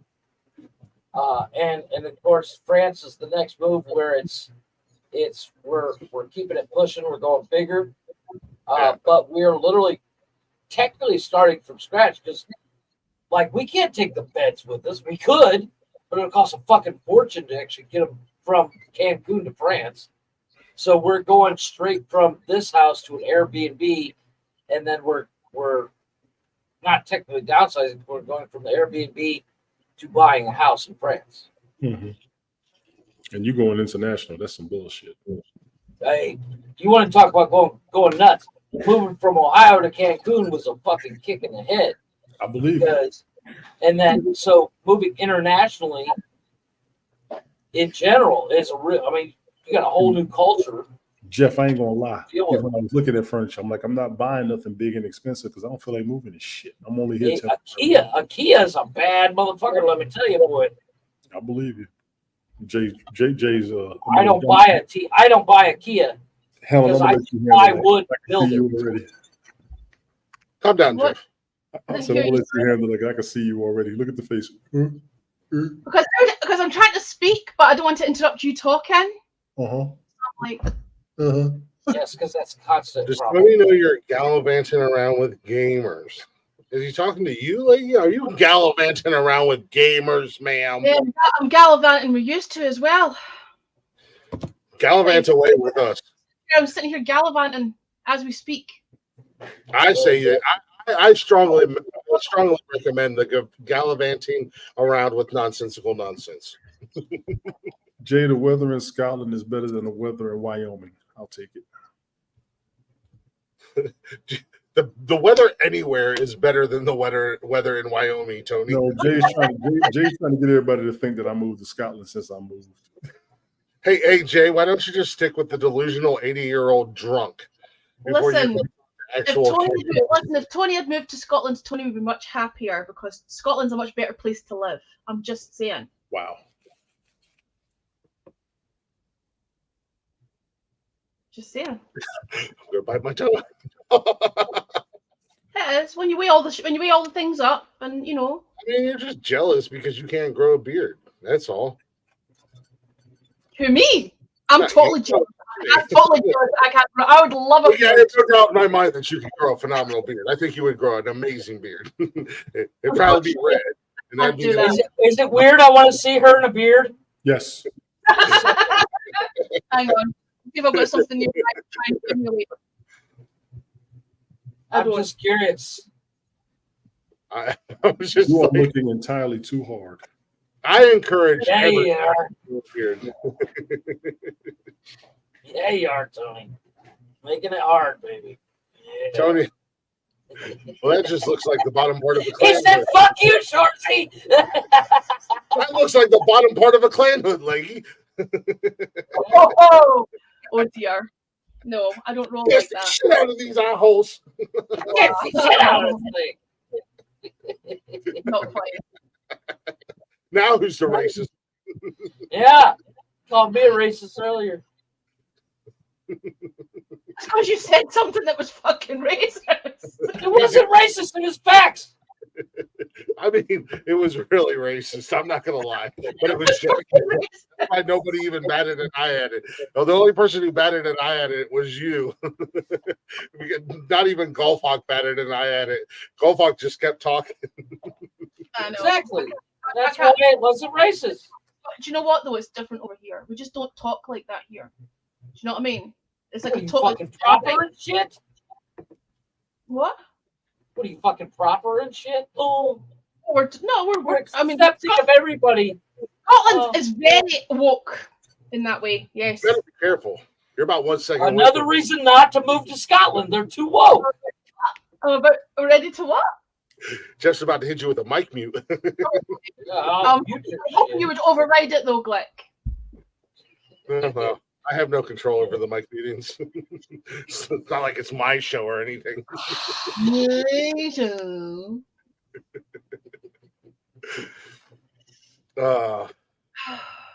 I really do need more tea. Actually. This is an amazing show, especially when Jeff's. Until you came in here and started fucking it up with your crappy comments, J Money. Yeah. Hey, but you know, he talks all this goofy ass shit. The links are there. You just came in and you we're actually having a really interesting conversation about men's mental health earlier. We were talking about all kinds of stuff. But mind you, let me remind you, J Money has followed me on every social media platform since Stalker. He's a bit of a stalker. Stalker. He wants my butthole in his mouth. Yeah, he does. He That's wants your buttered sausage. He wants to exercise. Buttered sausage. He wants to kiss it on the lips. He wants to exercise my demons.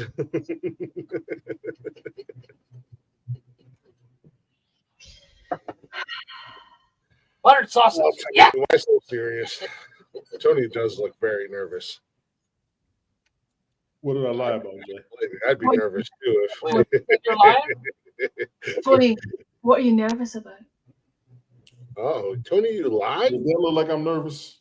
You lied? You said you were leaving. Let's just say that's one of my legs. Oh. What show were you starting? Oh man, Jay's calling you out, Tony. I said I was leaving. Are you sitting there watching Glick and Jeff and getting a hard on? What's going on there? No. Yep, he's got a hard on. My computer, my camera's blocked. Oh, it's coming all the way to Cancun. Oh my God! Oh, Tony, put that thing away. Oh my God, you're gonna put somebody's out with that, Tony. Stop getting. He's getting crunk. Careful. Tony's getting crunked on nonsensical nonsense, everybody. Tony, it's not racist if it's fake. You got a big dick. We're not discriminating against you. We're accepting. And you know, your giant elephant trunk that you wear. You're a goddamn tripod, Tony. No, but why is Jay always trying to say something to kind of like try to provoke what is this mentioning other people's names in the chat? Matthew, Pinky, what's wrong with you, man? Chill the fuck out. That's what he calls himself. That's Jay. That's the thing that a lot of you guys don't understand about Jay. You get Jay one-on-one, you get Jay in a serious conversation. Great dude. Yeah. Love the guy to death. I agree. And Tony and I have both said this multiple times, and I stand by this. And this will absolutely happen one day. Eventually, I'll make my way to New York, or maybe for some weird reason, Jay will be in Ohio, and he'll be in my neighborhood, and we're gonna hook up, and we're gonna go have a drink, or maybe go get dinner. First thing that I do is punch him dead ass in his jaw. I'm clotheslining the shit. I am lighting his shit up as quick as like fucking old school Mike Tyson, laying motherfuckers out in 15 seconds, knockouts. I'm rocking his shit, and then after that, we're fine. I love Jay to death, but I want to break his jaw because Jay is the type of dude who has to he has to be on the stage. He has to be controversial. He has to be a shit stirrer. But if you actually have a conversation with the man, he's a good dude. I love for Jay. I love the cat to death. Why he puts up with the amount of bullshit that he puts up with, because he's super intelligent. He's super smart. He can carry conversations all day long about anything and everything. But then he feeds into the bullshit and the drama that the whole controversy sells. Nonsense. And then he puts up with a certain individual's crap, which blows my mind. Apparently, she gives the best blowjobs in the world, and he enjoys getting his dick sucked by her. I don't know. But I'm so confused. Okay, I'm nauseous now. Look, I definitely need a fresh cup of tea. I'll be back. I mean, yeah, I couldn't imagine getting a blowjob. They all say when Chris starts talking about blowjobs, we all thinking the same thing. Maybe we should go get a cup of tea. I'm not mentioning any names. I'm just saying, Jay. I do. I got nothing for Jay. I will rock his shit when I meet him eventually. But I love Jay to death. You know, him and I have had some serious conversations throughout the years. I've known this cat for, goddamn, Jay, what? We've known each other for, goddamn, a decade now at this point. You know, we've had our issues. We've had our falling outs. We've talked about them. You know, I got no ill will towards Jay, nor will I ever. But I will rock his shit when I meet him. And not his shit, his jaw. Like Tony said, you're pitching an ass whooping on sight. But after that, we're good. I have ill will on Tony because he still hasn't told me he loves me. No, He loves me either. I love you, Tony. Do you love me, Tony? You love me too. I love you, Tony. He said you better get to that crown. You better get to that crown, Tony. Come on, Tony. Just once. I want to hear you say it. It's not going to hurt your masculinity. So you got to move. You got to move under your belt. You're quote unquote officially moved in, man. How's everything else going? I mean, we haven't talked forever, and I got to be honest with you. You know, a lot of people have asked about you. A lot of people have asked where you're at. A lot of people, Kevin asks every single episode, "Where's fucking Tony?" I mean, His exact fucking words. Where the fuck's Tony? You tell the kids a civil soul. I've never dropped anything ill will towards your way. Right. A lot of people are curious to know how you're doing, like everything, work, and Pathetic. Unfortunately, the move sucks. And I've been there, man. I can't speak for Jeff. But I don't wish a move on anybody unless it's upgrading. Upgrading, I totally understand. Downgrading sucks. The entire situation, Tony, I 100%, I know what you're going through. The entire situation, man. It was kicking my ass. I ain't gonna lie to nobody. It was kicking my ass, and my personal shit was fucking with me. Mm-hmm. I'm here though. I'm not going to say that I'm glad it's over. I'm not, because I regret losing the house.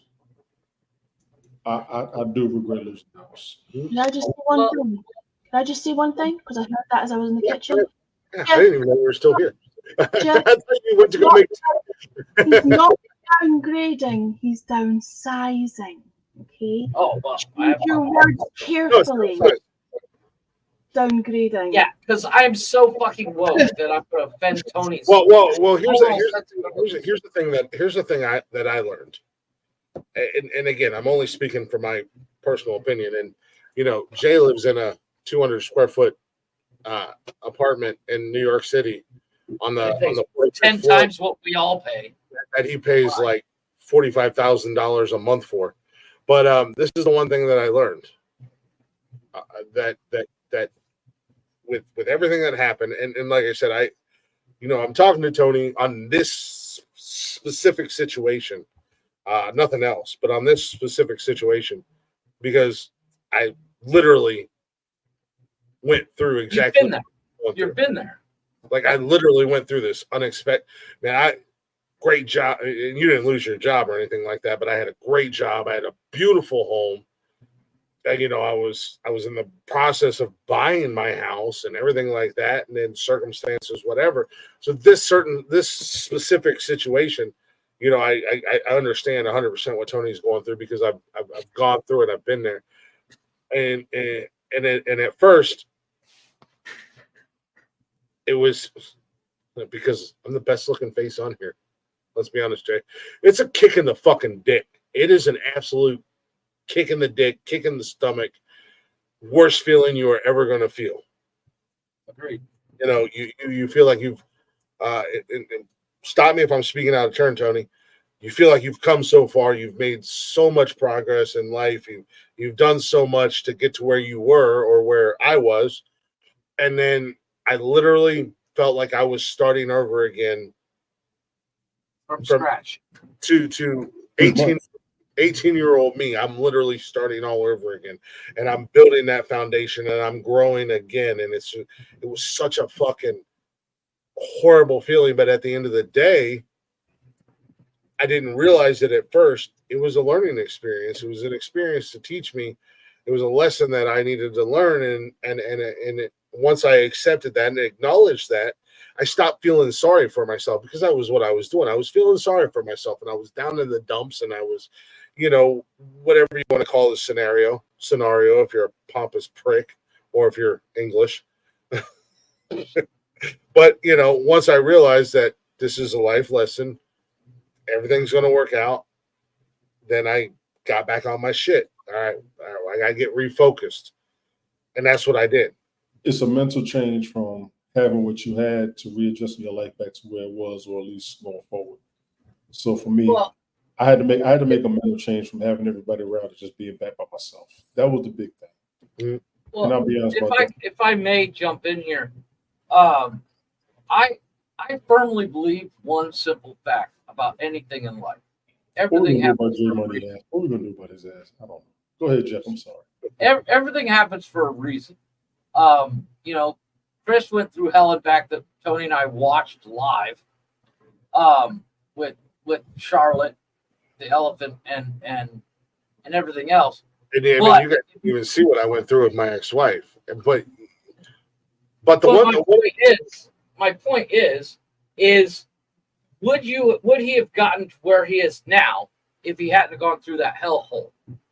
And I think, Tony, right now you're maybe not 100%, but you're in that hellhole now. And that the courage that it takes and the fortitude, as it were, to dig yourself out of that hole. Once you're out of the hole and you're back up on top, you're like, God damn, I'm so glad I went through that, because now it's so much better. But here's the kicker. I have to thank family, including my in-laws, for helping me. 100%. They did come through. They did bail me out. Of course, we're going to reciprocate with everybody. I thought I was going to be able to, and everybody's looking at me like, you must be out your mind. You can't handle this. And my in-laws actually saw how much pain I was in doing all that. And they told me too. They was like, you really are hurting. I said, y'all have no idea. And a couple of them did get it because they've been there before. So that's why I was able to jump so hard. They said, we already know what you feel. And we can see it. And we had good conversations. They were supportive, not being sarcastic. I do have to thank my in-laws, and I want the whole world to know. I am grateful for my in-laws. Cheers. Absolutely. I am grateful for that. I told them too. I said, I told somebody on the broadcast 2 years ago, I love my in-laws because they were never an issue. Never. Which is rare, by the way. Yeah, it's very rare. And this is another example where you don't necessarily burn bridges, because you never know when people are going to be there for you. Agreed. There's no way I'll ever forget them for that. There isn't. So right now, like I said, I got the apartment, I'm working on furniture. Got to get a couple other things done during the week. I won't be situated, I don't think, until maybe Tuesday or Wednesday, honestly. And then I gotta get my mindset back. When I saw Jason today for a little bit, he was with his grandmother. He went to a birthday party. She took him up there, so I went by there and saw him for a little bit. He was just willing to come help and do everything. I said, no, go ahead and enjoy yourself. Let me get everything situated. When you come to the place, you won't have nothing to worry about. Working on going to see my oldest boy for Christmas. Everything is in place for me to do that. Perfect world, if you will. I just got to maintain that more than anything. So, like I said, I'm here. I do have a lot. I'm just trying to keep my mind straight. Well, Tony, if I may. And y'all gotta excuse me, my nose is like crazy. I don't know what the hell's going on with this weather. Go ahead, Jeff. Get something quick, but if I may, I want to remind you one simple fact. Go Have ahead. my number. If you need anything, you let me know. Oh no, you good. You good. I appreciate it. I appreciate it. But 15 hours a day with my phone on for work. That's the number you have is my work number. Yeah, we Anytime good. you just want to shoot the shit, that's what I'm here for. Right. I love you, brother. Oh, for God's sakes. Say it, motherfucker. Fuck you. Pussy. Pussy. Bitch. That counts. You call me bitch, that counts. There you go. I guess. I don't know. I'm 6 beers in. Counts. Starting to sober up. That's what sucks. Jesus. Yeah, but Tony, if you never see me drink heavily on the show. No. This is the first time I've really drank on the show. The last time I called Chris bitch the entire time. It's hilarious. Good Lord. Good Lord. Yeah, it was awesome. For the record, I probably won't be broadcasting tomorrow morning because I got to be out of here by 11. I normally do the show by 10:30. So I got to get out of the room before I can do anything. So I doubt I'll probably even broadcast. Now, did you change states or just towns? Same town, same state, just different address. Tina, how you doing?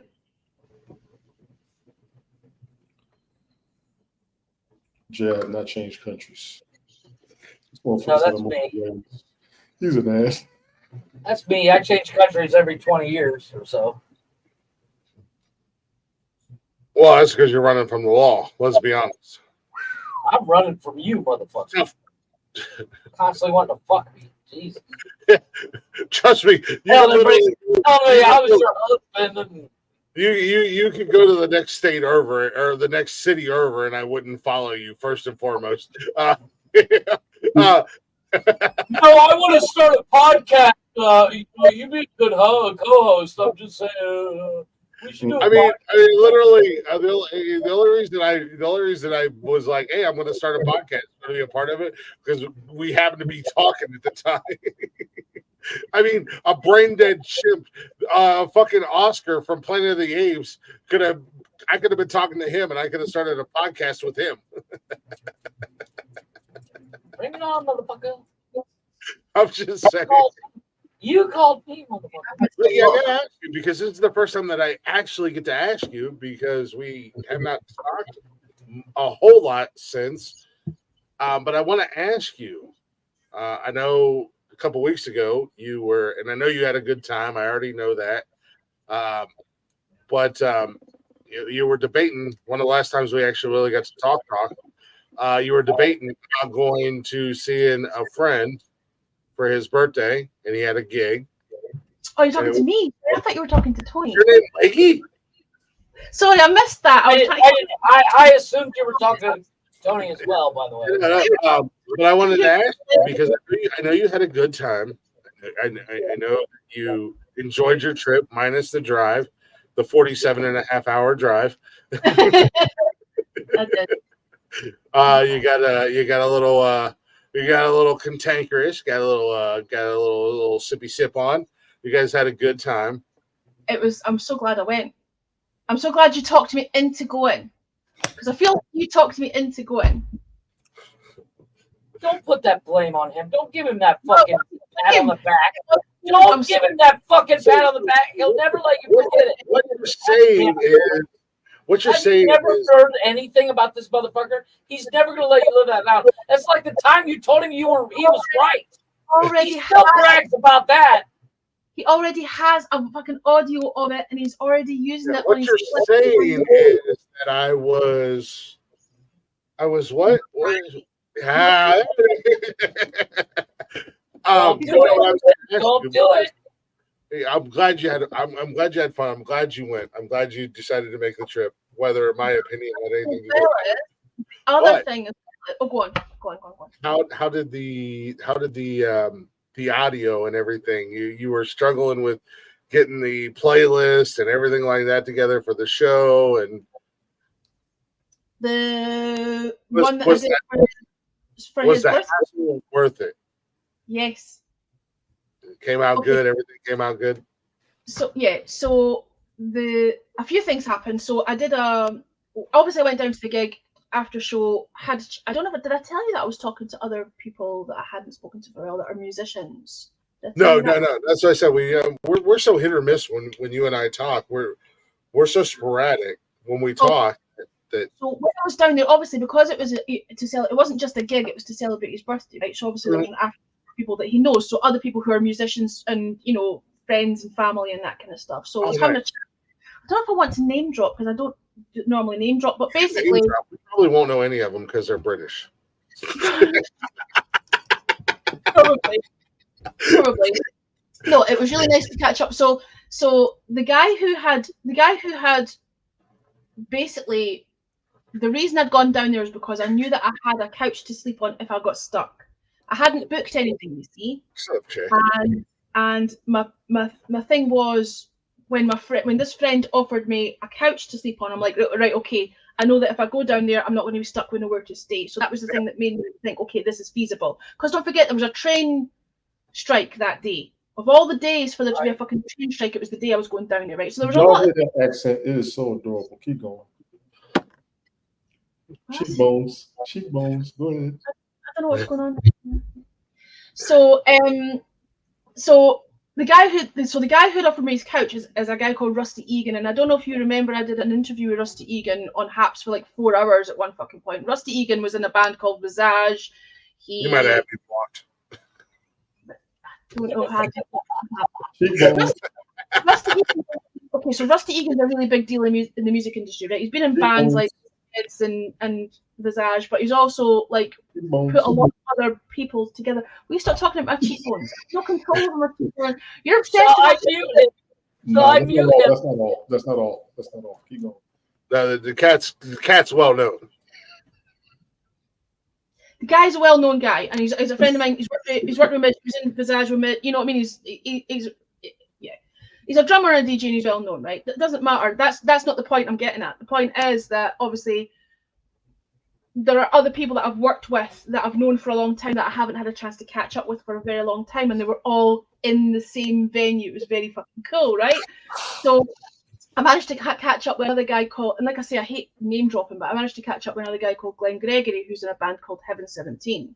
And if you don't know Heaven 17, they were an offshoot from the Human League, early Human League, right? So anyway, long story short, I was talking to all these other people, and it's looking like we might be doing some more like live stream chats. Heaven 17 are going on tour. They're going to be in Glasgow in a couple of weeks' time. So there's going to be the fact I went down there has actually opened up other things that I would have been nervous about. Although I know these people, I don't like asking for favors, right? I never do. But having the chance to just talk to them again when I haven't spoken to them for a while was beneficial in that way too. So not only did I have a good time, yes, Blick, congratulations on being right. Not only I had a fucking awesome time, but also it was worthwhile going down to catch up with people and to move things along. I would like to intervene. Glick was not the only one that told you needed to go to London. I beg y'all's motherfucking pardon. I never said he was. I know, but he's taking a whole lot of clout and pride in advising you to go ahead and take that. I'm just saying, I'm not taking a whole lot of crowd or pride. I'm just saying that, I was sitting here doing podcast stuff, and for whatever random ass reason, I jumped on the Cantina and I seen Jeeves and Leggy were live, and they were hanging out. I was like, I sat my phone down, was out, and I was around. I was like doing podcast stuff, and I was doing laundry, and I was cleaning up the house. I was half-ass listening, and then I came back in, and I was sitting down here, and Leggy was talking, and she was talking about this trip, and she was, and actually, my first chime in on the conversation was because she was talking about her car. And mileage or kilometers or whatever. Miles. So I just simply asked, "What kind of car do you have?" And and I was like, "Oh, well, how far is what's the distance?" Blah blah blah. And she was trying to figure it out. Me doing what I do, I just jumped on Google and I put in her make and model and the being diesel, and then I had to change it over to stuff, yeah, kilometers and all that shit. And I was like, well, I mean, in all honesty, your car gets fantastic gas mileage. It's not that bad of a drive. I didn't know 100% what she was talking about. And then I wound up jumping on there with them and turning my mic on and talking to her. And basically the only thing I said to her was, you know, at the end of the day, what up, Mark? Me personally, what are they, Mark? Me personally, I love drives. You know, it's a way for me to clear my head and listen to music, whatever. I don't know why you're explaining the entire conversation. He is breaking this. He's talking longer than me. If you don't get to the point, I found out what was. I found out what all the details, and I was like, I have to explain. Listen, so mad. The thing is as well, I know Tony's getting pissed off because he says that actually you were more supportive of it than Tony was. I'm sorry, Tony, but he was. You were like half-arsed about it, right? Really? And Glick, yes, and Glick was like, you should just go. Fuck it, you should go. That isn't what I told you. That isn't what I told you. And I'll be honest. I'm gonna be honest. I told you should go because one, you missed that environment, you missed that atmosphere more than anything. And I was like, it only makes sense for you to go because that's something that makes you comfortable. You haven't been comfortable. Talk to your mom, Jay. You have been away from that environment. You needed to go. I'm just saying. If he was more influential, then that's fine. If he was more influential, then it's fine. I didn't say that Glick was the only person. No, he's saying it because he's rubbing his belt like a little bitch, but I'm gonna get on his ass later. Go ahead. You wish you was as me. Go ahead, Helen. 5-game run. 5-game run. Understand? I didn't say five times. You've been tied for first. Fuck that. Go ahead, Helen. Okay, no, so I'm what I'm saying, myself. Glick was the only person who should go, right? I'm just saying that Glick kind of was the final person I spoke to and had kind of talked me into it, right? Because when you and I spoke, I don't think you knew there was a train strike. You said I should go, but you didn't know. That's why I told you to drive. It doesn't. And then I don't have to explain this. This is weird. This is having to justify the comment I made that Glick had kind of like convinced me. This is weird, man. I will say this. I will say this about me. I'm super fucking nosy. Obviously, I'm nosy, but I'm also I want all the information. Let's be honest. You know, I host a podcast, and one of the things that make a podcast host good is asking questions and being informed. You know what I mean? We're not sure. We don't have a you know, we're not a sports show. We're not a music show. We're not a movie show. We do everything.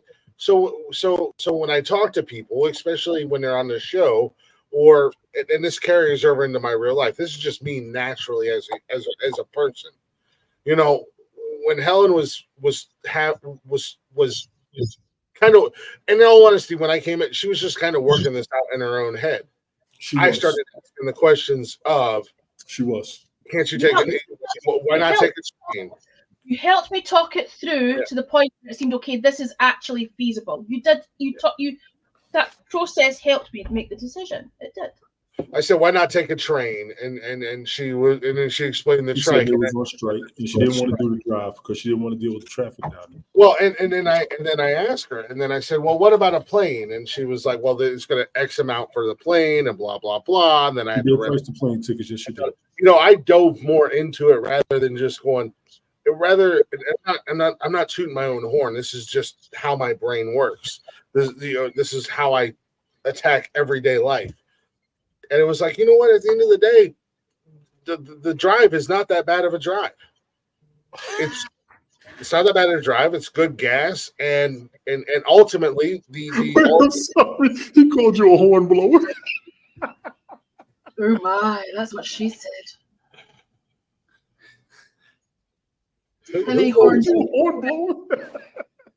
No, I just ask questions. I just dive in. I want the specifics. I want the entire story. I don't want to hear a half-assed fucking telephone version story from a guy who heard from a guy who heard from another guy whose sister told him, whose cousin told her, and that's kind of where I went from. And that's what I noticed. The gas mileage, you get great gas mileage in your car. It's not going to be that expensive. And ultimately, at the end of the day, regardless of the driver, regardless of the cost, none of that is going to matter if you miss out on this experience. The experience is worth more than anything you will ever, it's an experience she misses. Inconvenience, money, or anything like that you're going to spend. The experience is what you're going to miss out on. It's an environment that she misses. And those of you that don't know, she's very big on music and people who do musical things. And she misses that vibe. I said, go. Literally. I miss my people. Yes, you do. Jay, and at the end of the day, Jay, you keep dropping all these goofy ass fucking comments. And hornblower. And I've made it very clear. I love you to death, dude. One of the reasons I'm gonna break your fucking. You talk so much shit. You ain't doing anything, dude. You've been doing the same shit since you were on Periscope. You hang out with the same group of fucking losers doing the same fucking dumb shit every fucking day. You losers have nothing to do with your life. You have nothing going on in your life other than to argue and stand around and have the same conversations. Oh my God. Meanwhile, we're monetized. Meanwhile, we have sponsors. Meanwhile, we get views for days. Yeah, fuck you, Shorzy. Tell me when you have more than 1,000 listeners to anything you do that is not the same fucking lame, dumb shit with the same 5-10 people every fucking day. Literally. In 4 months, this podcast has had almost 10,000 fucking replays and downloads. The live we do just for fun. The show is designed for the replays, for the listens.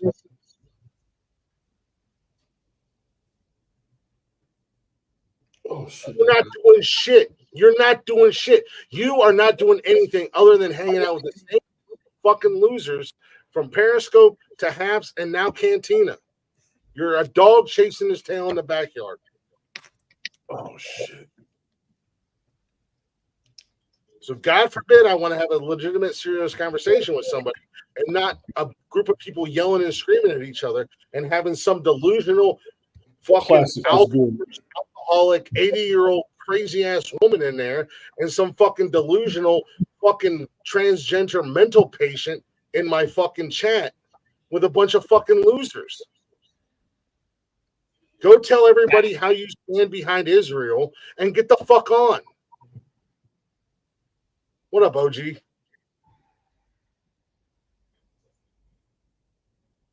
Literally. Go stand behind Israel on your fucking Facebook page, man. You ain't doing shit, bro. You ain't doing shit. You and everybody else over there ain't doing shit. You got a handful of fucking people. Tony. Got a handful of motherfuckers that are actually trying to do something, and all you guys want to do is run them in the ground and shit on them because you're fucking jealous. What is it, Jay? And it's sad. What are you asking me? It's fucking sad. I just said hi. Classic was good, bro. Good seeing you. Shade the Billy Goat looking those off. So God forbid I want to have an actual conversation and mix in a little jokey jokeness. I'm not taking credit. Jokey jokeness? I'm not taking all the credit, by no means necessary. I'm glad she went. I'm glad she had fun. That's all that matters at the end of the day. Agreed. Oh, shit. But I'm going to tell you what. Tomorrow, you're going to do the same shit you did tonight. Monday, you're going to do the same shit you did Sunday. Tuesday, you're going to do the same repetitive bullshit. Oh, shit. You and everybody else. At least on this show, we keep it pushing. We keep it going. We get and everybody who lurks our show. Y'all some jealous, hating ass motherfuckers of anybody, and that includes Leggy, that includes Tony, that includes Ted, that includes anybody else who's actually doing something outside of that inner circle. Y'all will hate the fuck out of them for no goddamn reason. And the only one that buys into it, and Tony, sorry if you take this the wrong way. The only one who buys into it and still associates himself with you fucking losers. It's Tony. Literally. Fuck you, Jeff. Fuck you, Shorsey. I'll admit, when I was doing Periscope and I was doing fucking TikTok, that shit didn't mean nothing. Agreed. There's a reason why I don't go live on TikTok no more. It doesn't do shit. I was just hanging out, fucking drinking beer and doing whatever. Exactly. But y'all some fucking sad ass motherfuckers. Bro. The same shit day in and day out. Looking for fucking attention. So here's your goddamn attention. You want your fucking attention? Here's your fucking attention. Make sure you're playing it live on Cantina like you pussies like to do. The link's been in the fucking in the comments since the show started tonight. Yep. But you want to keep dropping your stupid ass fucking comments and you want to keep talking your stupid ass shit. But again, the bad guy, the boogeyman, the one you all are so fucking afraid of. I'm here 3 times a fucking week, putting out something, putting out content, doing what I do. Leggy's putting out her content. Tony's putting out his content. And all you piece of shit motherfuckers want to do is fucking hate. Fuck you pussies.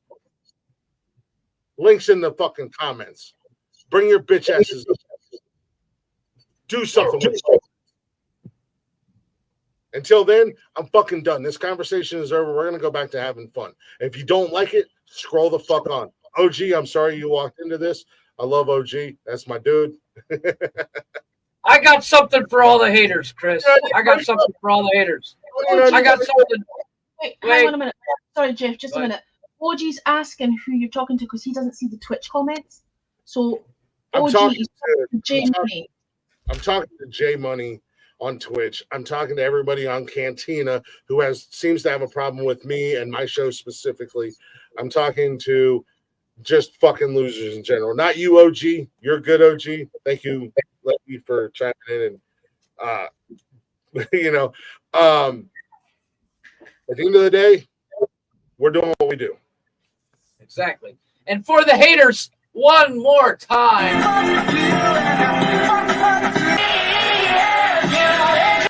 Fuck you, bitch.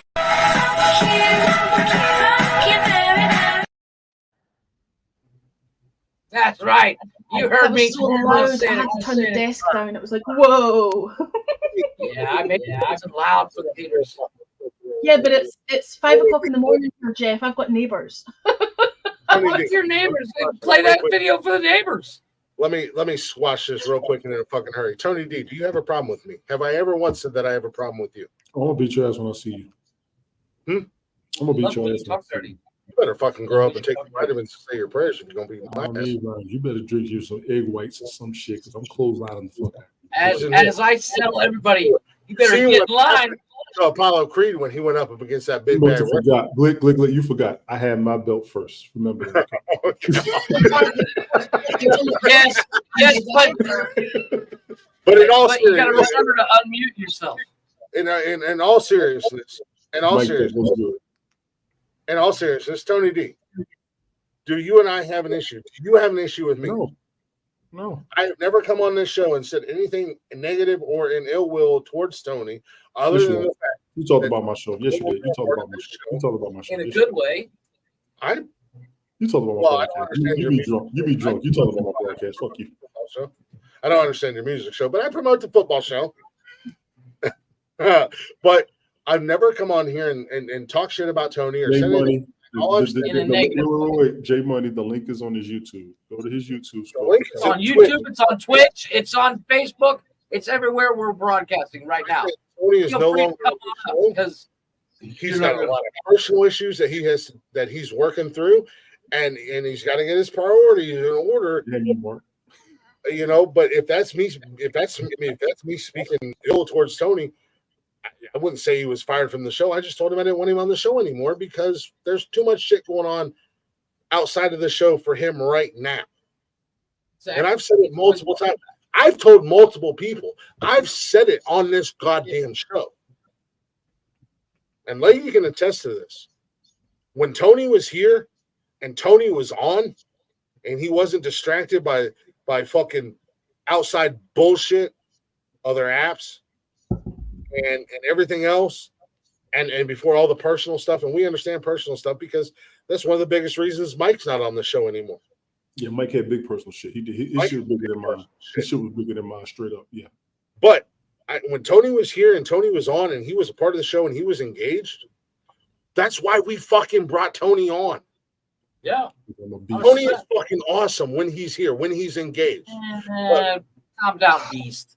But when Tony is preoccupied with other dumb shit or entertaining other dumb shit, no, me personally, I don't want him here for. I want Tony on his game because when Tony's on his game, he's a fucking man. At the end of the day, on my show, not other shows, but but personal life and priorities, got to figure that shit out. Once that shit, Jay, I have my own show. I've been telling y'all that for almost 2 years. Actually, Tony has fantasy football. Nobody knows that he's just being an arsehole. No, Jay's stirring the pot. Jay needs to have the fucking attention, and what have you been doing for the last half hour is giving Jay the attention. Yeah, we've all stopped having a conversation to read his fucking bullshit in the chat. Yeah, and I get that. Sorry, Jay, but you're being an absolute right now. You can go fuck yourself with the comments you're making. Helen, but you gotta understand. This is like what we were talking about when we were talking about the mental health. It's not just Jay. We've been dealing with this for months where people come in, drop snide fucking comments, and then fucking bounce. And God forbid they actually come up here and say something and be a fucking man about it. Hey, they got to be, I'm a pussy. I'm going to drop something and bounce. What's up, dude? Hey, Jeff, Jeff, notice in the comments. Tony's been asked if Tony and I have broken up. Like, we get that. We've had that shit for 2 fucking years. People talking shit about us. So we understand. I understand about getting shit every fucking day. Multiple fucking times a day. And people talking fucking shit. I get it. I understand what you're saying. It's fucking old. You know, Jay, if you have a problem with your mental health, go see a physician. Life is hard. Get a fucking helmet. Grow up, you fucking pussy. I'm sorry. Oh, wait. Chris is taking a piss. I gotta play them. I say you're pissing too darn loud, boy. It's late at night and you're pissing right in the center of the bowl like you're frying chicken in there. You gotta piss on the side, boy. Make it a stealth mission. You're causing a whole ruckus pissing like that, boy. Dude pisses like a fucking fire hose. I don't know what the fuck is wrong. Pissing in the bowl. You can't. Yeah, you gotta piss in the side of the bowl. Make it a stealth Nice mission. show late, though. Pay attention.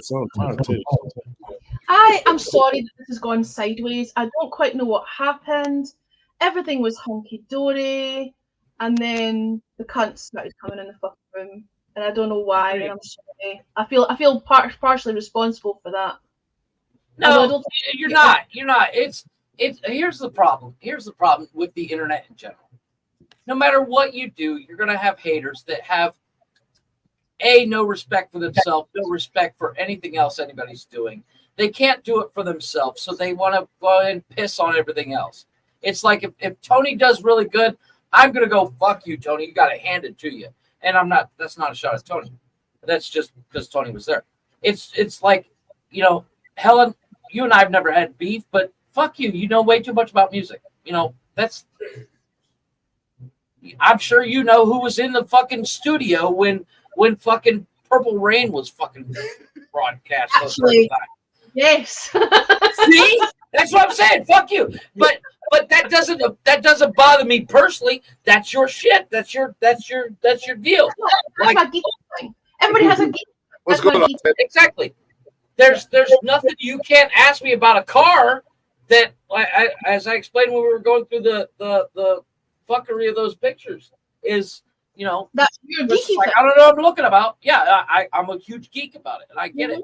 And Jay, if you want to go watch yourself in the fucking mirror and jerk off. I don't fucking care. I'm so sick and tired of the fact that, and it's not just this show; it's every show. The fact that people can be trolls. This is the one thing that I've stated since the beginning. People that troll like Jay's doing right now, these are the assholes that have never been punched in the fucking mouth. And I dare you to fucking step to my face, because I'm the kind of asshole that doesn't fuck around. You want to fucking talk shit to me, I'll punch you in the fucking mouth. I don't give a fuck how big you are. Ask Chris. I've almost punched Chris in the face a couple times. I chased Bob Smith around the fucking shop with a fucking cinder block. I was going to beat him to death. Who's Bob? Because he called me short. Bob went to high school with us. But he called me a short fuck. He called me a short fuck, and I got pissed off. One of those times with the. I'm saying that's big talk for a small man. 100%. You know what? And you know what? I may be a small man, motherfucker, but so's Dynamite, and I'll fucking blow you up. I'm fucking with you, Jay. Ted Hicks, thanks for the retweet. Appreciate that. What up, Ted? 100%. But that's what I'm saying. It's like if you don't have, I live by one philosophy, and it's very simple. You don't have anything nice to say, don't fucking say it. Don't be a fucking asshole. Jay, he's probably taller than you, so I don't know what you're fucking saying. I do that on purpose, by the way, OG. Blast it right in the fucking middle.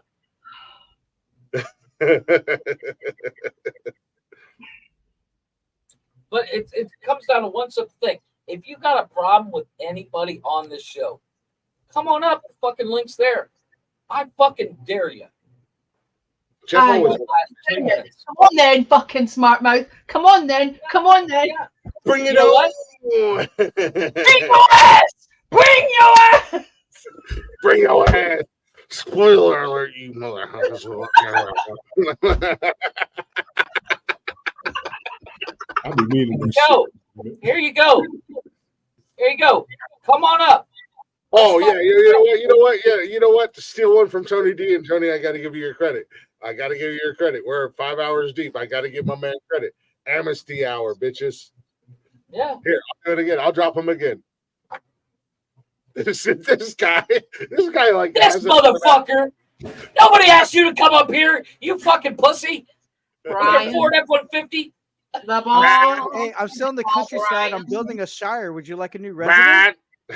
Fuck you. You F-150 bitch. Get a real fucking truck. Don't worry. I'll have a little step ladder for you to crawl in. Last Saturday night, Jeff and I That's did a good okay. job. I won't be able to crawl in because the fucker will be broken down.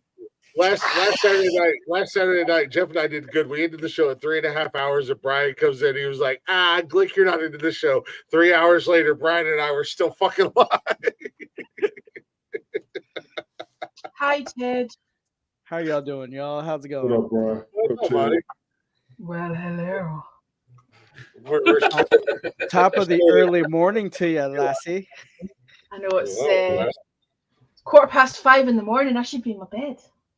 King You say this every day for 2 years I've you've been known saying you. that shit. 2 fucking years.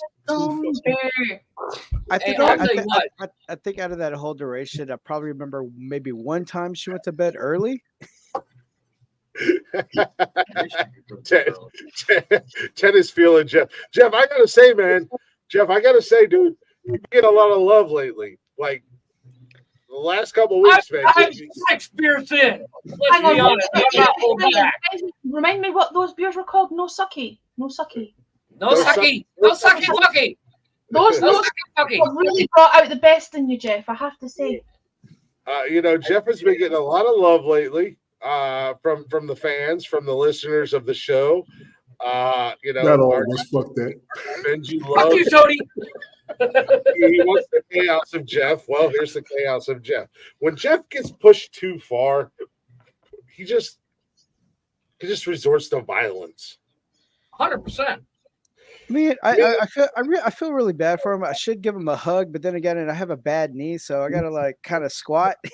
Yeah, well, you just get him a step stool. That's what I did. Fuck you, Brian. Damn. Hey! Don't get short with me, Oh, young you can't man. do that to Brian. You can't drop fucking Brian. mic. Fuck you, Brian. Now you gotta listen to me. You can't say a goddamn thing, you son of a bitch. Drive your F-150 off a fucking cliff. Yeah, Helen is up way late. It is like it's about sunrise out there. Well, you guys don't ever get the sun in. Yeah, I feel like I need to put my sunglasses on again. You know what I'm saying? I don't know what you're saying because I don't speak Scottish. Well, why did I put my sunglasses on last time? I'm saying I feel like it might be time to do that again. I put my sunglasses on my stream because I am a douchebag. I live in a shed. I smoke so much weed and get so drunk that I pass And I just stare at out. my camera when I'm live.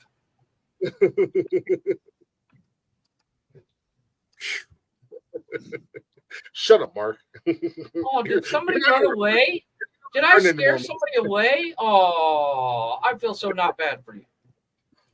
Oh, Oh, you're all talking tough. You're all talking tough, and then all of a sudden get a little It's just pushback and run away like a little bitch. He had to make sure he got it up on Cantina so everybody could hear it. And Yeah, you know what? Fuck him. I'm sorry. Anybody wants to talk shit about anybody that's a friend of mine, everybody in here right now I consider a friend. Anybody talk shit about any one of you, I will fucking rock their shit. Except Brian, because fuck Brian, he drives an F-150. And he calls me short, so fuck him. It's okay, Brian. I love you. You're a friend. Fucking beaner. Like I don't think Brian's the tallest either. Like, is that not why he's? Is it not like? Tony and I are the tallest in the room. Right, but I think Brian's also like. How tall is Brian? Tony's really big in the room. I'm just saying. 69 taller, inches. yeah, that's all that matters. Hang on. No, I'm trying to just establish something here. I think the reason that Brian's fucking with you about your height is because Brian's also quite. Mark, also you're fucking T in a harbor. Keep fucking around. You're 0-1 against 5'7". Just so you know. Right, so he's short. He's shorter than average for a man. That's not his height. That's his circumference. Brian or Jeff's 4'7". 5'3". Fuck you. Let it be. I'm gonna beat you. Y'all better be glad. You ever rub your buddy's thigh and rub up on him and say, "Hey, I drive an F-150." I didn't make it to New Orleans. I'm so serious. Y'all better be glad. We were gonna tear that motherfucker up. I didn't hear what half of you said because you all said it at the same time. I said, y'all better be glad me and Brian didn't make it to New Orleans. We was gonna tear that motherfucker up. I'm going to New Orleans next October. Anything about New Orleans? Yeah, you are. I'm just saying. Cheers, cheers, everybody. Cheers. Going to multiple different places. Like I don't understand where that just came from. Who mentioned New Orleans? Brian. Cheers. Cheers. Roll Tide, Brian. Roll Tide. They won today. No, I don't know about Tony. You missed it. That episode, we brought this dude up. Oh my God. We brought up Lurch. Actually, lady, Nikki and I are getting married down in New Orleans. Is that why it got mentioned? Yeah. I don't know why it got mentioned. No, I think me and Brian talked about going. New Orleans. But I didn't hang out because a lot of times when we couldn't plan anything with anybody else, we were like, "Fuck it, we can make it to New Orleans, no problem." Yeah, because it was halfway distance. Yeah, I just don't understand where the correlation to that, where you're right. Just said it out the blue. You're overthinking. What you were saying. What you overthinking? He was talking tough and he was trying to show off. The usual. Sorry, go on, Glick. What are you saying? So last Saturday night, when Jeff and I were being good boys, and we tried to end the show early, and Brian said, "Not today, Glick."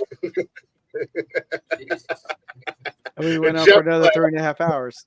Yeah, Brian and I went for another 3.5 hours, and you know our conversation was widely different from Jeff and I's.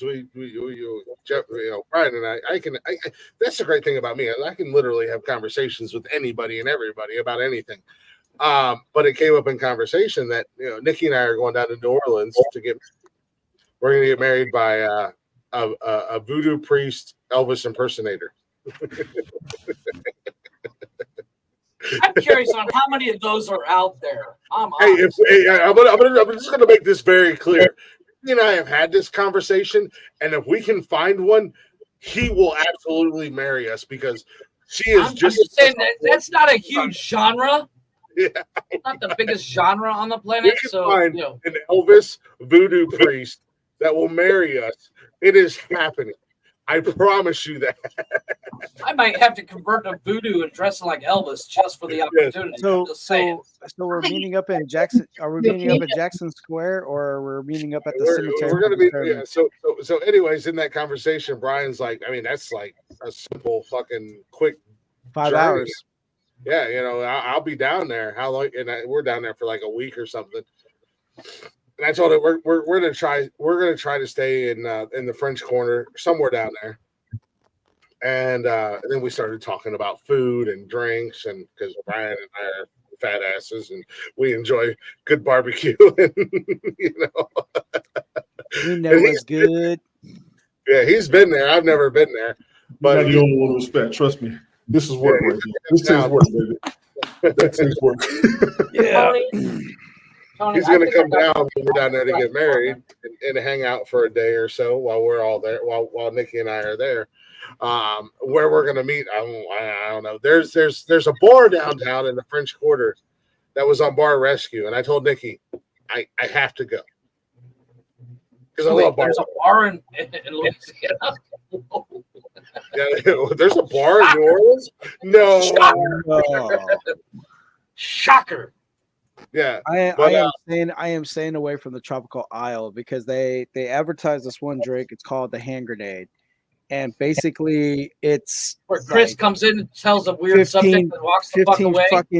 15 fucking drinks mixed in one, and it's supposed to be like the strongest drink.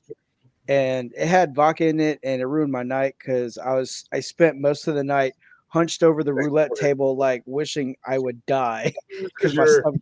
Leggy, what is it that we said Jeff was earlier in the night, Leggy? Awesome. Ryan sounds like it rhymes with blight flate. I think he's calling you a boss. A lightweight. Oh, lightweight. Help me out. Jesus Christ. You've got to remember it's almost 6 o'clock in the morning. This here, is right? this is why I'm the dance partner, not you. I did call you. Lady's gonna learn to dance with me. She's not ever. She done tripped over her own toes and fell on the dance floor. This woman's got 2 left feet. Jesus. She got 2 left feet. She screaming all night. You'll never take our freedom. Yeah. Yes, I know. 2 totally different countries. I feel like that's a fucking challenge for some kind of dance off. I'm just saying, it's on my bucket list to go. I'm just fucking up and start a fight. Oh, really? You're gonna come to Scotland and probably start one with me? I've danced with the devil on a pale moonlight. I ain't scared. First, you got to get his ass on an airplane. Well, there's that. Well, no, I can take a boat over there. Yeah, he's just gonna take a rowboat and he's gonna take the long way. A year and a half. 10 years later. I'll get on a cruise liner. You think my ass won't stand on the very tip top of a cruise going, I'm the king of the world. I'm the champ. Wait, sorry, wrong movie. I'm the champ. When I find some dude, I'll be like, paint me like one of your French whores. I mean girls. Oh, God. I've never seen that movie, just so you guys know. Lies. You've watched it 200 fucking times. You know what? Every word for word. Listen to you. I've never seen that movie. There's no shame. Remember, it's a safe space. Like, you're a monk. Spoiler alert: the boat sinks. I was really disappointed when I saw that movie. The boat sank. I was like, I wonder what's going to happen. Oh my God, the boat sank. It was unsinkable. I would have never thunk it. The title didn't give it away at all. Spoiler alert. I would have never thunk it. Tony, I have a serious question for you. What do you think of the Loki so far? Of the who? It's Loki. good. I haven't watched it yet. Don't say nothing. I haven't watched that. I haven't watched Oscar yet. Don't say nothing. Jesus Christ. It's good. The one person I can count on to watch this stupid dirty shit. Jeff. Let me be clear. I'm behind on Loki. Oscar. Is it Oscar or Oscar? I haven't even watched. I have no idea. I haven't seen it yet. Ahsoka, thank you. And I'm behind. I'm 3 episodes behind on Power Book 4. All right, don't fuck with me. I'm still fucking. Let me give you some spoilers, Tony. You're gonna be spoiled. Keep it up.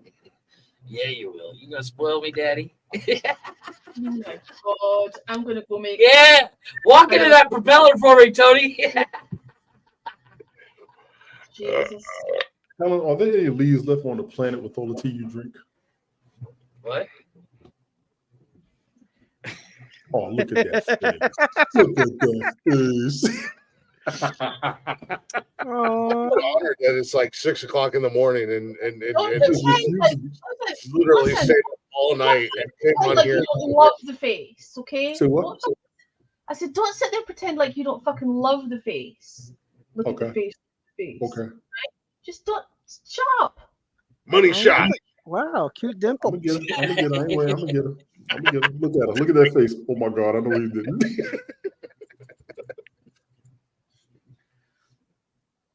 I'll just sit here and drink my soda. Make sure you lift your pinky while you do it.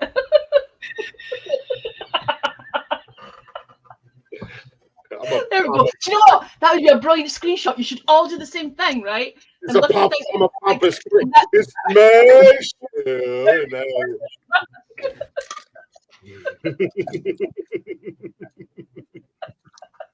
No, go ahead. Continue your conversation.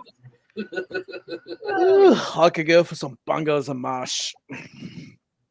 Bongos and mash. Bangers and mash. I'll banger and masher. I mean, wait, what? Helen, do me a favor. Call him Donkey. Do it. Call him Haggis. Donkey. Donkey. Donkey.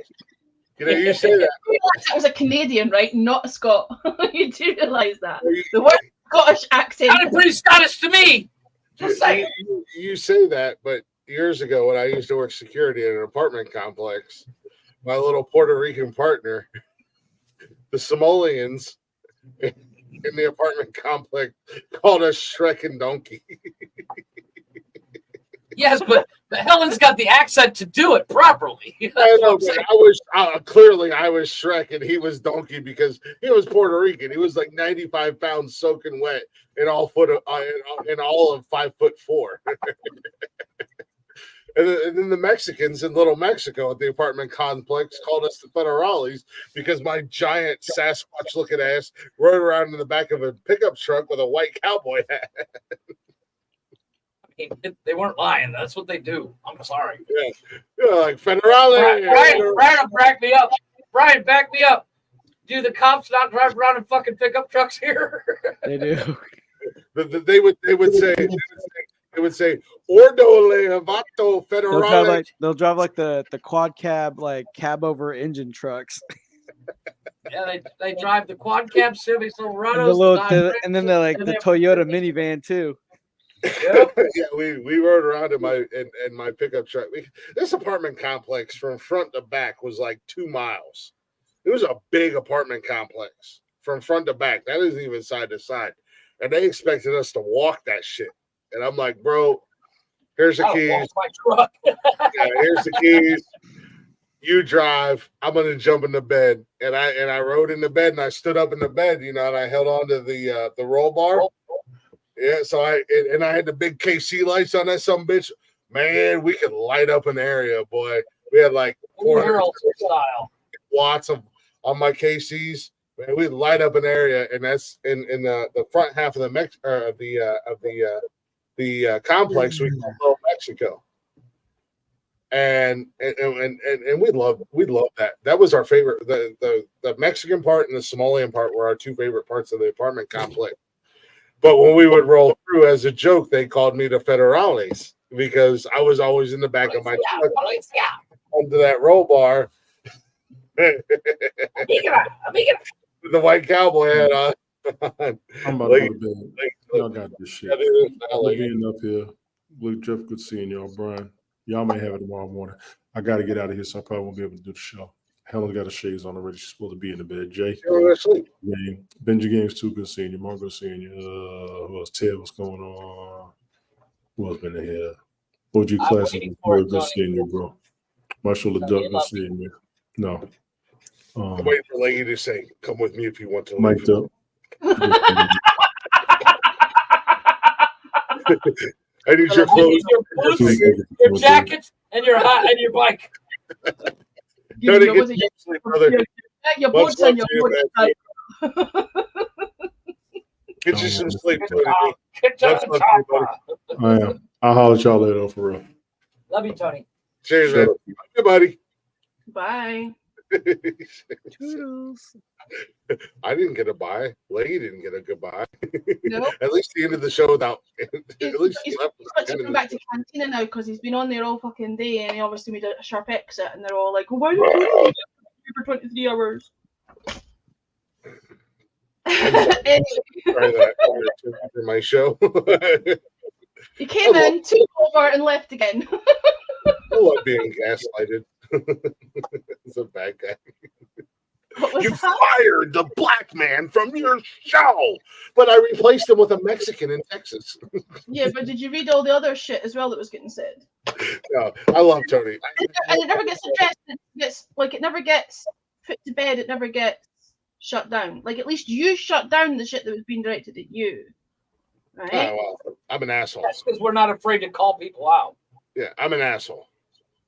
Brian, am I an asshole? This shit could be stopped. Actually ever addressed and you know, but it never gets. Like I said, you know, at the end of the day, I got nothing but love for Tony. You know, I wish the absolute best for him. I still consider him a friend. And I've told him this, and this is no big secret. And I said it tonight when he was here. I don't like the people he associates with. That's all. It is what it is. No, he's constantly surrounded by arseholes. I've said it as well. And no, not everyone, Brian. Oh, Brian, we were talking about you, yeah. We're talking about like there are a heavy fucking substantial number of arseholes around them. Oh, okay. And, Thank you for clarifying. And the way that I'm fucking treated on the daily by them, just for being with them, is pretty fucking disgusting. Actually, that's why I've not been on. Here's the problem. Here's the problem with people in general. You have to get a point. I know. Point in your life. Hi, Nursey. I know there are people lurking in the background listening to this. Yeah, and here's my thing. You have to be willing to cut people out of your life. She's behind the scenes about it. I hope you're broadcasting it to everybody on Cantina because y'all know you're a bunch of fucking arseholes most of the time. Ooh, I love it when you talk to her. No, but it's like you have to be willing to cut people out of your life. I've cut so many people out of my life where if there's negativity around me, I don't want it because it literally will pull you down like an anchor. I've tried to cut Jeff out of my life for 25 plus years. Yeah, well, that's never going to work, motherfuckers. So just deal with it. Listen, I've done it. I have cut people off that I considered as friends for talking shit about Tony. And I mean some nasty fucking shit about how much they hated Tony. Tony's a piece of shit. Tony's this, Tony's that. Tony's a narcissistic abuser. You're in a narcissistic relationship. Dump him, this, that, and the other. Had me in tears for 2 hours after a broadcast one day. I cut these people off. Tony goes and broadcasts with them. I think, you know, and you know, and everybody, and I'm just speaking in general. You know, I think as far as the four of us go, and anybody who may or may not be listening or whatever, and this kind of goes along with, you know, when, you know, with and I hate to go back to the downsizing thing. When not directed at Jeff. When you said downsizing. But that was part of that downsizing situation when I was going through that situation and I was going through that and even after that fact, you know, I it's not even a materialistic thing. It's on a personal level, it's on a mental level. You reach a point in your life and And no matter what you say to anybody or what you tell somebody, I mean, lady, I can tell you until I'm blue in the face that, so and so and so and so and yada is not good for your mental state, or I could tell Brian, or I could tell Jeff, or you guys could tell me, but none of us are going to listen until we hit that point in our life where, when we speak of downsizing, it is not a materialistic thing. It is a life thing. It is life in general. You create a smaller circle.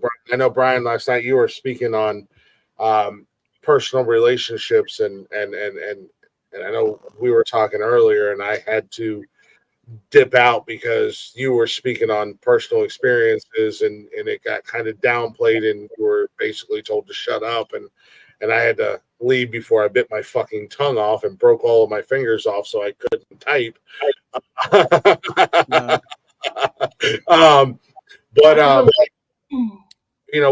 We all come to a certain point in life when we have to kind of step back, and it's not even a Michael Jackson man in the mirror type bullshit.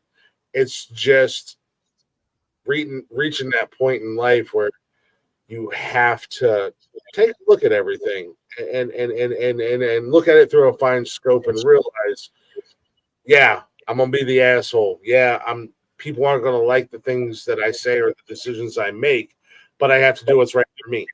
But in the meantime, before you get to that point, you've already lost all the people in your life that actually genuinely did care and love for you. Yes, the people that care about you are were wrong. Your priorities were. Unfortunately, that's a life lesson that you learn in that situation. People. Jeff, if you don't stop cutting Leggy off, I'm gonna come to Mexico and boot you in the balls. I'll mute you, woman. Or will you now? I'll fire you. I fired Tony. I fired Jeff. I fired Tony. I fired Jeff. I'll fire Mike. I don't give a fuck. I fired everybody. I fired everybody. What do I fucking care? Life lesson. Don't fuck with click. No, but it comes down to, you have to go through that life lesson of this person is not good for me. Yeah. Well, and I had a mentor for a long time that he was like, oh, you can do this. And I was like, this guy's super successful. I should follow in his footsteps. And then I realized one day, this guy's actually a fucking scumbag. And I haven't talked to him since. The two-facedism with some people, though, like, that's what blows my mind. Like, the shit that gets said, like I said, I'm talking about, people that I considered friends, talking all that nasty shit about Tony, and then being all nicey with them and broadcasting with them, and as if nothing even happened. And I feel like I'm totally specifics and names. I feel like I'm totally gaslit in that situation, though, Glick, because I know what fucking happened. They know what fucking happened, but I'm just supposed to forget that ever fucking happened.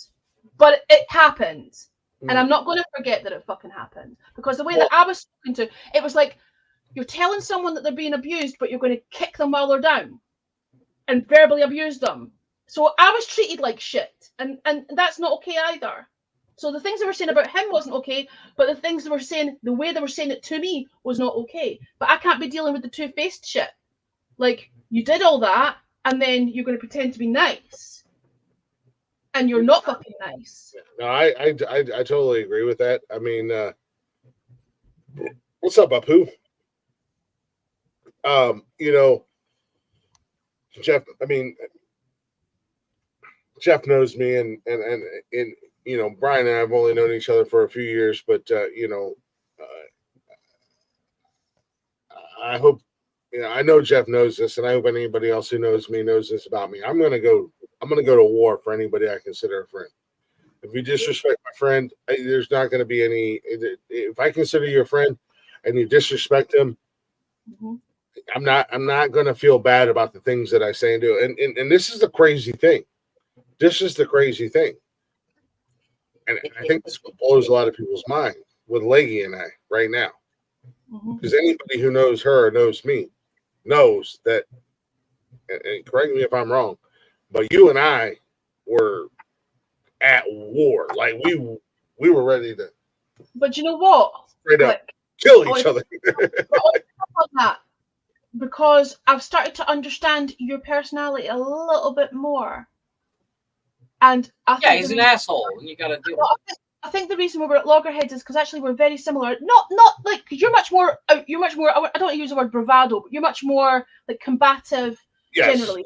But our actual personalities, what you're saying about you'll go to bat for your friends and you'll fucking stick up for what's right and wrong. You can't be dealing with two-faced shit. You'll just tell it like you want people to be forthcoming. We're actually very similar in a lot of ways, and I think that could actually be why we actually butted heads, because we're quite similar in that way.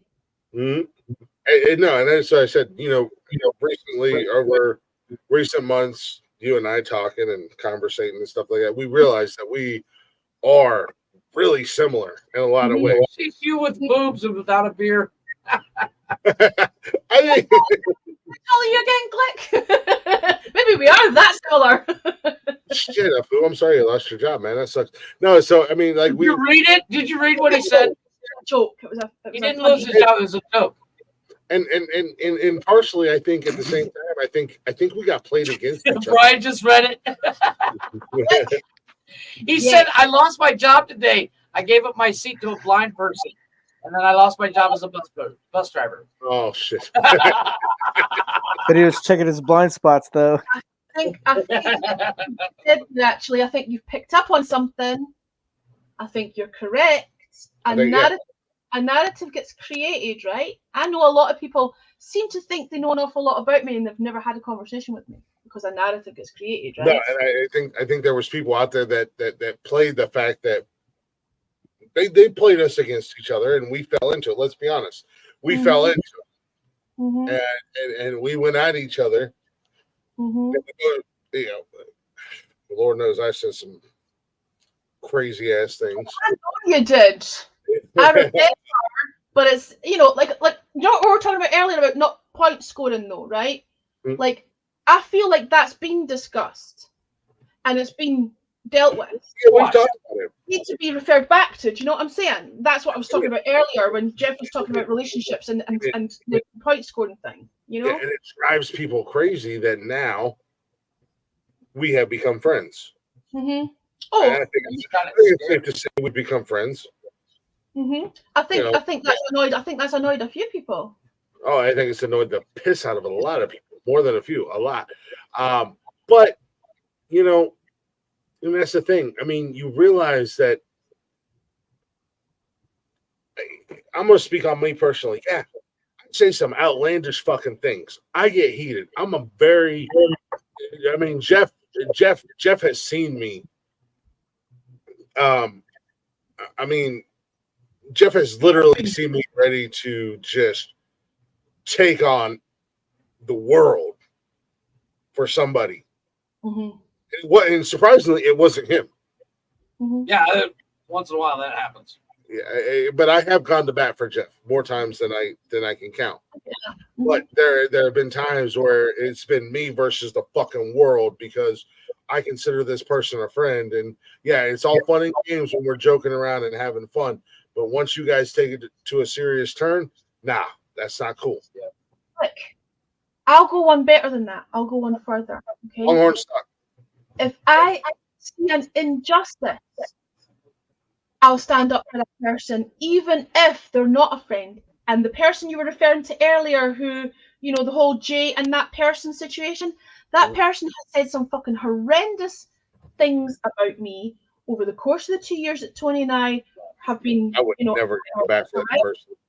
But the thing is, I can still be kind, and when other people are being unnecessarily unkind, I'll stand on that fucking island and say, I won't now because a line's been crossed. But for a little while there, I was still trying to. I feel like if something's right or wrong, it's right or wrong, and it doesn't matter who's involved. If something's wrong, it's wrong. And I'll be that person that'll stand up. But of course, I get flack for that because it's like when you're that person, you don't give a fuck if people like you or not. You're going to stand up for what you think's right. Okay, so that puts a lot of people's back up. Oh, I told that person to do the world a favor and eat a bullet. You have to not. You have. Well, you have to not care about being liked, because if you're the type of person who needs everybody to like you, you're always on the fucking fence and you don't stand up for anything. Well, and you're also going to Wait a minute. Wait a minute. Is that true? Like I agree with everything you said. Do Scottish people really stop the accent when Americans aren't around? Yeah. I guarantee it. You don't have an accent. I don't have an accent. It's all. You don't say twat. Nope. All a facade. You made me say twat for the last 2 years. It's definitely twat. It's got a hard A in there. Okay, there is no O. It's not twat. There's no O in there. It's definitely a twat. Twat. You son of a bitch. There's actually a place called Twat in the north of Scotland. Nice. Oh, dude, we could do this all night long. I'm going. T. It's got a double T at the end. Twat. It's an actual place. There's a place. Isn't there a place in Germany called fuck? It's called fucking. Well, I mean, it's just in America. We got Cox Mill, Happy Beaver. You know, street names in Edinburgh called Dick Place, Coburn Street, which is spelled Cockburn, Cockbu. I think shit like that all over the city. I think that we have mountains in America called Titties Mountains or Tits Mountain or something like that. You win. It's not actually called that. It's not actually called that. It's spelled that way though. It's spelled tits. I want to visit Scotland. What is the best place to go? The best place to visit in the world. The greatest place to visit in the entire world. Peabody 31 is Ohio. I don't think that's what he was asking. I think he was asking which is the best place in Scotland to go. I want so bad to visit like Ireland, Scotland, and not so much England and Germany. Where are you going on your honeymoon? New Orleans. All right, okay. So because it's like honeymoon, wedding, all wrapped up in one. So here's and Brian and I were talking about this last weekend. So like, I'm taking 2 weeks off work. She's taking 2 weeks off work. It is an 18-hour drive from where we are to New Orleans. Mm-hmm. The halfway point, like literally the halfway spot, is Nashville. We're gonna spend 2 nights in Nashville, go down to go down to New Orleans for a week, get married, hang out, do all the New Orleans things. We're both in paranormal, we're both into the voodoo, we're both into the history, and then we're gonna come home and pick up the kids and go to PA for like a reception / big party thing. So we're not doing the swamp boat. We're not doing the swamp boat tour. Yeah, we're gonna do the swamp boat tour. We're gonna kill some gators. Yeah. Feed some gators too. Yeah. Nerd. You're a fucking nerd. You're a fucking nerd. And no one likes you. No one likes you. Well, thank you so kindly, Tree Stump.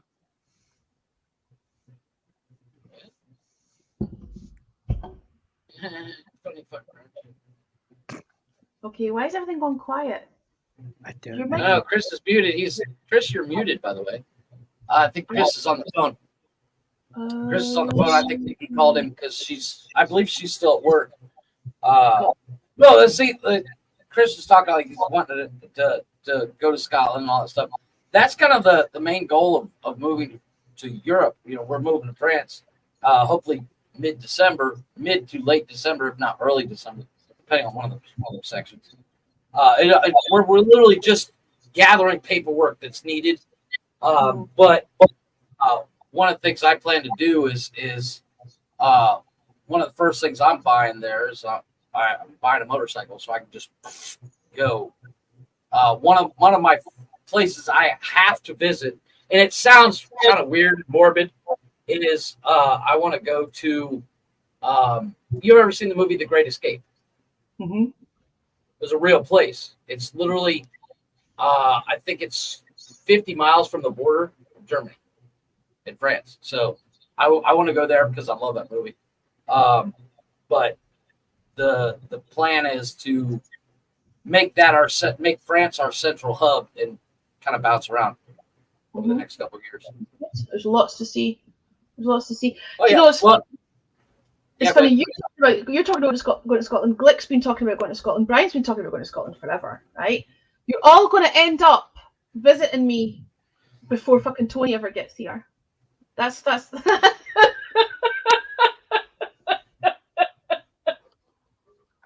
Let's be honest. Yes. Just saying. Hey, Brian's got his passport already. There you go, Brian. That's because Brian comes here every time he turns around. All fucking No, wait. No. I have 2 Cancun. Do you know what Hug Mini is? No, what? Do you know what Hug Mini is? No. Thanks, Peabody. New Year's Eve. Oh. And Edinburgh is the place to be for New Year's Eve. It's like I plan on being fucking hammered. exactly. Just So- gonna be. That means he's gonna have beers. I just got Well, okay. the speakers. Peabody, to comment on the motorcycle thing. Everything is dangerous, regardless. You know, and my Sorry thought for- on yeah, For and your I friend's uncle, man. That's terrible loss, I'm sure. But my thought on anything I do, we all gonna die sometime. And if it's my time, it's my time. I have said this for years, and I'll never stray away from it. When it's your time, it is your time. There is nothing. No matter amount of money, no matter amount of friends. Anybody else can do any different. When it is your time, it is your time. Exactly. And God Regardless willing, of my time is at 150 miles an hour. That's what I'm saying. well, my Facebook memories made me laugh the other day. Made Nikki laugh and her tell me I was an idiot. and I put in my Facebook memories like 14 years ago. I'm gonna live forever. So far, it's going pretty good. Yeah, that's right. Think about it. Wow. December 14th will make it 7 years since I've been to the UK. Well, then you're overdue another visit, Ryan. What'd you go to the UK for? What, I went to London. Fucking rain and gray skies and drink some terrible fucking tea. Brian. Yeah, Brian, you raise your eyebrow at me all you want. I said what I said. No, I mean I visit. No, I mean I was in London for 9 days.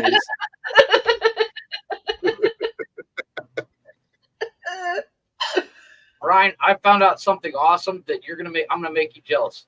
And you'll be the only one in this room that will be jealous of it. There is a studio tour of the Game of Thrones sets, costumes, and the whole 9 yards. Oh, right there in Ireland. I'm going. Stop right now, both of you. Stop it. Yeah, I mean, my friend Kristen, she actually went on that tour. She Not took even showed a real photos. Stop it. But hang on a minute. What are you a Harry Potter freak, right? That's you? Right, you know that Harry Potter was written in Edinburgh and that all the places in the novel are actually based on real places here. Yeah, I plan on going to the Harry Potter tour too. Yeah, did you know that? Edinburgh. No! No! Edinburgh. No!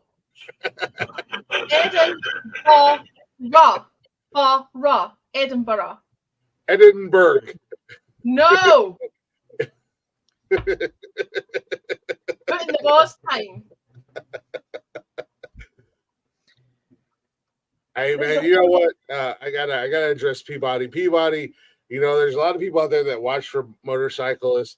The unfortunate thing is there's a lot of motorcyclists out there that think that they will live forever and do whatever the fuck they want. I had a friend of mine who I hate that look twice for motorcycles or whatever fucking bumper sticker.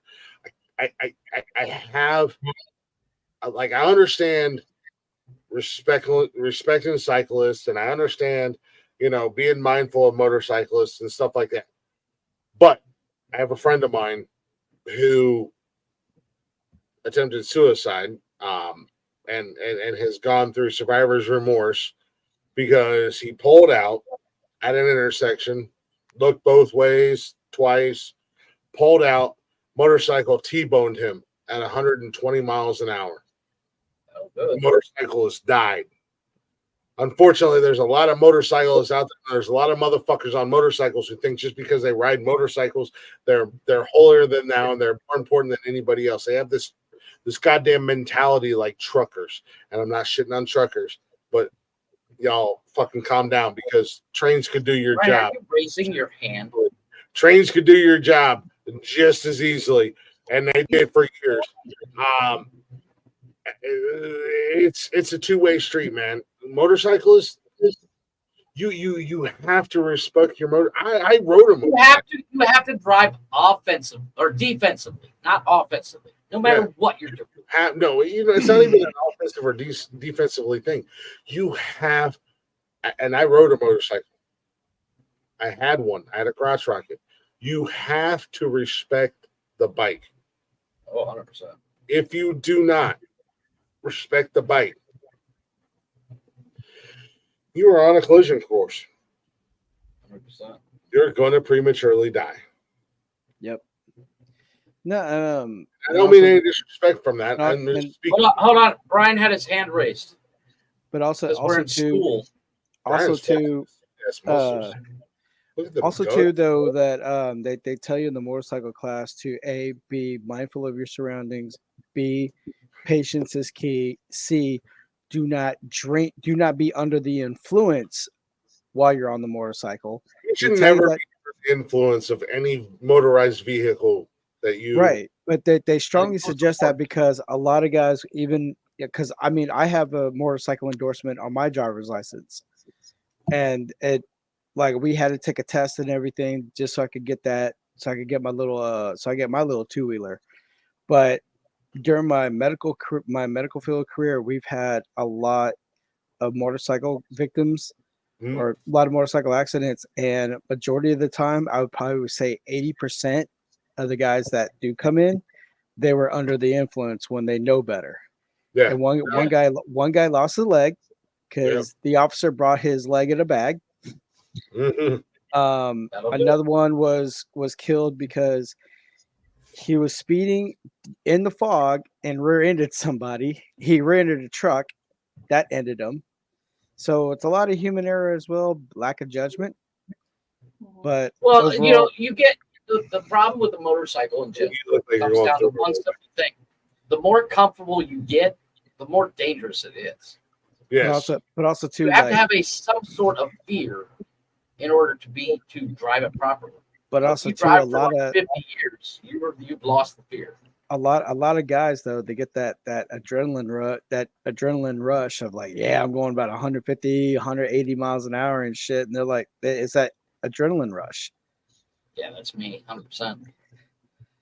I mean, like the bike I had, I only took it like up to about 60. That's about it, because that's how far it can go. I had a rookie bike. I had a rookie bike, so Well, I mean, I had an R6 for a while, and Jesus, I tapped that thing out a couple of times to the point where I stopped riding because I knew I was getting dangerous to myself. Yeah, I mean, I had a. There's a reason why I'm not buying another crotch rocket right away. Yeah, I had like the basic beginner bike. I had a Kawasaki Vulcan 150. Yeah, that'll do it. That's a rookie.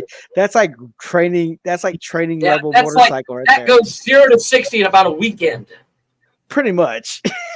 But hey, I'm looking at a couple of Dynas. The first and only bike I've ever had was a CBR 900. But I will be honest though, $8 to fill up was fantastic. Amen to that. No, I don't want another crotch rocket. I want a cruiser. I want an Indian. Man. And I know before you say it, Jeff, Shut up. I know Harley. I have no disrespect for any bike, except the fucking the Victory. The Yamaha Victory is just goofy. I was looking at a 650. I was looking at a Victory 650. They're just goofy. It's like go big or go home. Go Indian. Go Harley. Get a real fucking bike. I mean, I okay. Like when the only exception to that rule is the Honda Shadow is actually a decent bike, and they're reliable as fuck. Well, I mean, like a couple of years ago, I was kind of considering like getting back on my two wheels, but the motorcycles I did look at was the Victory 650 because I just wanted to cruise around, no speeding, whatever. But I figured 650 is ample enough. Yeah, but you drive a Ford, so that's expected. Well, calm down, Miracle Grow. Hey, drive a Ford F-150, and you're looking at Victory. I mean, why don't you just go herd sheep and tell your buddy that you can't quit him? Wow, man, la la la la la la, sing a happy song. Keep it up, fucker. One ring. Come on. I'm gonna do the stare because I care. No, but here's my thing: the Honda Shadow is not a bad bike. It's not my jam. I don't buy jam. You see what you did, Peabody? You see what you did? You see what you did, Peabody? You put these two on a goddamn tangent. Off on a tangent. Well, no, I mean, I need that. The Victory. I won't shit completely on the Victory. It's a great starter.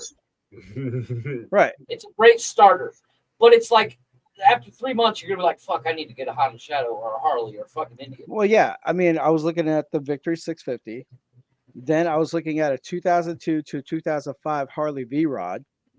Then I'm looking at a Honda Fury. Honda's version of a chopper. And then another one I was looking at was the Kawasaki Vulcan 800. I'm not mad at Kawasaki. And then at the time too, because I was on a budget and everything, and I was wondering, that's the kicker. That's the kicker. That's where the Victory starts to make sense because it's stupid cheap. But it's stupid cheap for a reason. But also too, I was looking at a Harley 883. Okay, here's the problem with the 883. You got about 10 miles under your belt. You got to go. Wow, you drive a Ford F-150 as if we didn't already know you were gay. Now you're looking at a Harley. Whatever, you soccer mom driving vehicle, motherfucker. Yeah. Brian, I bet you pick up your kids from soccer class. Like John Leguizamo and shit. Yeah. Brian, totally John Leguizamo. You know what? Yeah, you know what? I say that, but you might be John Leguizamo, but I'm Patrick Swayze in that movie. And Tony won't admit to it, but he's 100% Wesley Snipes. So Wesley Snipes. Tell me Tony D couldn't pull off a drag. Oh, he Tu Wong Fu. That's what we're talking about, John. We're gonna remake Tu Wong Fu. It's gonna be me, you, and Tony D. Oh, Jesus. Jeff could be Revlon because he was born with it. Unfortunately, 3 of the 4 of us have to shave our beards. Well, it's 2023. You don't have to. True. Facts. I am a lady, and my name is Glick, and you will respect me as a woman. It's Bam. Ma'am! It's ma'am, you son of a bitch. Well, I hate to be that guy, boys, but it is that. You fucking leave. We're not into the show just because of you. No, all right, I'm going to go. Get the fuck out of here. Nobody likes you anyways. I'm just kidding. Everybody loves you, dude. Yeah, you need your rest because you need to like make your noise when the sun rises. Yeah. You fucking cock smoker. I mean, rooster. What was that, Brian? Sorry, I can't hear you. That's right. Shut the fuck up.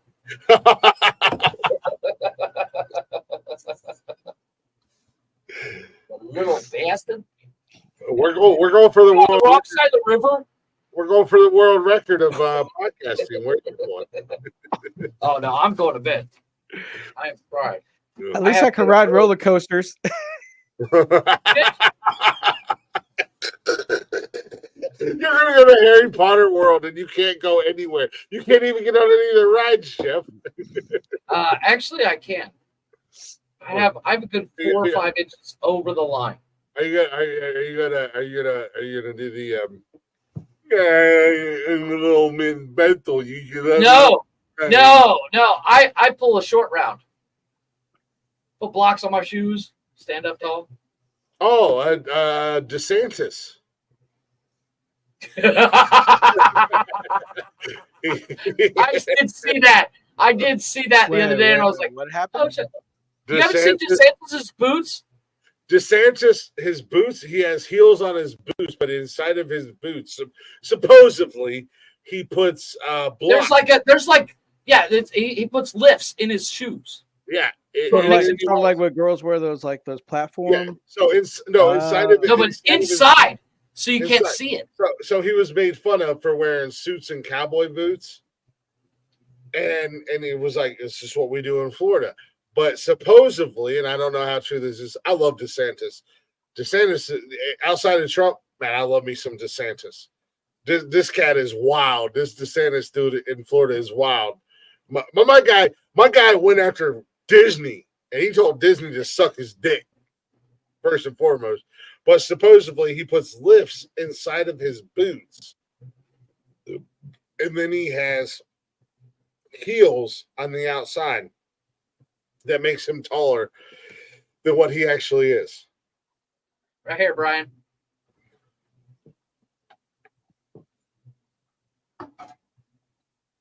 You can literally see these. Oh man. Yeah. Look at that. Yeah, that does look odd. Hang on a second. The math kind of goes with it. Hang on. Wow. that's Patsy Cline, and these boots are made for walking. Stop it. But no, here you go. Yeah. Outline of where his foot would be. Yeah, I don't think everybody's saying, because his toes curl up, and if you wear that's really crazy, man. Yeah. Right. I don't even know how tall DeSantis is. I'm still trying to get over because in I think in Mexico City, and they even sell it over here at one of the little the Hispanic outlet mall. They got the pointy that pointy toe. It curves up. Yeah. I almost bought it because my wife and I made fun of it. I mean, I'm still trying to get used to that because I was like, how the hell are you driving that shit? Chris, you gotta see these boots. These boots are made for walking, and that's just what they'll do. One day these old boots will walk all over you. Can't remember what they're called. Boots? Yeah. Yeah, I see that. I don't understand the concept. Yeah, I don't understand. Yeah, like it's a banda thing. It's a banda thing. Oh, is that what it is? Yeah, it's the guys in the banda bands play it. No, that don't make no damn sense to me. Of course it's fucking a Mexican thing. Fucking Mexicans, man. 100%. This is what should build a wall. Texas Brian get to build. You're in Texas. Nah, man, I have only one pair. This is my Ariat Ramblers. I got Ariats, I got Durangos, I got Justins. I'll stand by Justins until the day I die. Yeah, I have my Ariat Ramblers. They're loose at the top. Towards it's really flimsy, but I have. It says he's 5'11". Ron DeSantis is supposedly 5'11". Huh. I mean, I don't know. But I don't know if that's with or without the boots. I mean, anyways, boys, is there any video of him walking around in his slacks, maybe regular shoes or something? Or yeah, we did pictures or videos. I don't know, man. It's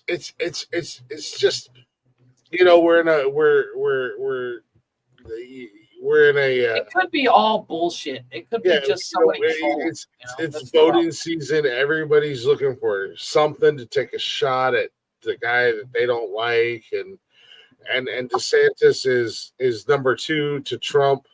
Like as far as polls, DeSantis. As the polls go, yeah, he's several points behind Trump, but and then on top of that, person after him, the next person after him is like in single digits, where Ron is at like 11%, Trump's at like 60%, but underneath Ron is like 4%.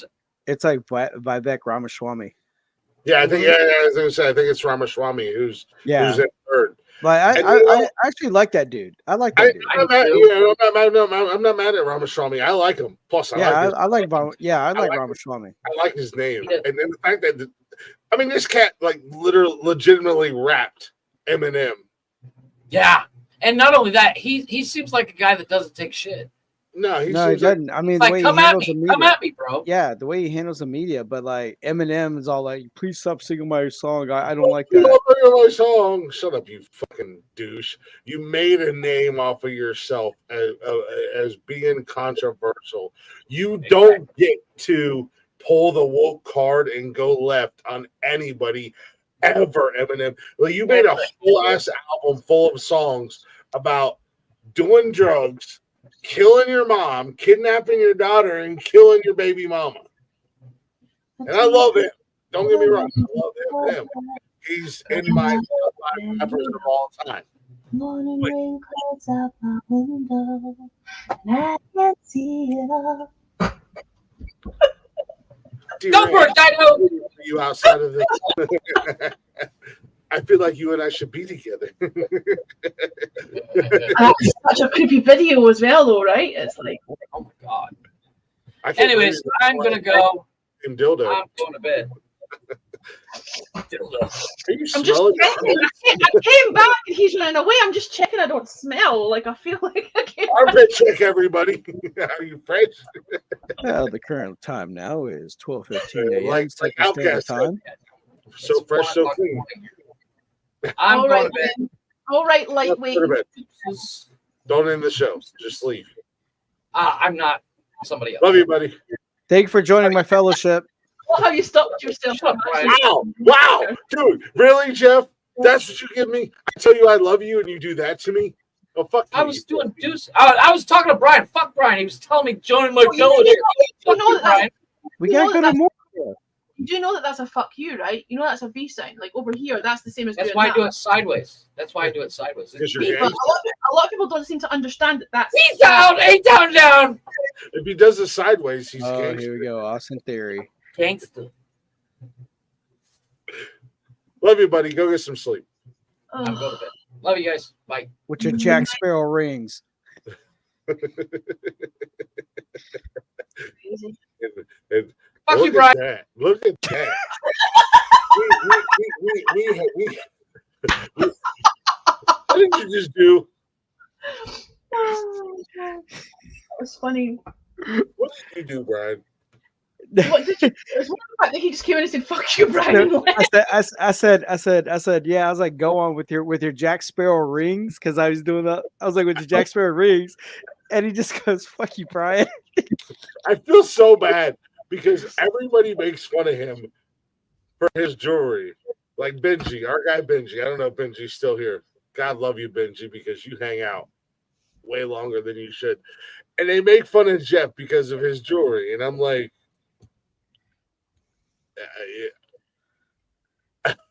what do you say, mate? Hey, I got rings, I got a necklace. And I'm like, and then I look back at the replays and I'm like, oh, now I know why they make fun of Jeff, because I just wear mine because I always wear them. It is what it is. But Jeff's like,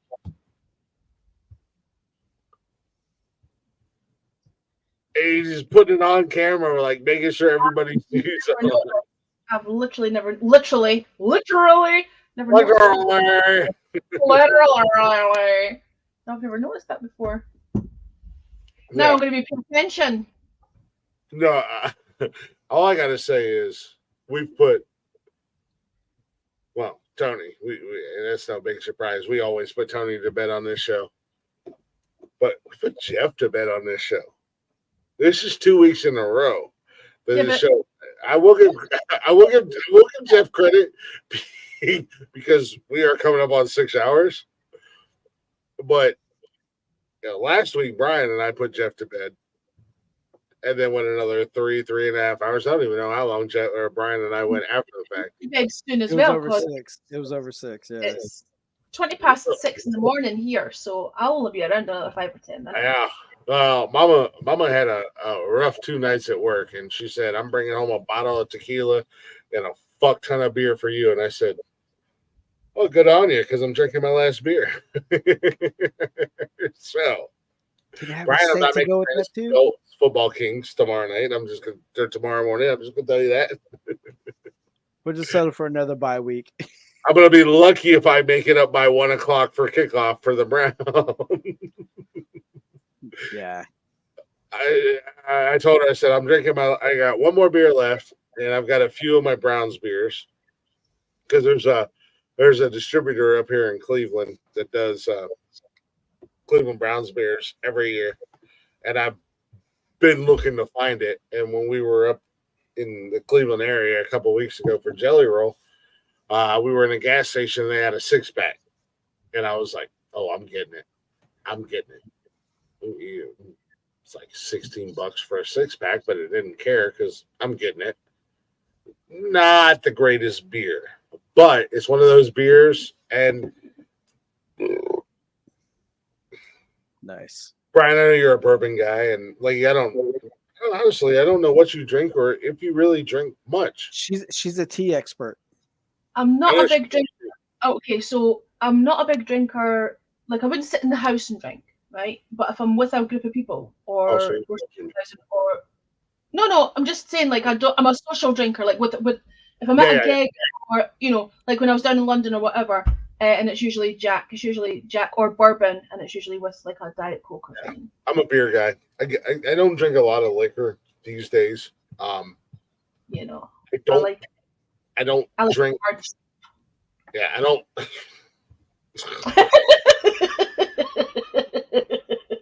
Come on, it's been at least 3 hours since I made a fucking double entendre. It was overdue. It was a long time coming. Oh shit, is Tony back? It was a long time coming.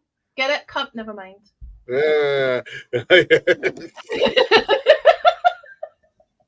Wow. There's a reason why we 10 minutes later, he catches up. There's a reason why we weren't a part of the super collaboration. Oh, you saw that? Have we seen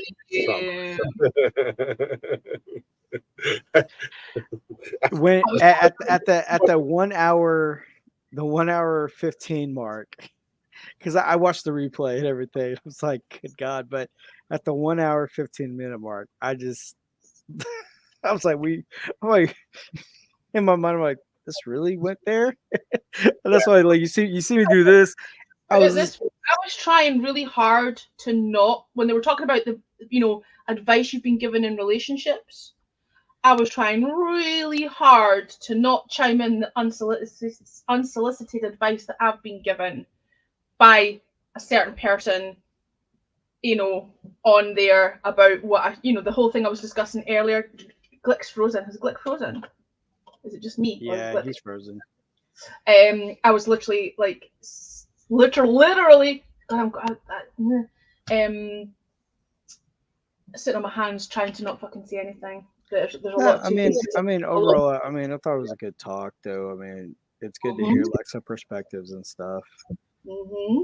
But it's hard for me. It's hard for me to respect people knowing what they are. So. But overall, though, I mean, I had a good time. I'm looking forward to the next go round. But overall, it was a good chat, though. I mean, I was like, I could go another hour. I could go another, But overall, for a pilot or rough draft, I thought it went pretty well.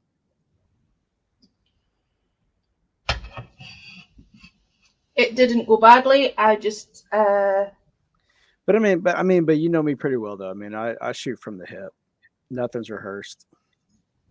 you didn't say or do anything that was. I mean, God, it's buffering now. I mean, everything that you said was fine.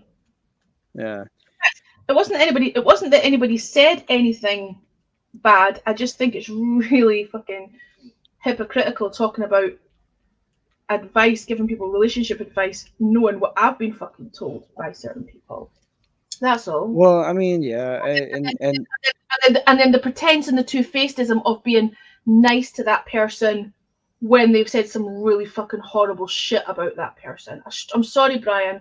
I can't stand two-faced people. I struggle with it. No. I mean, it's understandable. And I know you don't really know what I'm talking about because I haven't told you the story, right? Because I haven't told anybody the story because I've tried to be kind. Well, I mean, right? you could tell me off air. I mean, we still follow each other on Discord. Yeah, But, it really doesn't. I'm not one for. I'm not one for talking about things. You know, right.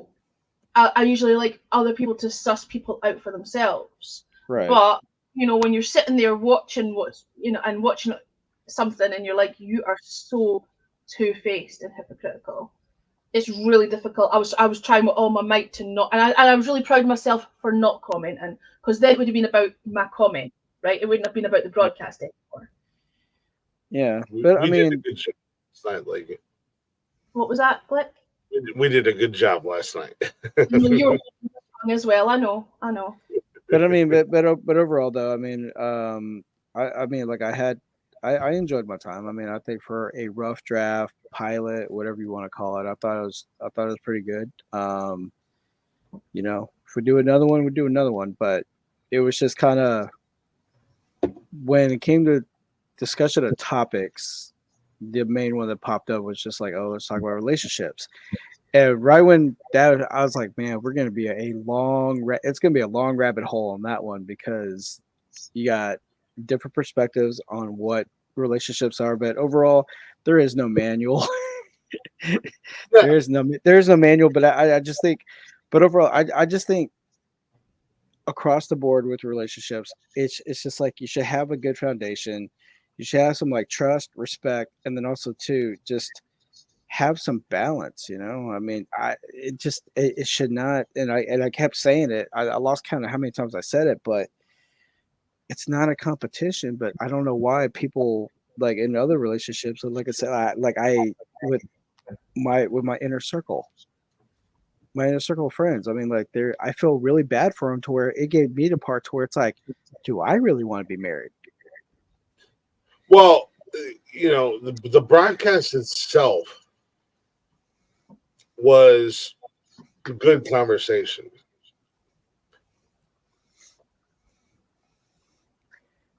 Topic of broadcast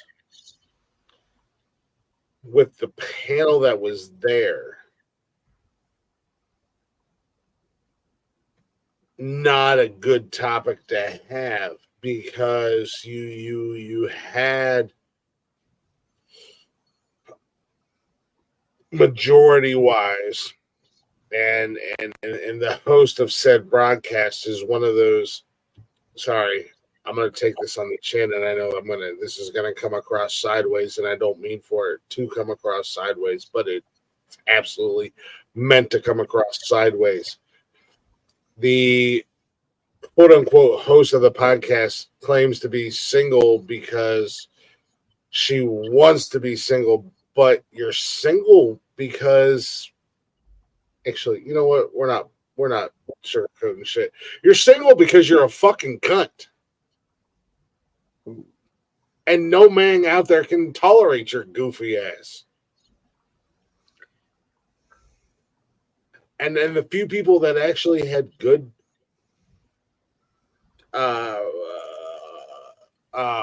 good conversation about being in a relationship was mainly Brian. I loved every point you made, and I agreed with everything you said last night. Who is it that said that? I know. I was like, let me see who said that. And Brian, I agreed with everything you said last night. 100% I agreed with everything you said, and we talked about it earlier, and what you were talking about, and what you were referencing to, and what you said you wanted in a partner. Fucking Jeff, go to bed, Jeff. Yeah. Everything you said you wanted in a partner in a relationship is what I referenced earlier when I spoke on Nikki. Right. And there's nothing wrong with you wanting that or feeling that way. It doesn't matter if you've been married or not or anything else. As human beings, we need that balance. And at the end of the day, we also, as human beings,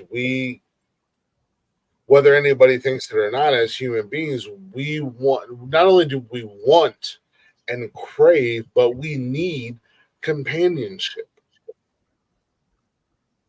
But literally, I would give two people, and there was one in the chat, and I'll give him an honor. I won't say any names, but honorable mention in the chat, who could validly speak on relationships.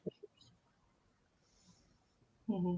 And Brian, I'm saying you specifically because you're here right now. Everything you said, I agreed 100% on last night when it came to relationships. Thank you. And that's big on you. And that's big on you because you've never been married. You don't have kids. You know what I mean? Yeah. But you know what you want. Yes. And a lot of people, and I'm just as guilty of it. You know, it took me a long time. I was married. I was with my wife. We were married 11 years. We were together 17 years.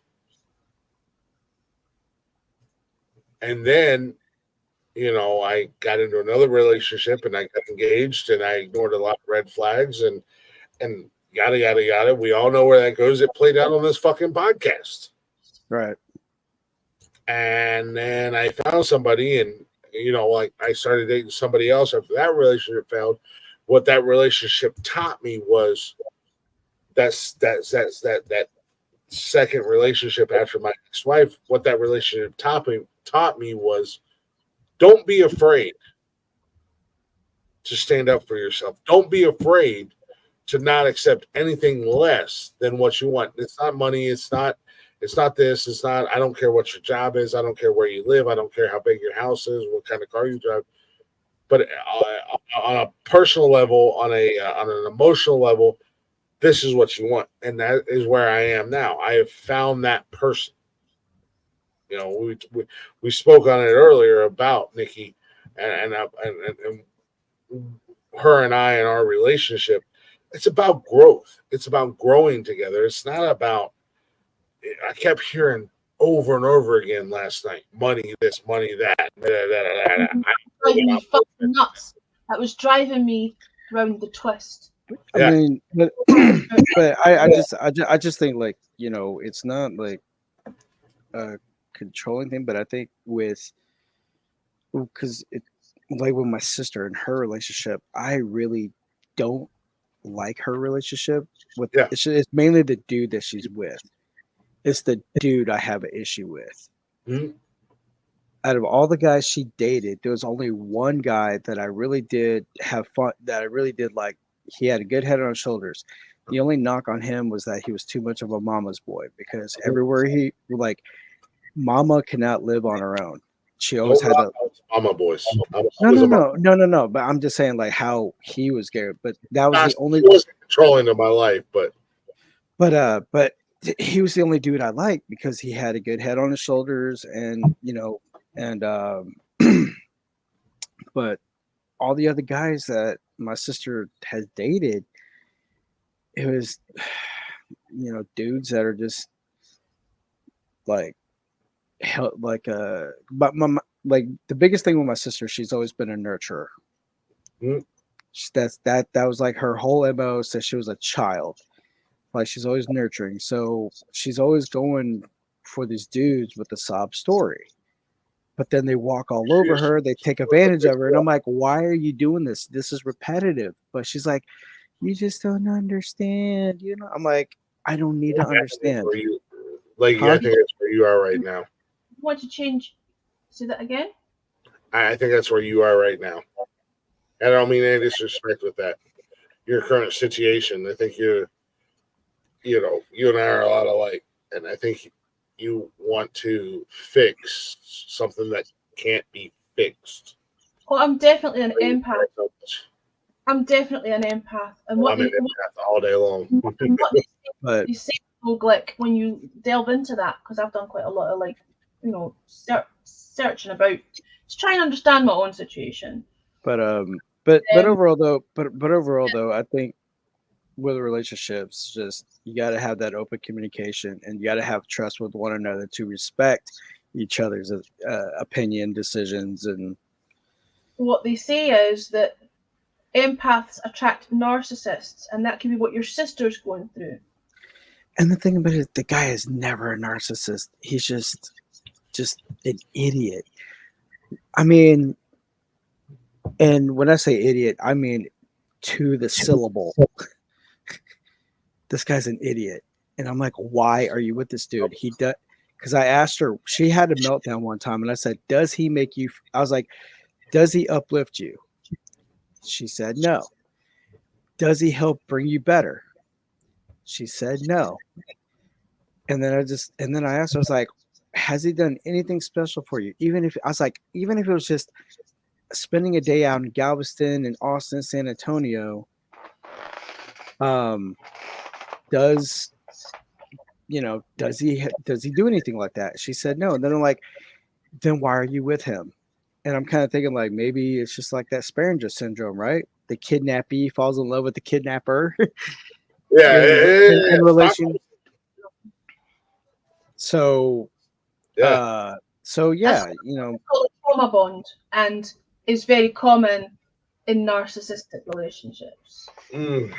And when I talked to him, like maybe a couple times, and I felt like I was talking to Little John. He was like, "Yeah, okay, yeah, yeah."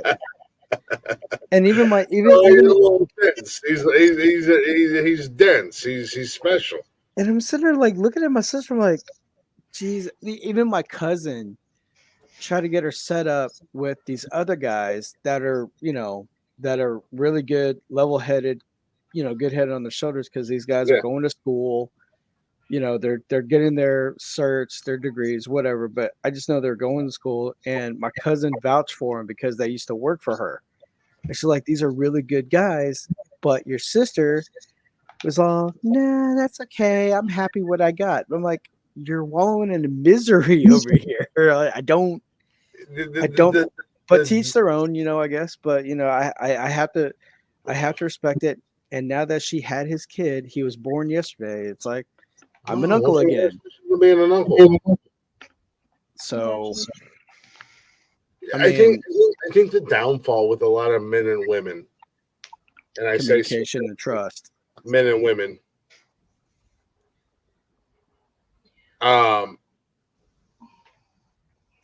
we find ourselves we settle. True. We latch on to someone who gives us the false sense of security, the false sense of happiness, because we've gone through so much trauma and tribulation and whatnot, and then we find somebody who gives us that false security, so to say. And I've been there. I mean, I got to be 100% honest with you guys. I'm not going to say something that it's just me personally speaking. Before we go any further, what up, 2 Liter Jay? How you doing? Welcome to the show, man. How's it going?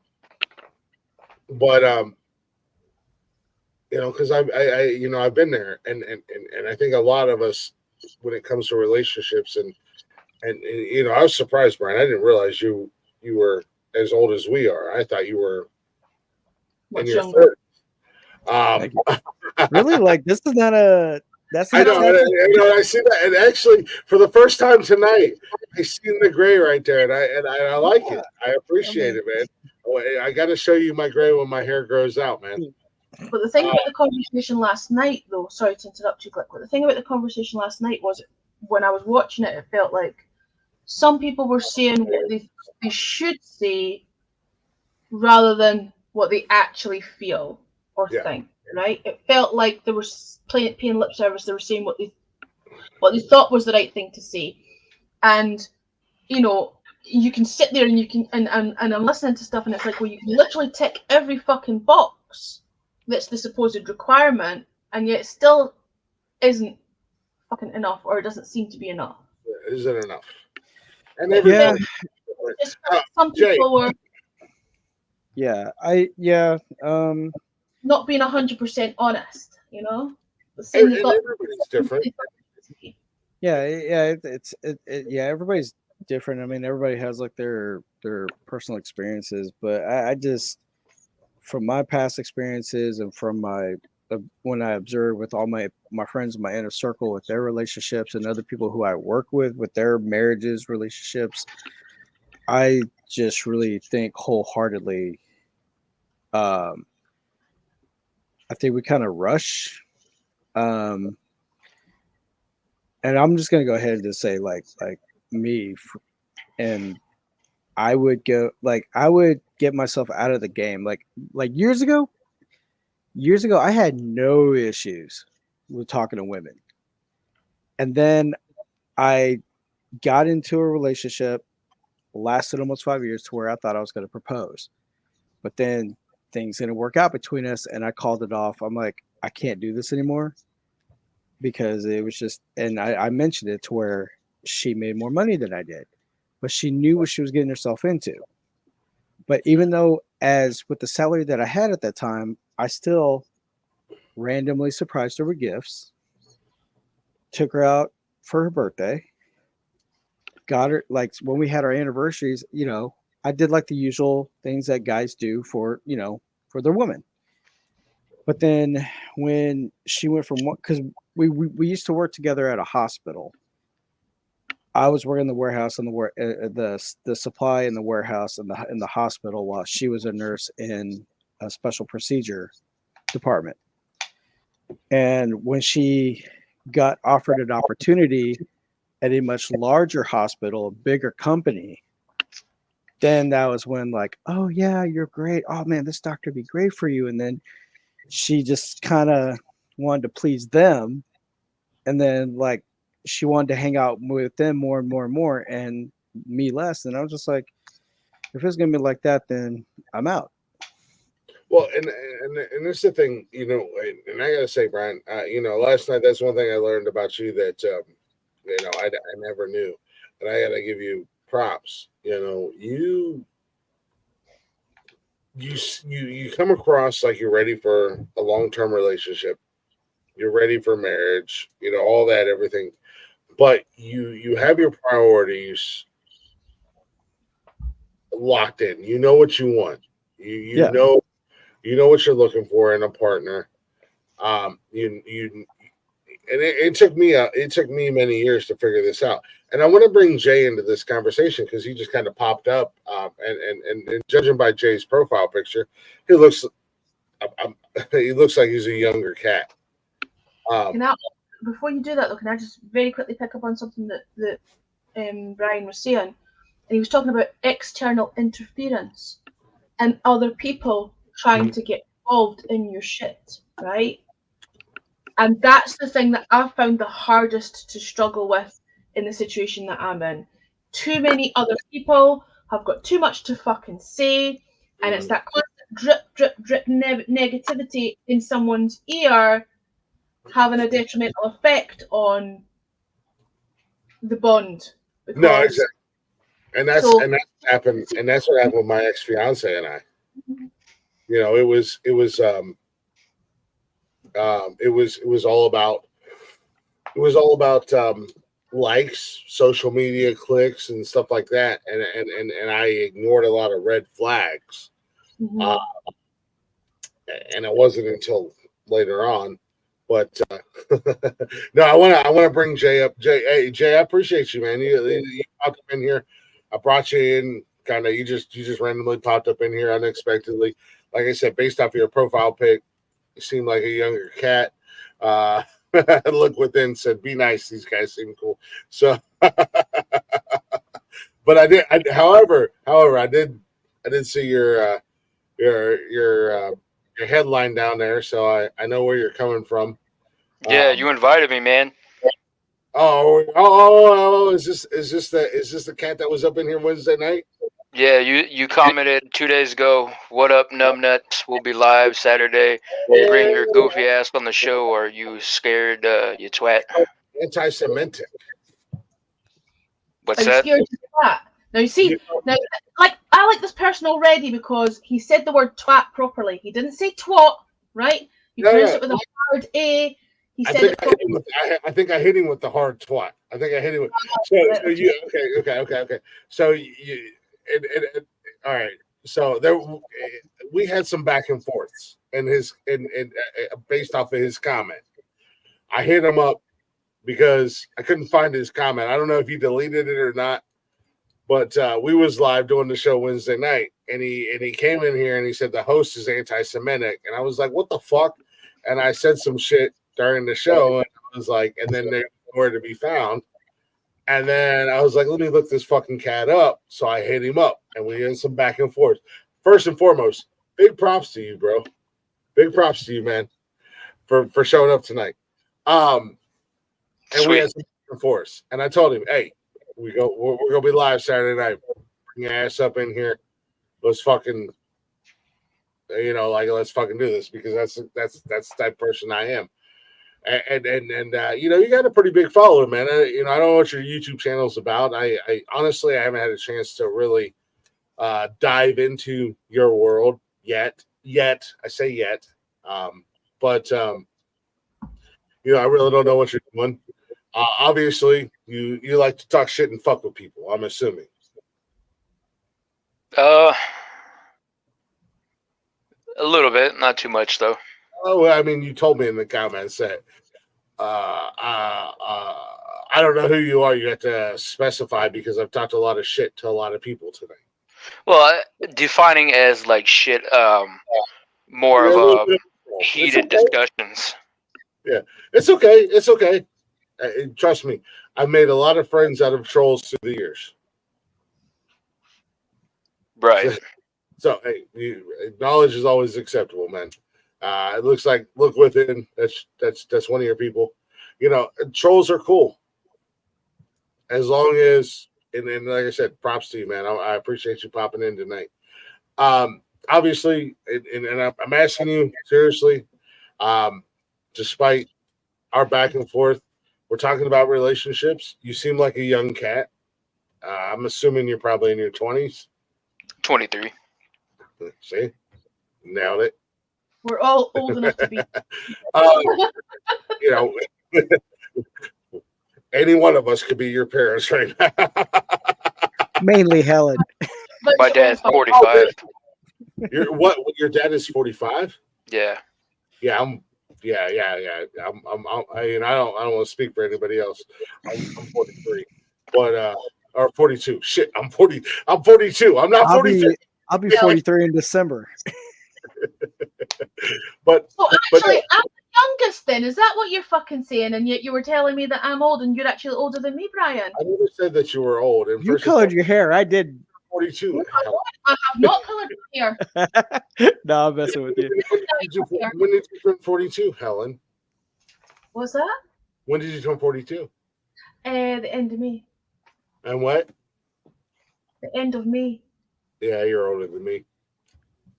Yeah, but Brian said I'm the oldest of the lot, and that's not true. He's older than me. So I want to ask you, man. You're 23 years old. You're in this new generation of relationships with all the social medias, the TikToks and Snapchat and everything like that. where are you? What is your stance with relationships and how they feel or what you're looking for? If that's okay of me asking. Yeah, no, that's fine. Um, how do I stand on my generation's take on like relationships and stuff? I can hear myself in somebody's background. Um, yeah, I can hear you too. You got a weird echo. Let me see. Oh, I can hear it now. Oh, you're good. You're good. All right, cool. My take on my generations. Oh, there it is again. That's weird. That's super weird. Let me see if I can fix something on my end. Well, we can all mute ourselves and see if that makes a difference. Are you? Do you have another device on? Me? No, this is the only thing I'm on right now. Oh, you're good now. You're good. All right, cool. Yeah, no, my take on my like my generation, the youth today's kind of relationship and the way they conduct themselves. Like I'll give you a rundown of who I am and what I do. I'm 23. I'm I would say Hebrew youth.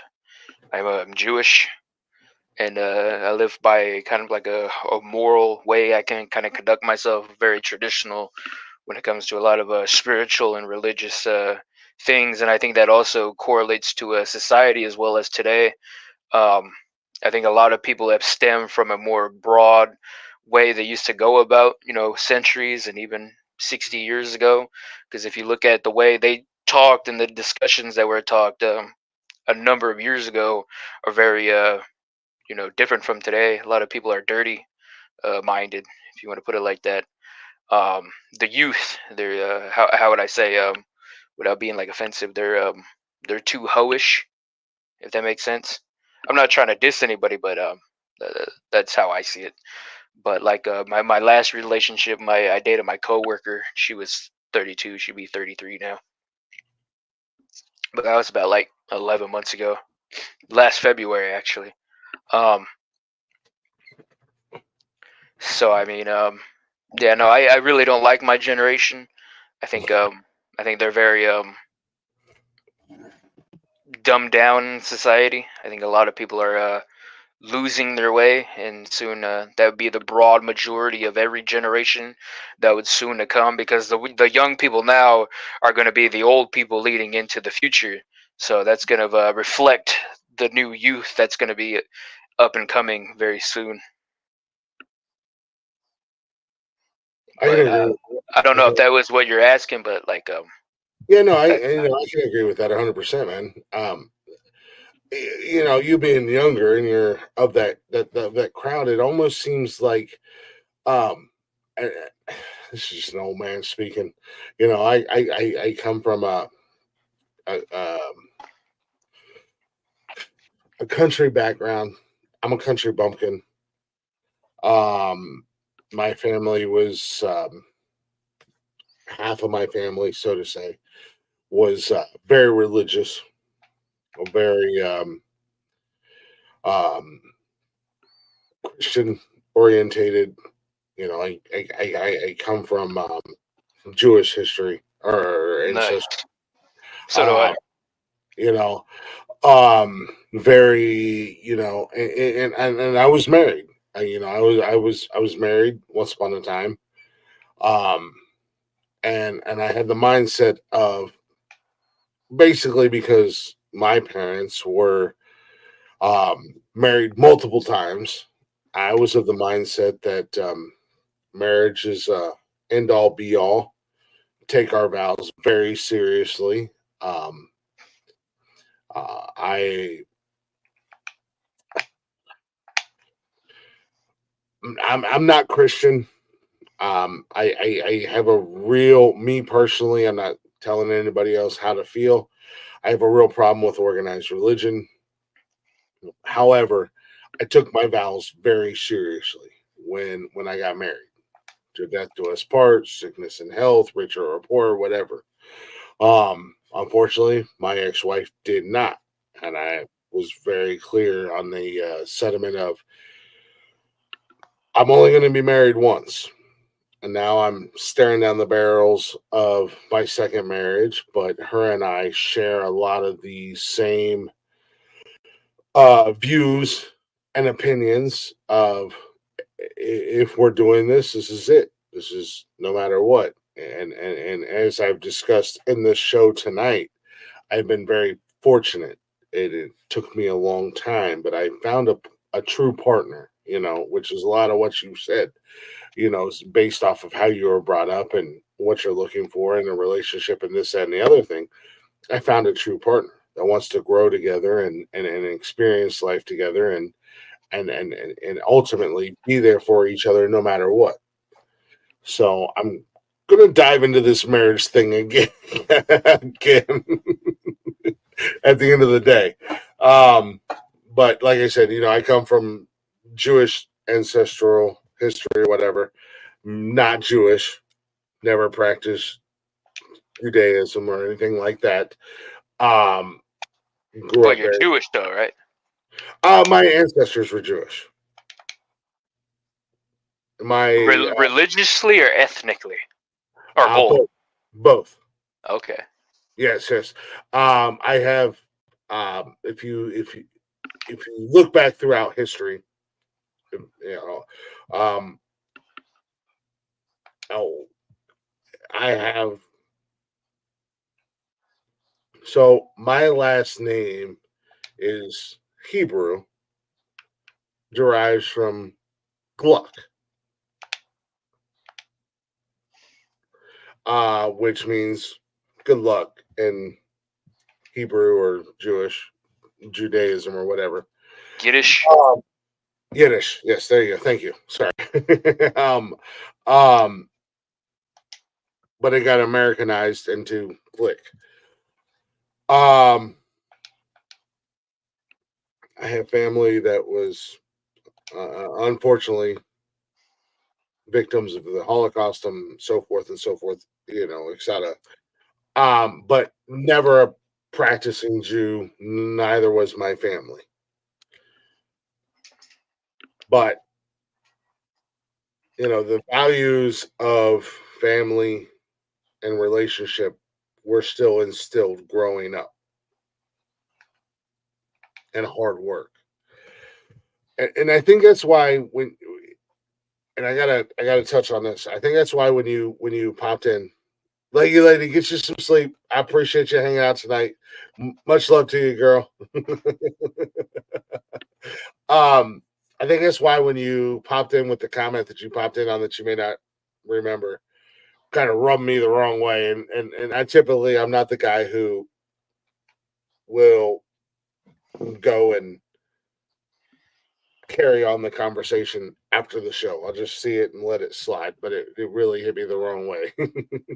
You know what I mean? Yeah. But that's why I was asking you, being 23 years old, in the world we live in. Oh, excuse me. Especially with social media and everything, relationships have become more of a trend, more of a hashtag, so to say. So in Right. all honesty, it's cool to see, and I have an 18-year-old daughter who I've lost track of the boyfriend she's Huh? but it's kind of comforting to hear you say what you were saying about the traditionalness. And now I'm not that guy who believes that my wife belongs in the kitchen barefoot and pregnant cooking me dinner. I'm more modernized with the fact that obviously I want a woman who's going to stand by my side and have my back and uplift me and tell me when I'm in the wrong and let me know, hey, you're fucking up. Emotionally, but materialistically, I don't care if she makes more money than I do. I don't care if because in my house I pay all the bills.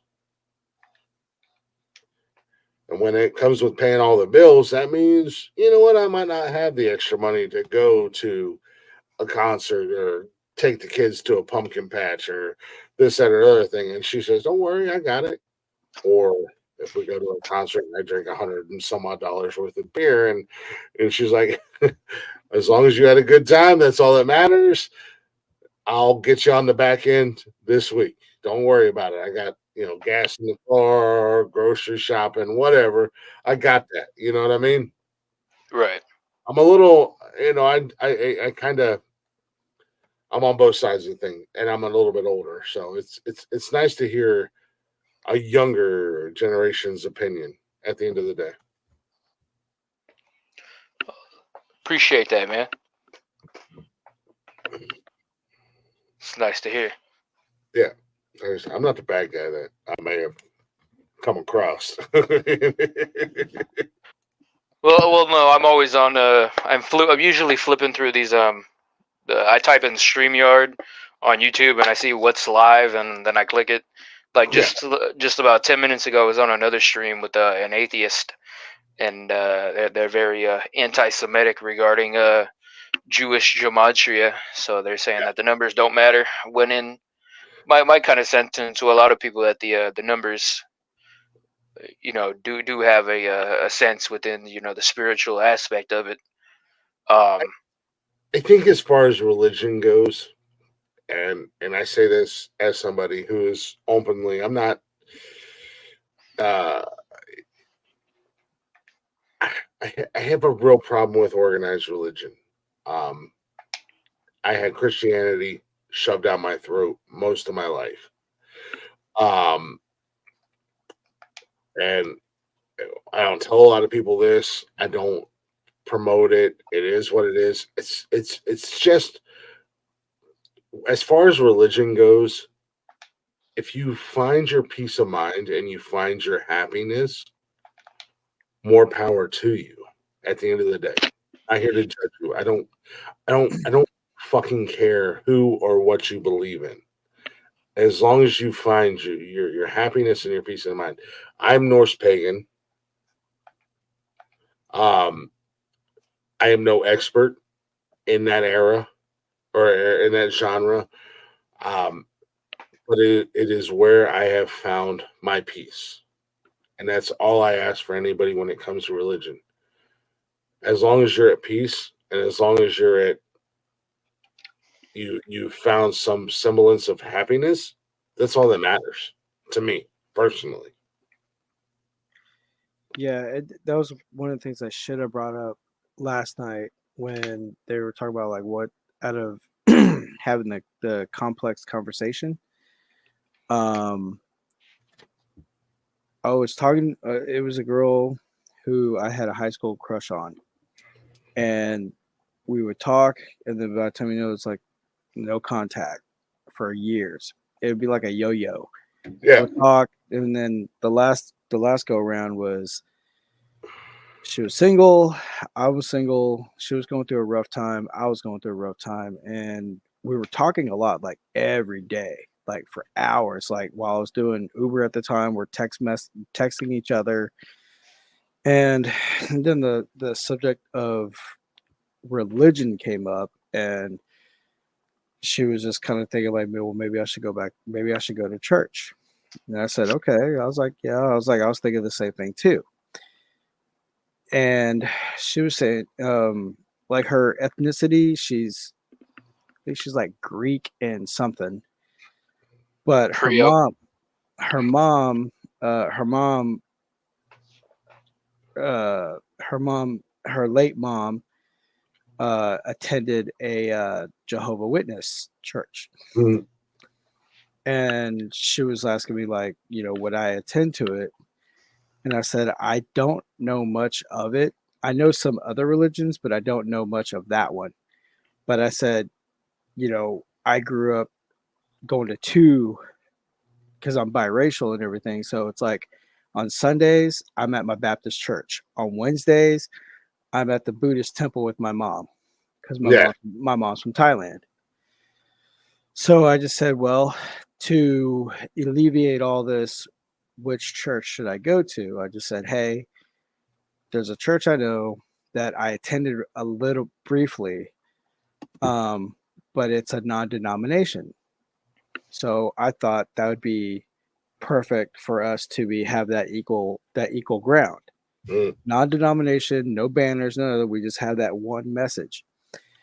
And she was just saying, she had asked me, well, you don't think what do you think about the other religions? And I said that the way I view it, in my opinion, when it comes to religion, I think it's the same way you would choose your type of coffee or choose your type of tea.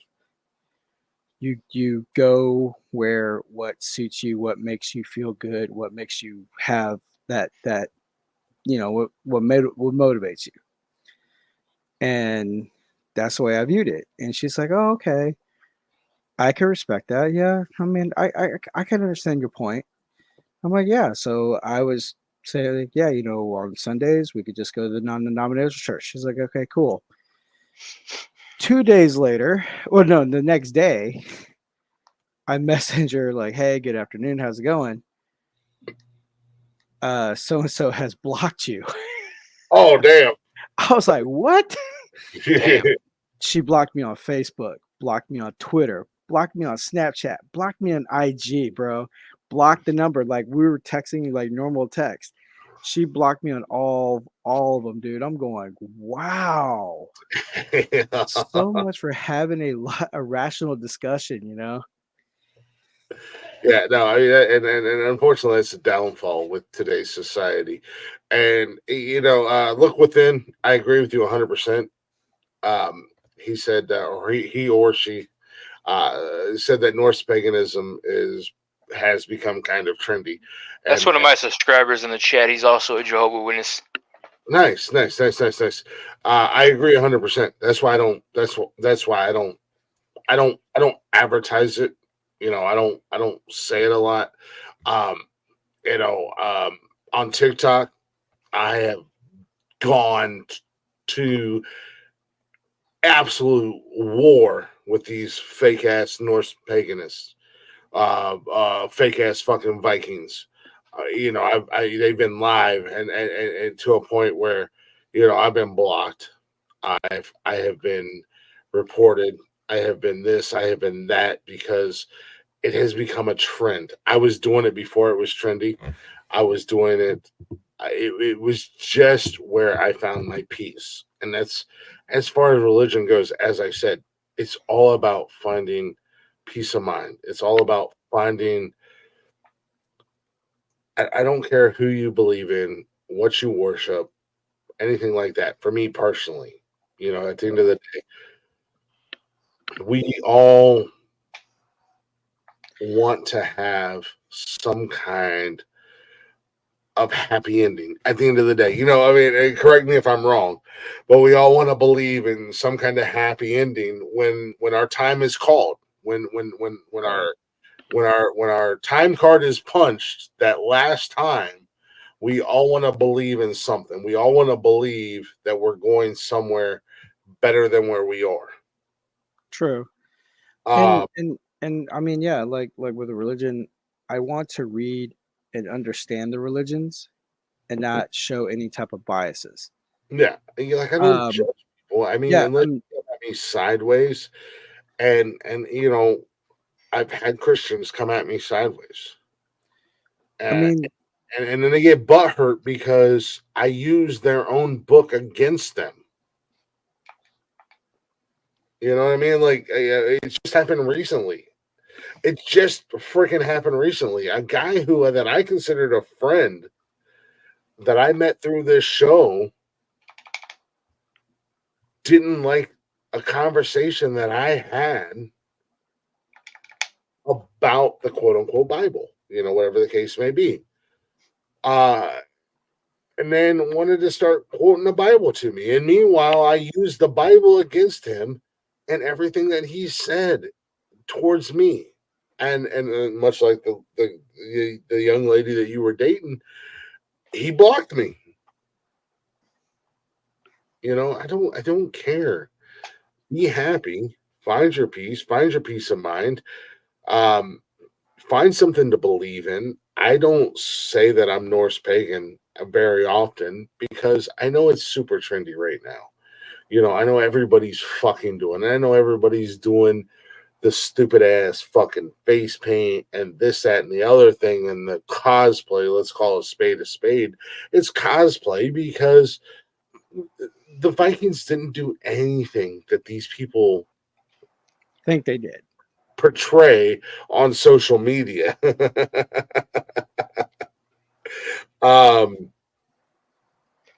You know, at the end of the day. So, you know, the great part about it is, despite, and you know, Jay, and you know, with your belief and your religion, and Well, I can give you a rundown on what I believe in if you would like. yeah, absolutely, absolutely. I would love to. I would love to hear it. All right. Well, I don't necessarily ridicule other religions because I'm always open for a discussion. Yeah. Do I believe in them in a kind of sense? Not really. Um, Yeah, right. I'm Jewish to a kind of core. Now there's three running ideologies who the actual Jews are. The ancient ones, not well, considering the ones today, but comparing the ones to the ancient times, the ancient Israelites. So there's three ideologies. There's one where um, the mainstream one, that the ones that are there settled in the Middle East today are the ancient ones back then, and now there's a new up and coming idea amongst the Latino and African American community that they're the actual Jews, and their their identity has been stolen by powers that be and the people that are there.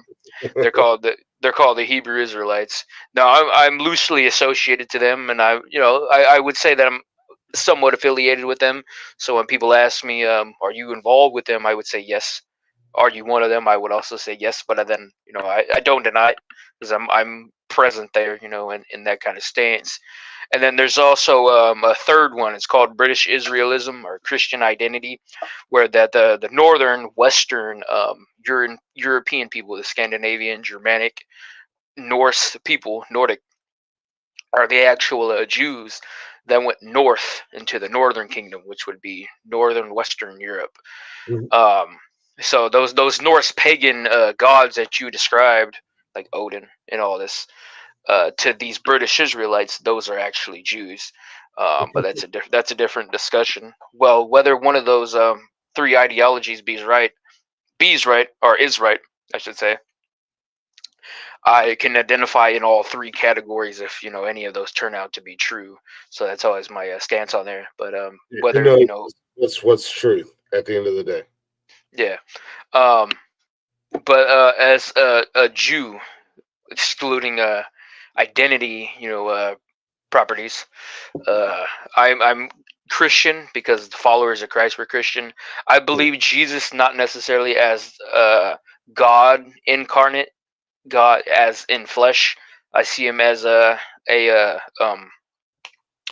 Jewish Messiah, the Mashiach that they've been waiting on. I view him as that figure. Because no Jew today, the genealogy of the DNA and the lineage of the royal bloodline has been long gone by now, so we can't really describe who would be the Mashiach in these times, because nobody can. We don't know the bloodline, so there's no claim to somebody being Mashiach when there's been numerous Jews and rabbis claiming to be one, and in the sense they all perish short.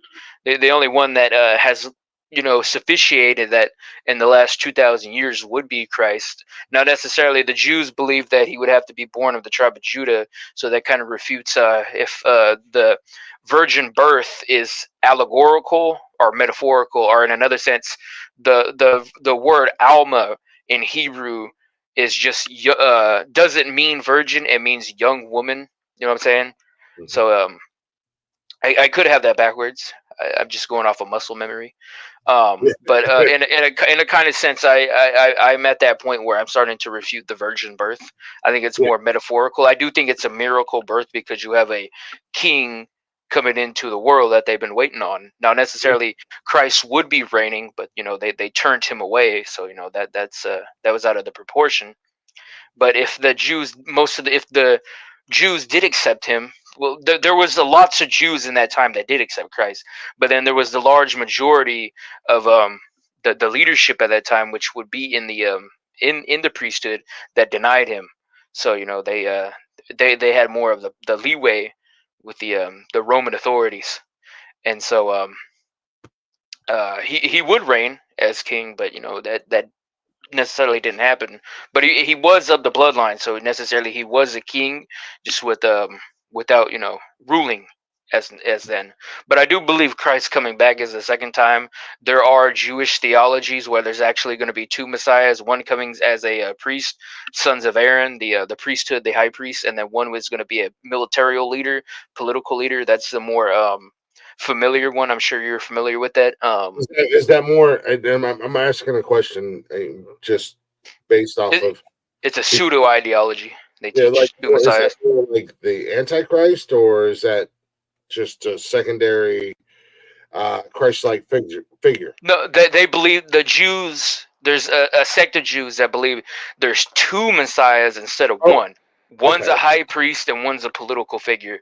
Now, the mainstream Orthodox rabbinic community believe that the high priest and the political figure are in one, and necessarily I think that pseudo religious idea kind of correlates back to Christ. He came as the high priest. He was given high priest of the priesthood of Aaron, of the order of Melchizedek, by John the Baptist. Mm-hmm. And his second coming, I believe, which is going to actually look like a grand theos of what people would call an alien invasion, the rapture theory, if you want to put it like that. Yeah, It's going to look like the end of days. So the end of days, and he's going to come back and conquer and return the Jews to the chosen land. So that would necessarily would be a political figure in its own right. Okay, yeah, okay. I got you. Okay, yeah. But yeah, so I see Christ not necessarily how the Christians see him, but since a Christian is somebody that follows Christ, so I would be considered a Christian. But I see him as a son of God, but not necessarily God himself in that kind of limelight. I'm not Trinitarian in any kind of way. I do believe in Father, Son, Holy Spirit, but all those are separate and not one. It's the same, what else? I believe in reincarnation, so I think I've been here a number of times, and I think all of you actually have. I don't believe in the form of reincarnation to the Eastern religions kind of stance. I believe it more as tied to the Bible. So if you die, you come back as a man, but you're not separate somebody else. It's just a soul, new body, same person. No, You can't. I absolutely love reincarnation because to kind of jump on that reincarnation, and you are a young man, wise beyond your years. We've all lived different lives. I believe that, yeah. And throughout our lifetime, those previous lives, they manifest, so to say, as to who we are, who we become. Yeah, I agree with that.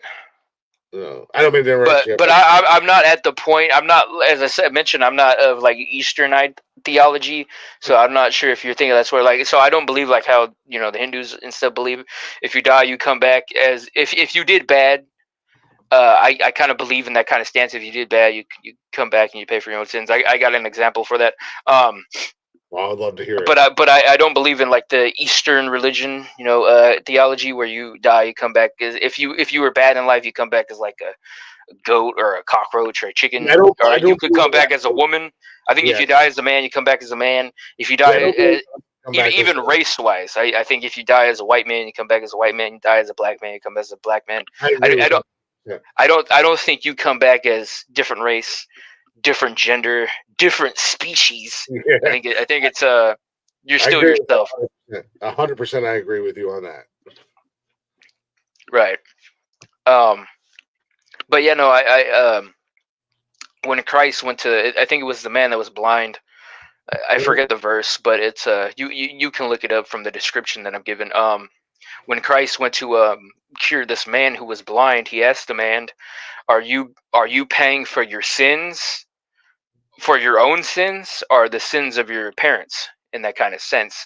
So how can the man be born blind pay for his sins of being cursed to be blind, but paying for his own sins? So in that kind of sense, how is he paying for his sins if the outcome of his sins is being born blind? So he would have to have had a previous life where he was, just awful person. Yeah. So that's my kind of sense.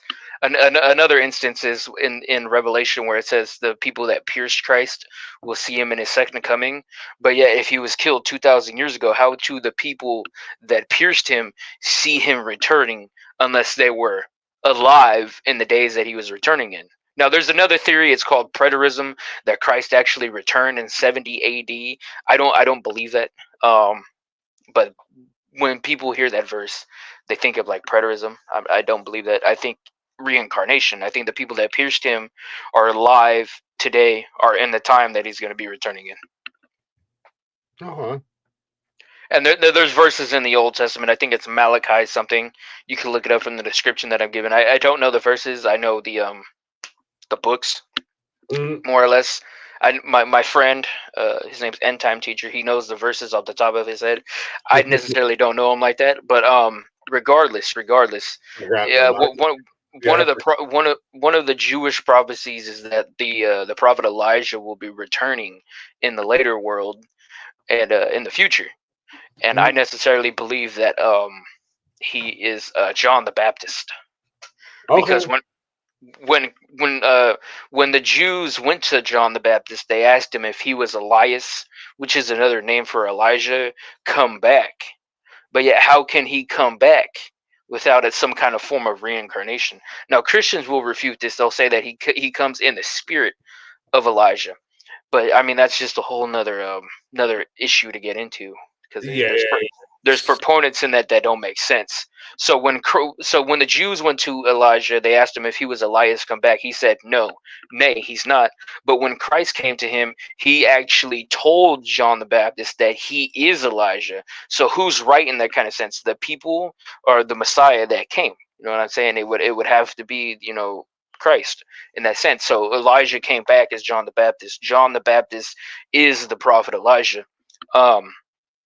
And there's other verses. I think it's Corinthians something. I could be wrong, but it says the dead do not remember, the former life in that kind of sense. I'm quoting it wrong, but I'm not it's there.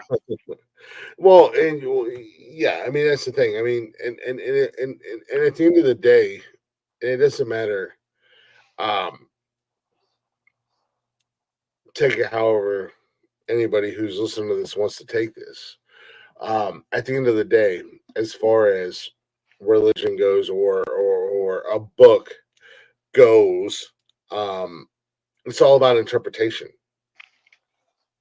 And I think you touched on that. Without touching on it, I think you touched on that. It's all about interpretation and how you interpret it. You and I could read 17 different books on religion, 17 variations of religion. And you and I could interpret it totally different, and how we see it, how we think it is meant to be. And you said that with the reincarnation, and some people see it as a spiritual form, or some people see it as a physical form, so to say. Right. I think that's what it boils down to with religion, and I keep coming back to this. At the end of the day, it's where we, as whatever our religion may be,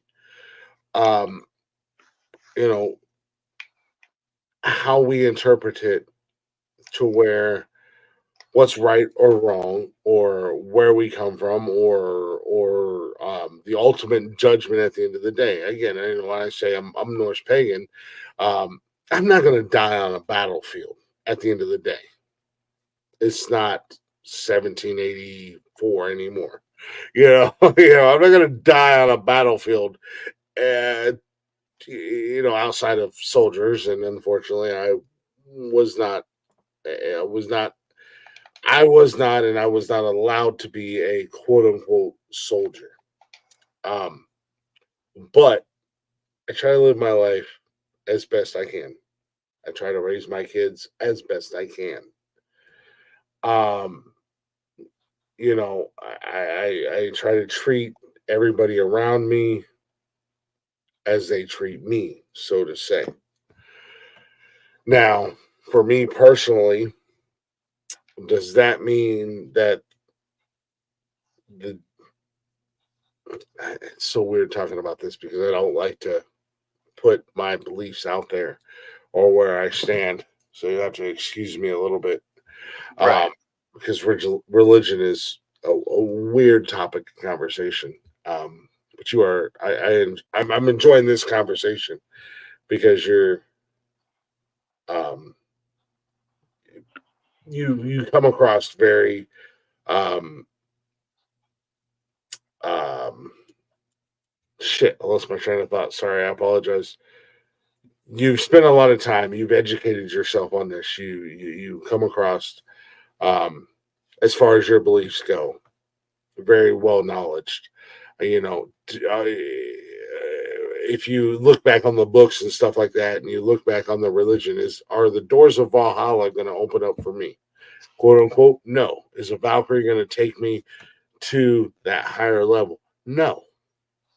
But in today's age, in today's um description, yes, absolutely. I will be welcomed into Valhalla. You will be welcomed into the gates of heaven. You will, and it's not like I've lived my life right. I've made mistakes. I've done people wrong. And I acknowledge the mistakes I've made. I've acknowledged the fact that yeah, the path I've gone a little left of more times than I'd like to admit to. But you know, and we kid on this show all the time that if you're believing Christianity or uh, Catholicism or heaven and hell and this and that, nah, I'm not welcome in hell. Heaven don't want me, so I'm just gonna be hanging out outside of the pearly gates, pestering the shit out of St. Pete for all eternity. But I try to be a good person. I try to be, I'm a father. I have 3 kids. I try to set my kids on the right path, make sure that they're good to go. As a man, um, I try to do what's right based off of what I was taught, and not only what I was taught, but because not everything I was taught as a man, as a boy growing up to become a man, I've evolved, and so hopefully, maybe if there is an afterlife, I don't know. And at the end of the day, personally, let me come back as a ghost and let me just fucking hang out somewhere that I loved. At the end of the day, and I'll be perfectly happy. But if there's an afterlife, if there's a heaven or there's a hell, or there's a purgatory, wherever I may end up, y'all better make sure your saddle is fucking tight because I'm coming in hot and heavy. And we're gonna Right. have some fun. We're gonna have some fun. Well, I don't necessarily believe in a uh eternal torment of hell. In fact, I don't really believe in Christians and Islam believe in a how would I describe, like, an external pocket dimension where people are cast into, if they Yes. live a sinful life. Now, a lot of Christians do, and a guy that I know by the name of the preacher believes in that. My sense, from what I've learned, or what I believe in a sense, is I don't believe in hell. Well, I believe in a form of hell, but Mhm. it's separation from God, if that's more of a sense like that. There's no eternal torment fire. You're just if you so say if you're like a like a Joseph Stalin figure, you're just done away with. That's the second death. You're no more. You're wiped from existence. The soul. There's no burning, screaming hell like a volcano. You're tossed into it, kind of scenario. I believe in a lake of fire, but I think that's more of a apocalyptical event description of a apocalyptic event. Yes. But that's another discussion. But I've kind of a new mind lately. I've been introduced to a new train of thought that I'm kind of being propelled into, of if you can still sin. But I'm still trying to figure all that out. There's a guy that's been kind of propelling on me lately. I been of his kind of like mindset lately, but I'm still holding on to my own ideals of what I've learned that what I think is correct. And he's an all right guy from what I listen to. A lot of people hate him, but I mean, it's the Christian community. The Christians are very hateful people. Majority of them. Well, yeah, and I've and But he can be a very hateful guy too, if you perceive him like that. But the whole gist of what he's about is Christ done away with the Old Testament law, so we're in the New Testament. And so in a sense is that sin, Christians don't really know what sin is. Sin is disobeying the Mosaic law. So the Mosaic law is 10 commandments. Don't eat pork, don't do this, and the 613 laws, which would, including the 10 commandments, keep the Sabbath holy. I'm sure you're familiar with all that. So he says, so the concept of sin is disobeying the Old Testament law. So the wages of sin are death. So thus Christ paid the death toll of us sinning and receiving the death penalty. So his sacrifice on the cross would be the redemption on that. He paid that death toll. So now we're under grace. So what he says is that Christ paid that death toll, so we can't sin no more. So everything that was once considered sin to somebody that accepts Christ is redemption on the cross. You can't sin no more. So watching porn or those hookers or doing all that's no more sin. He's not encouraging you he's not encouraging you to go do all that, live unmorally, because we still have man's law to abide by. But he's not encouraging you to be a piece of shit. But if you are, you're still forgiven because Christ died for everybody. So that's more of the outlook of his theology. I'm kind of being propelled into that lately, but I'm still kind of holding on to my own take. I think will I go down that route? I don't know, but time will tell. I think that's one of the things that's always because there's really no way to sugarcoat this, but I'm a fan of true crime, serial killers, stuff like that. And as far as religion goes, it has always blown my freaking mind that somebody like Jeffrey Dahmer, John Wayne Gacy, Ted Bundy, whatever the case may be, can literally be seconds away from their deathbed, and they can quote unquote accept Christ into their life and ask for forgiveness, and they can go to heaven, if there is a heaven or a hell or whatever you believe in. It's just like, these are some of the most horrible people on the planet. These are some of the most horrible people to ever live. They've done some of the most unspeakable things to people, and it's literally all it takes is just saying a couple words, and then it's all is forgiven. Like, that shit blows my mind. Yeah, that sits wrong in a lot of people's hearts. Yeah, I'm sorry. Me as a human being, if and I'm just throwing this out there, if you break into my house and I have to be mindful of the algorithm and the words that I use, but so don't judge me.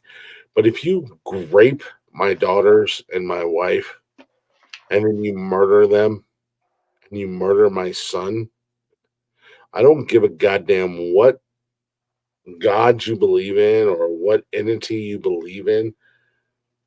You are not forgiven in my world, and and the simple fact that you die in prison of natural causes, or you get the needle, or you get the electric chair, that's not enough for me to ever forgive you because of what you've done to my family or what you've done to my friends. And that's one thing that's always blown my mind with quote unquote Christianity is the fact that you can simply say a couple words and then all is forgiven. Because, I mean, let's be honest. As far as religion goes, nobody knows if any of these people actually exist. It doesn't matter what you believe in, Well, whether. I would disagree there. I do believe we have the Romans had evidence that Christ did exist as a man necessarily. I think as far as religion goes, Jesus existing might be the most believable, but the fact that he died on a cross does not absolve you from what you've done at the end of the day. Just because you say a couple words is basically what I'm saying. Right? Yeah. No, I get it. Yeah. Like that doesn't make you exempt, and all of a sudden you. I mean, because I've known a lot of really good people in my life, that never did anything to anybody, and treated everybody as if they were family, and but I don't know where they went. I mean, I don't know. I don't know. I don't have scientific proof. I don't have uh I just have to believe that they're in a better place. I just have to have faith, so to say, that they're happier where they went to. Um Outside of the given, they're just in a box 6 feet underground covered in dirt. And that's one thing that's always rubbed me the wrong way. Like I said, it doesn't make a whole lot of sense to me. And I've never talked to anybody or spoke with anybody, and I've had a lot of conversations because this type of person I am. I'm curious. I'm I'd like to conversate from people. And it's not even a religion thing. It's just in general. I like to conversate with people. I like to get to know people and know you know who they are as a person, and what they're. I'm just like I'm not a fucking reporter. I'm not coming and going to be like, oh, so tell me the story of your family and your history and blah blah blah. I'm just of a curious nature at the end of the day. Um, but I just can't imagine that people like that and can just on their deathbed just be like, oh, my bad. My bad. I'm sorry. Right. Yeah. No, that would sit bad with a lot of people. But as I mentioned, the guy that I've come to be loosely associated with would argue with that. He says that Christ would have died for that man, but even if you acted on revenge, it still doesn't matter because you are also forgiven for that as well. So I mean, Yeah. you can even set punishment on that man, and you're still forgiven in Christ's eyes. So I mean, I'm speaking out of mouth. I don't necessarily know what his answer would be, but I'm sure it would be along those lines. So Yeah. even what happens in this physical sense is it just happens. You know what I'm saying? So you can catch him slipping before he even does stuff to your family, and set him out cold of this life, and you would also be forgiven for that sense as well, because that would be murder Well, actually, no, because there was boundaries to what it was. You would be protecting what's yours, in the Judeo sense, because necessarily that wouldn't be murder. It's at the end of the day, it all boils down to interpretation, because when it comes to my family, and I've said this multiple times on this podcast, on this show, um, do I want to take somebody's life? No, I'm not that guy. I'm not out here looking for a reason or an excuse to take somebody's life. I never want to take somebody's life in any way, shape, and or form.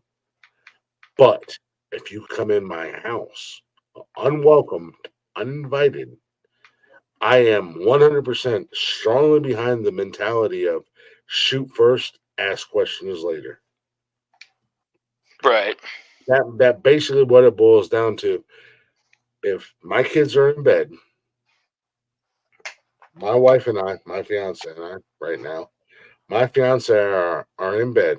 That door is locked. You kick that door in. At that moment in time, when I put you down and I send you to whatever maker you believe in, I was justified. And if that is the ticket that punches me to hell or whatever you believe in, then so be it.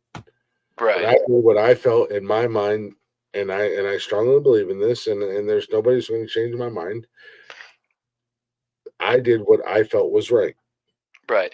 Yeah, and that's the case with what the guy, his name's Perry the preacher, theology that I'm talking about is that the spiritual sense of sin is no longer if you come to accept Christ's payment on the cross, but as my friend in the comments says, bring back street justice. That necessarily would be man's laws, So I agree with this. hold yourself moral. I don't know if this would be his answer, but this is how I've always perceived him giving this answer, because I also thought the same thing. I think he would say, hold yourself morally to the standards of man's law, because that's always still set into play, but God's law is no longer applicable to somebody in his sense, or even me or you, if you accept that theology, or that his way of describing Christ's payment for you. But necessarily though, yeah, that I think that would be his answer. Yeah, no, I mean, I agree 100% in man law. I 100% agree in street justice. Look within your followers in the comments. He said, if you know people are causing harm on others in such a way, you have the responsibility to stop them by whatever means, or you consent to those acts as well. And I agree to that 100%. I agree to 100%. If I'm coming out of a restaurant or if I'm at work or whatever, and I see a man abusing a woman or abusing a child, I'm going to intervene. It has nothing to do with any religious book out there. It has everything to do with that's the right thing to do. Like I should intervene. Now I'm not saying I'm going to go kill this man, or anything like that, but I am going to intervene, and more than likely it may or may not get physical, but I don't feel like I'm in the wrong in that situation, because there's somebody in need of help, and I'm the person that is there, and I'm the person that can give that help, or quote unquote administer justice at that moment in time. Like I said, doesn't mean I'm necessarily going to run up and shoot them in the face or kill them. But if need be, physical or bodily harm, yes, absolutely. If I have to, but as a man, and I think most men, despite of our upbringings or anything like that, that is in our human nature to protect women and children. Right. I think that's not only is that taught, but it's ingrained, and it's a natural instinct. Yeah, I agree. I have been there before. I have been in that situation. I've never killed anybody. I've never taken a life. I don't ever want to take a life. You know, as as as long as I'm breathing, it's never my intent to take someone else's life. But I have intervened in situations. Yeah, I have to. Um, and I hope when my time comes, when like I said, when it's time to punch that final time clock, and I'm out and I'm done, I hope those things don't come back on me negatively. I really hope that those are a little extra credit at the end of the day, because you know you know I've not always been on the right side of some of the things that I've done, or some of the things I've said. But at the end of the day, I try to be a decent human being. I try to take care of mine, and I try to take care of the people around me that I consider friends, or family, or whatever the case may be. I try to take care of mine, and I try to look out for those who, I know it's kind of cliche to say. This is really a douche thing to say, but it is what it is. I've believed in this even before it became trendy, but you know, um, if you stand behind me, I'll protect you. If you stand in front of me, I consider you a brother, and I'll go to war with you. I'll fight to you until the end of until my last breath. And if you stand in front of me, I show no mercy. In other words, basically, love thy God, love thy kin, protect thy kin, et cetera, et cetera. And that's the type of person I am. What's mine, or those that I consider around me to be my circle, whatever the case may be, uh, until the last breath is taken from this body, I will do everything I can to protect you. Um, that might be my downfall. Right. Yeah, no, that's a good outlook. I would say. Um, but I heard you mention Norse paganism. I wanted to know your thoughts on the shape of the Earth. Are you familiar with flat Earth? with hold on a second, with what? With flat Earth. Oh yeah. And What would your thoughts be on that? no, I don't think the Earth is flat. Um,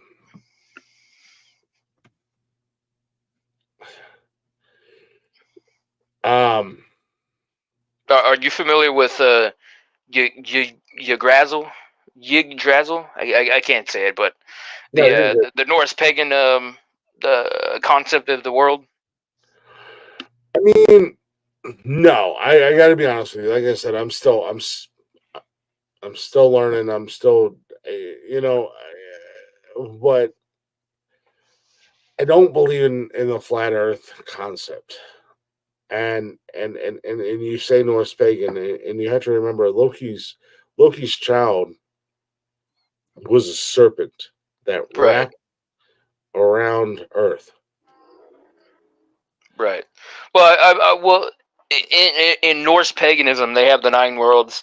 They at the top would be Asgard, Hmm? and then where we're at necessarily would be Midgard, and then there's Alfheim, Vanaheim, Jotunheim, Nilfheim, Helheim, and then there's two other ones. I forgot what they were, but in that kind of like aspect, we're on the Yggdrasil tree, and each realm exists separately on a kind of spiritual and physical flatness on that tree. It's a layer. Yeah, it's a layers. It's layered, you know. Yeah,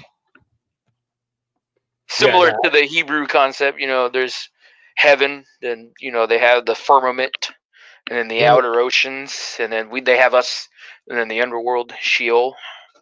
So I've heard a little bit about that. Like I said, I'm still learning.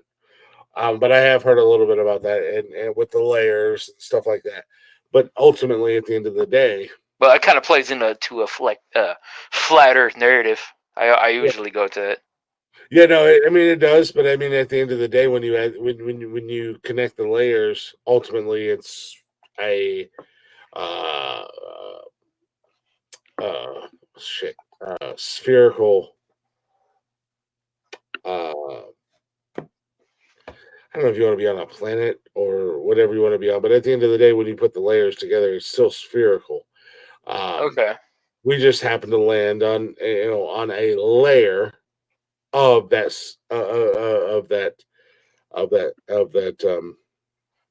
tree.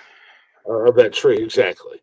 So I can kind of see where you're coming from. I mean, I don't know if you're a flat earther or not, or but Yeah, I would say I am. yeah, I can see that aspect of it, but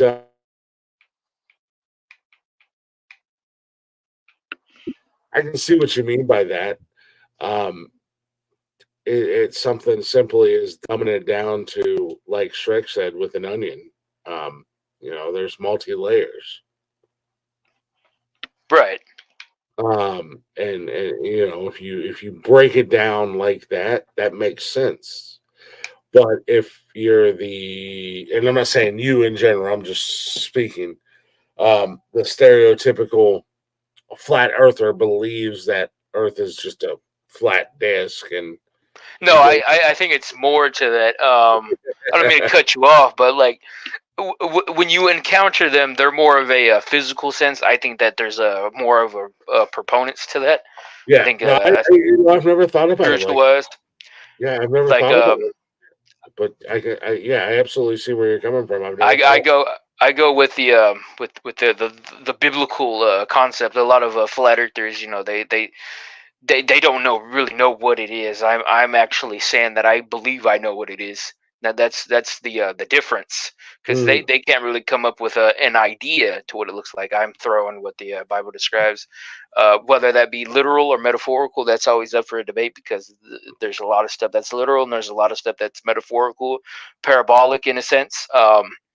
But in Genesis wise, it talks about the firmament dome, the flat Earth, where we're at. It's Yeah, it's a perpetual flatness state. You know what I'm saying? Flat. I'm using loosely. It could be a bowl for all we know. yeah, yeah. We can And, live in a fishbowl for all we know. I mean, at the right. end of the day, And so the firmament is described as being like molten glass material.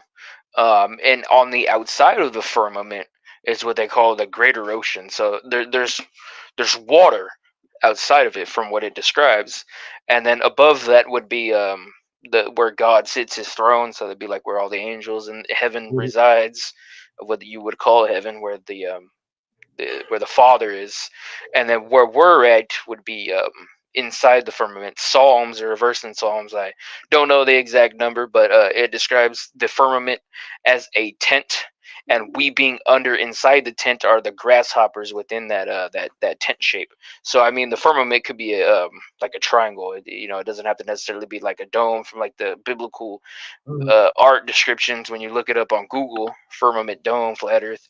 So the Bible Psalms describes it as a tent. So I mean, it could look like a tent for all we know. Um, Leaving out art representation wise, and then there's always the concept of the underworld. Every religion has a underworld theme, so I believe in that necessarily. But other than that, um, that's like how I see it. Whether yeah, I whether mean, there's planets outside that are actually spherical, I've thought about that too. Um, you know, and then I actually think that there's more. I don't mean to cut you off, but I think there might be planets that are spherical outside. And we may have actually left the firmament. Whether how we did, I don't know. But I do think there's something going on with the planet Saturn. well, and I've said this. I mean, I've said this a million times, and I've made fun of the whole alien concept. You know, I think we would be foolish to believe that there's nothing else out there in the universe, in the galaxy, outside of ourselves. You know, Earth, quote unquote, Earth. Um, much like our oceans, much like our oceans, there are part of our there's several parts of our oceans that we haven't been to. We can't explore. We have yet to develop the technology or the the the mechanics to go to certain depths of our ocean. So I think to say as far as a galaxy or universal mindset sets, whether you believe in aliens or not, I think that you're borderline foolish to believe that there's no other life forms outside of ourselves. Right. And I know that if you want to get on a political tirade, finally, oh my God, the government's telling us there's aliens. Well, we've known that for you know 70 fucking years. We've known that. We've not necessarily you and I, but as a race, as a species, there have been people who have been laughed at and made fun of because of Area 51. So you guys really, they're not really telling us anything that we don't know. But I mean, I can see where you're coming from, and that's kind of a different logic to think about and a different mentality to have outside of the norm, what you see on social media being, well, no, it's round because we have pictures from space and it shows us that it's round, or oh no, I say it's flat because of this. But then you look at it at a religious point of view, and you break it down into layers, and multiple uh, religions have broken down and said that this is what we believe and this is what we think. As a whole, it is, but I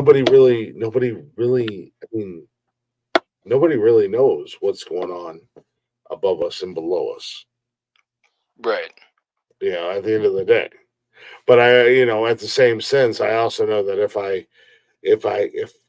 quote unquote here in America, um, I go to South Carolina and I go to Charleston and I go down to Folly Beach, which is edge of America, like most of the eastern coastal states are, or the west coastal states are. Once you reach a certain point, that's the edge of America. That doesn't necessarily mean that if I go 100 miles out in the ocean, that I'm just going to drop off and fall into an abyss where nobody's ever seen of me or heard of me. Oh, this guy looks super serious. What's going on, Kimbo? Okay, we'll go ahead and drop that. And You should be fine, man.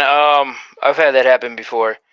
It's there was some dude from it's like 2 years ago now, actually, come on my stream, and he was real sweaty. Like it was him showing himself for the camera, because people say show yourself.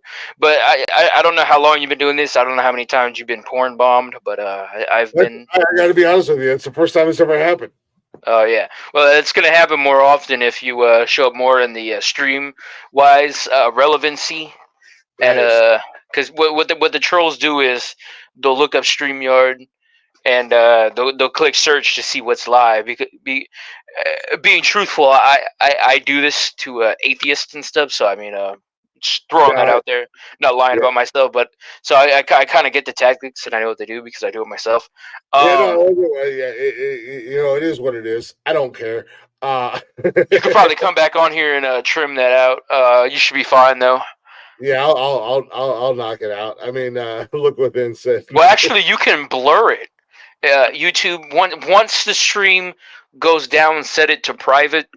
If you want to, you can still leave it up because it has to process. Considering that this is over about 7 hours, it may take about 2 hours. Oh, yeah, And it will allow you to come back in and blur it out. But I mean, you should probably put up a layer, an overlay. They have them on here. Yeah, I'll yeah, no, well, so the crazy thing is, a couple weeks ago we were live, and this dude came in the chat, right? So,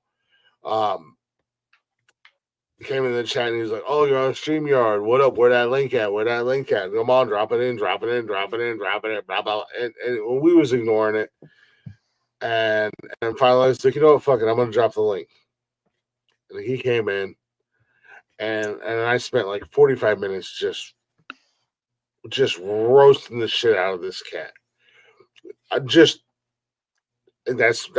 who I am. I grew up in Thunderdome. I'm a smart ass. I'm very quick witted. I got a reputation of being a big dumb animal. A lot of people don't believe that I can have serious conversations. They don't believe, just based off of my appearance and how we do this show, that I'm not a very educated person. And I surprise a lot of people sometimes when we dive into a more serious conversation. And then sometimes I might not make a whole lot of sense. And I understand that.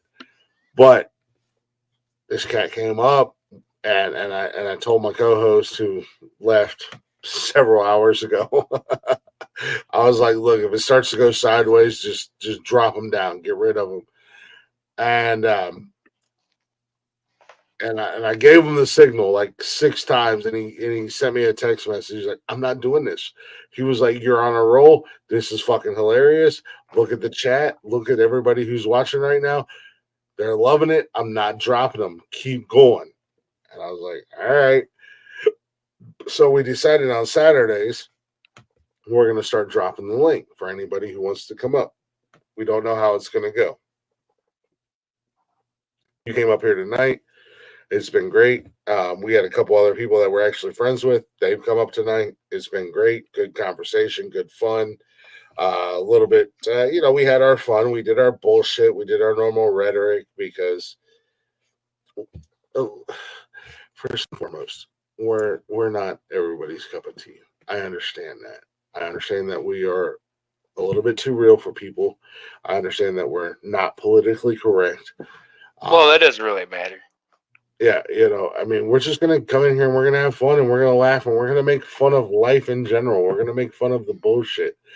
But we're also going to, if we have to get serious, or if the time comes where we can get serious, we're going to get serious. But we're going to have fun. So, I was almost expecting the worst. And if that's the worst that I get out of dropping the link and people coming up, so be it. I'll handle that on the back end. You know what I mean? Like I'll handle that in my editing process. Right. So, but yeah, that was random. I've never been porn bombed before because the dude popped up and it was like literally, this guy was in a suit and his bald head looking all serious. Add him to the stream, and then we got what we got.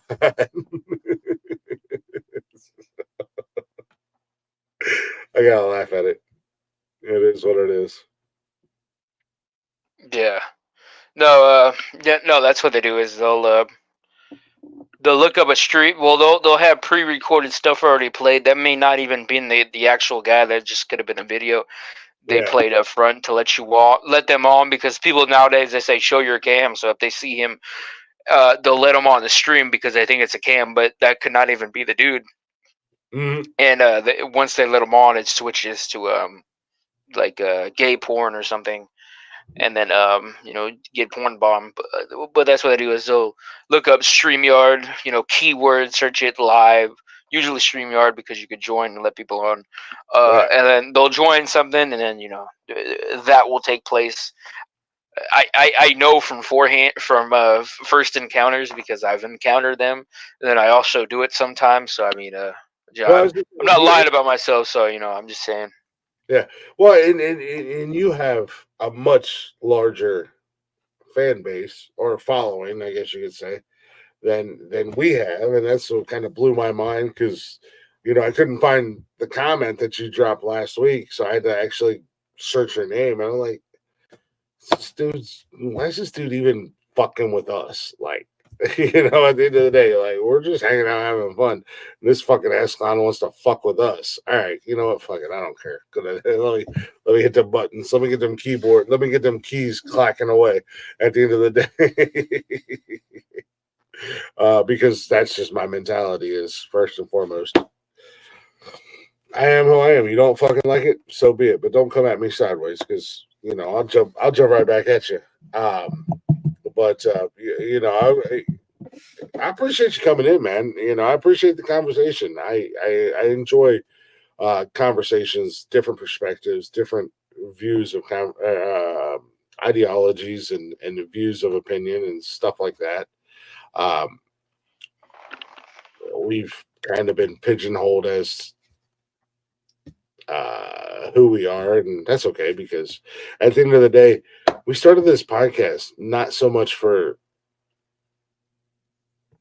I got to be honest with you, it wasn't so much to get famous or anything like that. It was more of a therapeutic for us, Jeff and I, which is my co-host.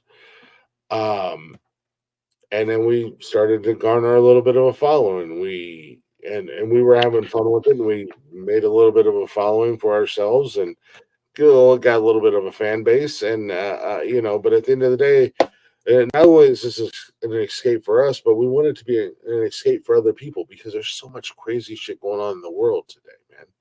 And so many people get wrapped up with the political and the religion and the this and the that, and they forget how to have fun.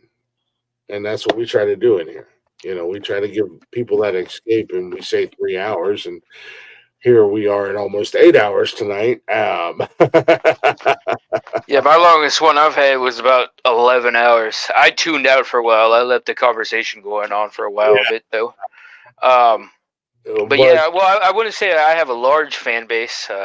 Kind of shadow banned for reasons. I have proof of that. But lately, I've been posting YouTube shorts, and they kind of been taking off. For like 3 days, I had 2 that like random stuff. Like 3 of them blew up.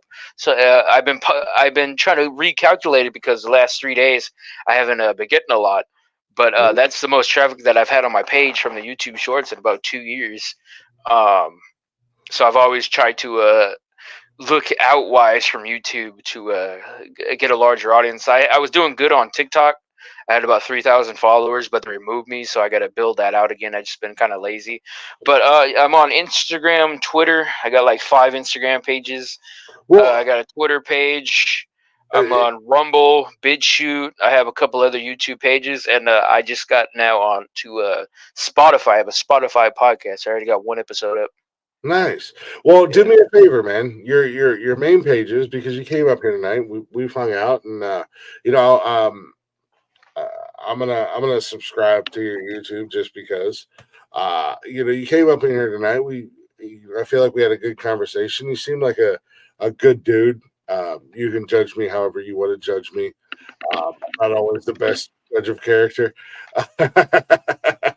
but if you want, feel free to shout out your main pages. Let people know where they can find you at, where they can listen. Just look up Sacramento Truth Movement. You'll find them all. Every page that I have that I use mainly are on all my home pages. If you scroll down, there's always like the second category, say related channels. There you go. Y'all heard it. Look up Sacramento Truth. Give this young man a follow. Like even on Spotify, you'll find it Sacramento Truth Movement. There you go. Yeah, you came up here. Like I said, you and I, let's be honest. We started out on a bad foot. We were going. You dropped in. You didn't realize it, but you dropped in. You rubbed me the wrong way. Just because it's just because of your comment, and I was like, all right, I'm gonna look this motherfucker up. Where's that keyboard at? You go, all right. Hey, listen here, jackass. Don't fucking come up with my shit. And I gotta give you props, man. I gotta give you props. You pulled up, man. You pulled up. You don't know how many people that have talked shit and ran their mouths or had this or that to say, and I was like, hey, doors always open. Pull up, and you pull it up. I feel like you and I had a good conversation. I feel like, um, you know, despite where we started, where we're at now, it's good.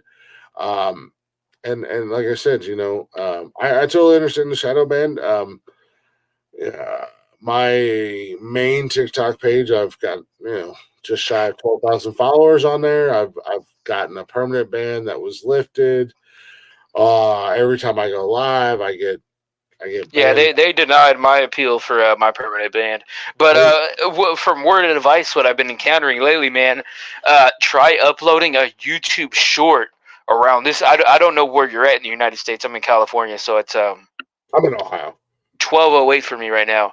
So around my time, I've been posting YouTube shorts one, and then I'll post like one later on. But the first one that I post, try to see if they reach over 1,000 overnight. Like they'll stop, but if you continually do it, like one every night, like just one, no other ones, because I've been spamming them. I think that's why I haven't received them. Like I pulled up a Reddit post earlier, and it's like, yeah, YouTube promotes them, but I haven't. I've noticed is when one of the Reddit posters said they've also encountered this, and they're wondering why is this. And I'm wondering why it is because I'm shadow banned. So this is like the most views I've had on my page that you've commented on in a while. So I'm trying to recalculate that tonight. So I just posted something. So like try posting one around my time right now, and wait about 15 minutes to see if you get any kind of views. Is what the Reddit poster said. And keep trying every night, but just post one a day or one a night, and see what happens. Like I did it for 3 nights in a row, and each of those blew up. And they're just one. I uploaded two, but like the first one received views. And what this does is it introduces new people to your channel, regardless if they're not subbed. You'll still be recommended to them through shorts and like video and posts. Like your community posts show up in their feed because they viewed your page, so you'll still be recommended regardless. Yeah, one of the things I've learned is also certain hashtags, um, and I get so stuck in the mindset where I wanna like post podcast related stuff. You know what I mean? And then it's like I don't, the things that I post that are not podcast related into the YouTube shorts get the most views. Yeah. Well, that's So what I've been doing lately. I've been posting like memes and stuff, like gaming, and I posted one on American Dad. I don't know if you ever watched that show. Oh That yeah. received 2,500 views, and that was so random because I usually post stuff like this. I have a page that I post like religious and conspiracy stuff on, uh, and I uploaded it by mistake onto my page, and it received 2,500 views in just like the span of like 19 hours. And then Yeah. I posted one the next day on Alex Jones, a meme, and that received 2,900. Then after that, I posted another one that received 80. But then the next night, so 3 nights in a row, I posted one on Red Dead Redemption 2. I don't know if you play that game, Oh but yeah, that's a yeah. fun game. I love Yeah. that game. And that received 1,100. And so ever since then, I haven't received any, but I've posted about a couple, and I'm waiting to see if any of these blow up again. Yeah, it's funny because like on TikTok, I'll post something show related and it won't get no love whatsoever. And then I'll post some random shit like on Instagram. I've got a post. Oh Jesus Christ! I posted that months ago. What the hell is it at? Oh, that's not right. It's got almost 700,000 views. That's crazy. And like not even to mention, oh, Real reactions is almost 100,000.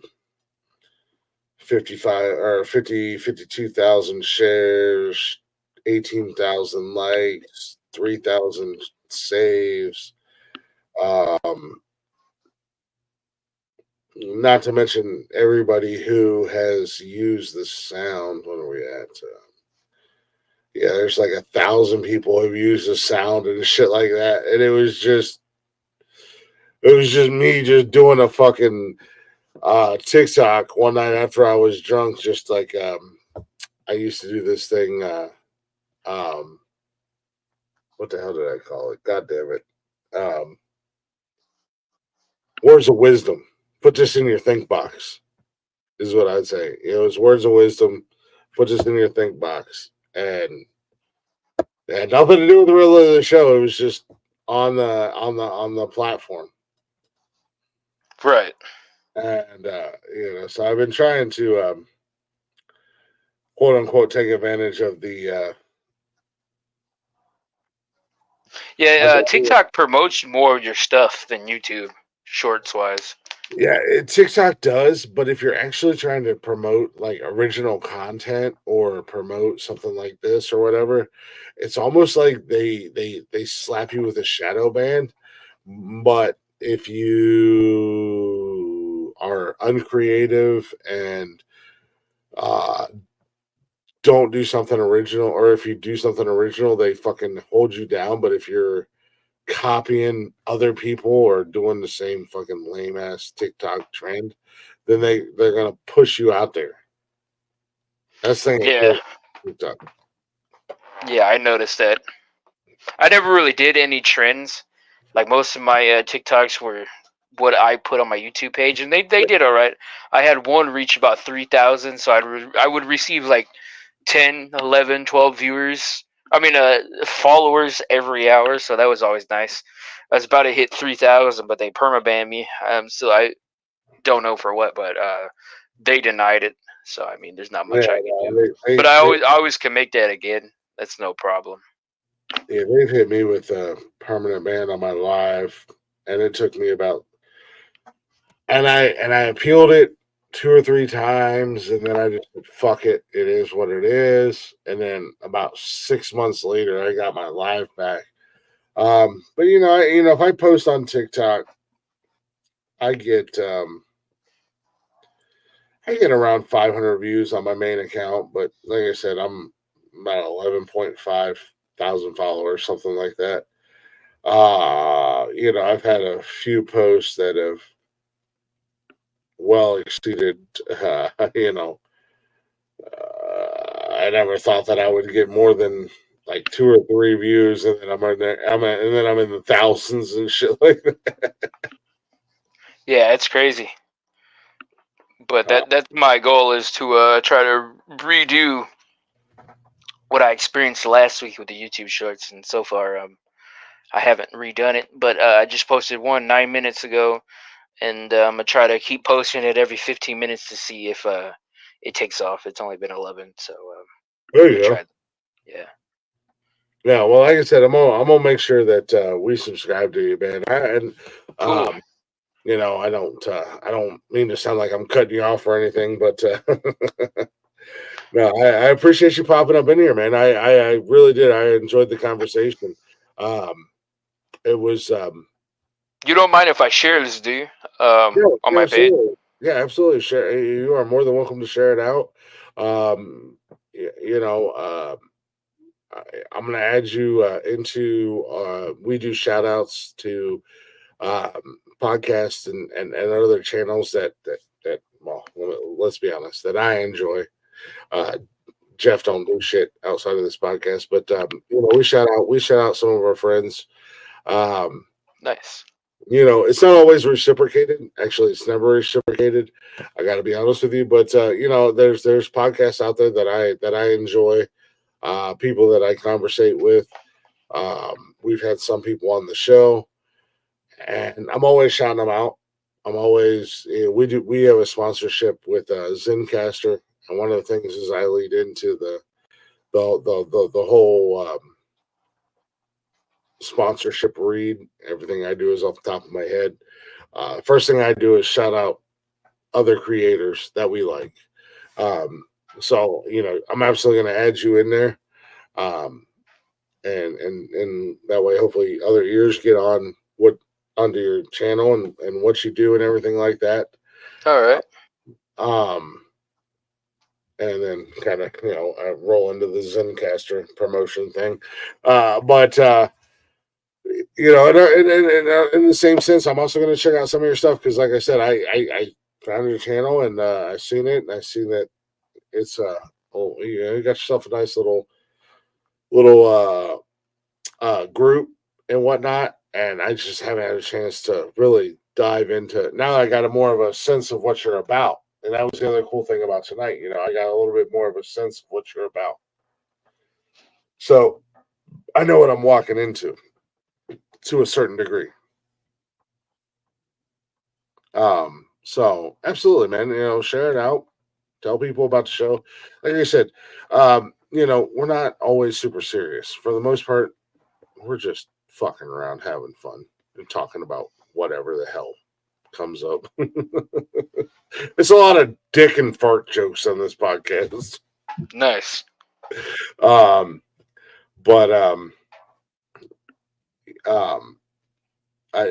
Like I said, thank you for coming on, man. I appreciate that. That's cool.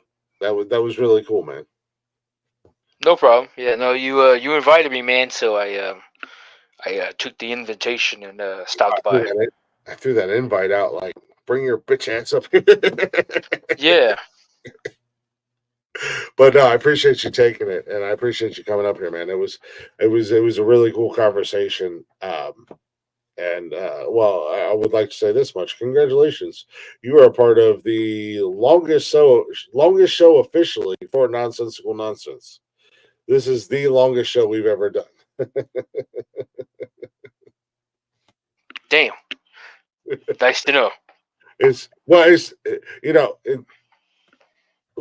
of right now, we have a mindset that we want to. Apparently, the world record for, and this is in Guinness, for a podcast is 32 hours. Oh, wow.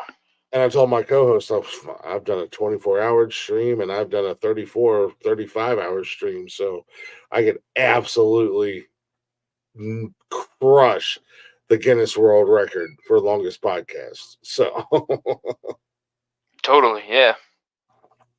I did 24. No, actually, it was 26 hours on Periscope, and I did 34 or 35 on TikTok one night, or multiple days, I guess you could say. So I could crush, with ease, the Guinness podcast record. Oh, I bet. I wonder what the terms to that though are. Yeah, I don't know. We're gonna look into that, and we're gonna take that challenge on. You might already have accomplished that challenge if it's over 35 hours. Oh yeah. Oh, I've definitely done the streams, and that was straight up, no breaks, no sleep. And the crazy part about it, I was drinking the whole time. So drinking and standing. But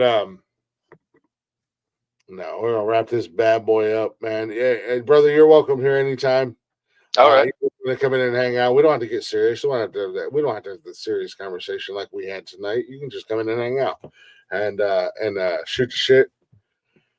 But with that being said, I do gotta wrap this bad boy up. Do appreciate y'all listening. Appreciate y'all hanging out. Appreciate everybody who came in tonight. Tony was here. Leggy popped in. Brian came in. Our new friend Jay, Sacramento Truth Movement, came up in here with the invite.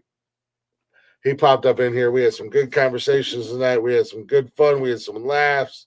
We got a little serious. We got a little crazy. We do appreciate y'all listening. Check out bio.link/nonsensical nonsense. Follow us everywhere on all them social medias. Check out our sponsors, Liquid IV, Debbie Energy, and if you're a podcaster or thinking about podcasting, check out Zencaster. All them links are in the bio. Don't forget to use our promo code Words Are Hard. Jay, I appreciate you, brother. We're gonna wrap it up with a little bit of music. Oh, let's do my man. Matty James, lead singer of Blacktop Mojo. Check out Blacktop Mojo and Matt James everywhere you stream music and on all social media at Blacktop Mojo, at Matt James. And this is his newest single, Chain Smoking Whiskey.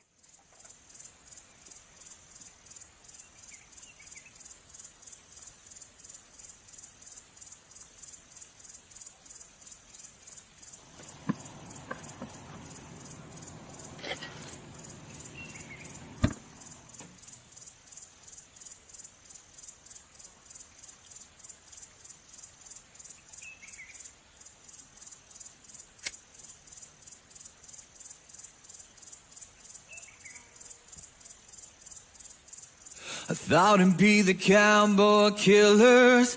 They put a hole in my chest.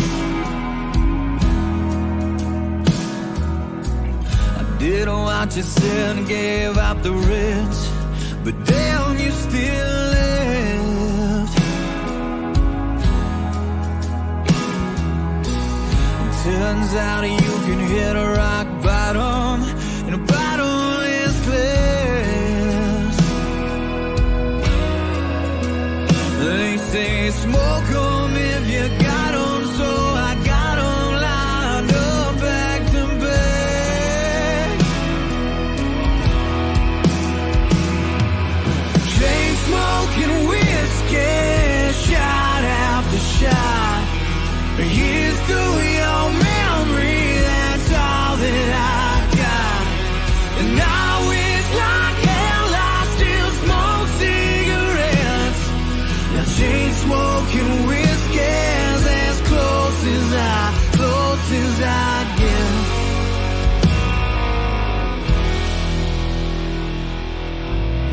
Trading nicotine for a stiff drink, one vice for another.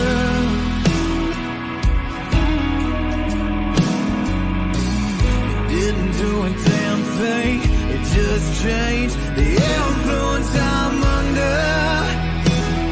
No wonder. Chain smoking whiskey, shot after shot. Here's to your memory, that's all that I got. And I wish like hell I still smoke cigarettes. Now chain smoking whiskey's as close as I get to lighting back up. 'Cause quitting's too hard, so I just stay drunk alone in this bar. Chain smoking whiskey, shot after shot. We're here's to your memory, that's all that I got.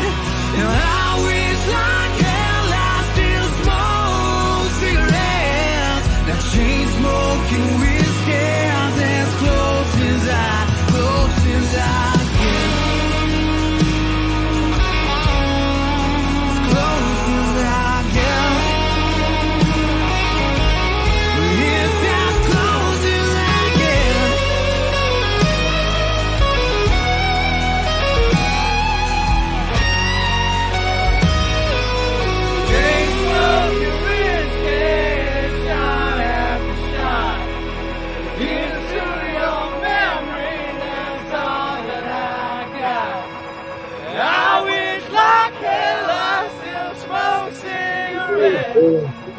Chain smoking whiskey, it's all that I get. Hell yeah. Thank you guys for listening. Thank you guys for hanging out. Thank you to everybody who joined us live tonight. Greatly appreciated all that. We'll be back. Well, I'll be back Monday night with a brand new episode of Nonsensical Words are hard. Nonsensical Nonsense live on YouTube, Facebook, and Twitch. Come hang out. Come say what's up. Until next time. Remember to be good or be good at it. And if you ever find yourselves at the crossroads in life and you don't know what to do, you don't know where to go, remember 5 simple letters. WWNND. What would Nonsensical Nonsense do? We'd drink beer and fucking call it a night. Yes, sir. We are out of here.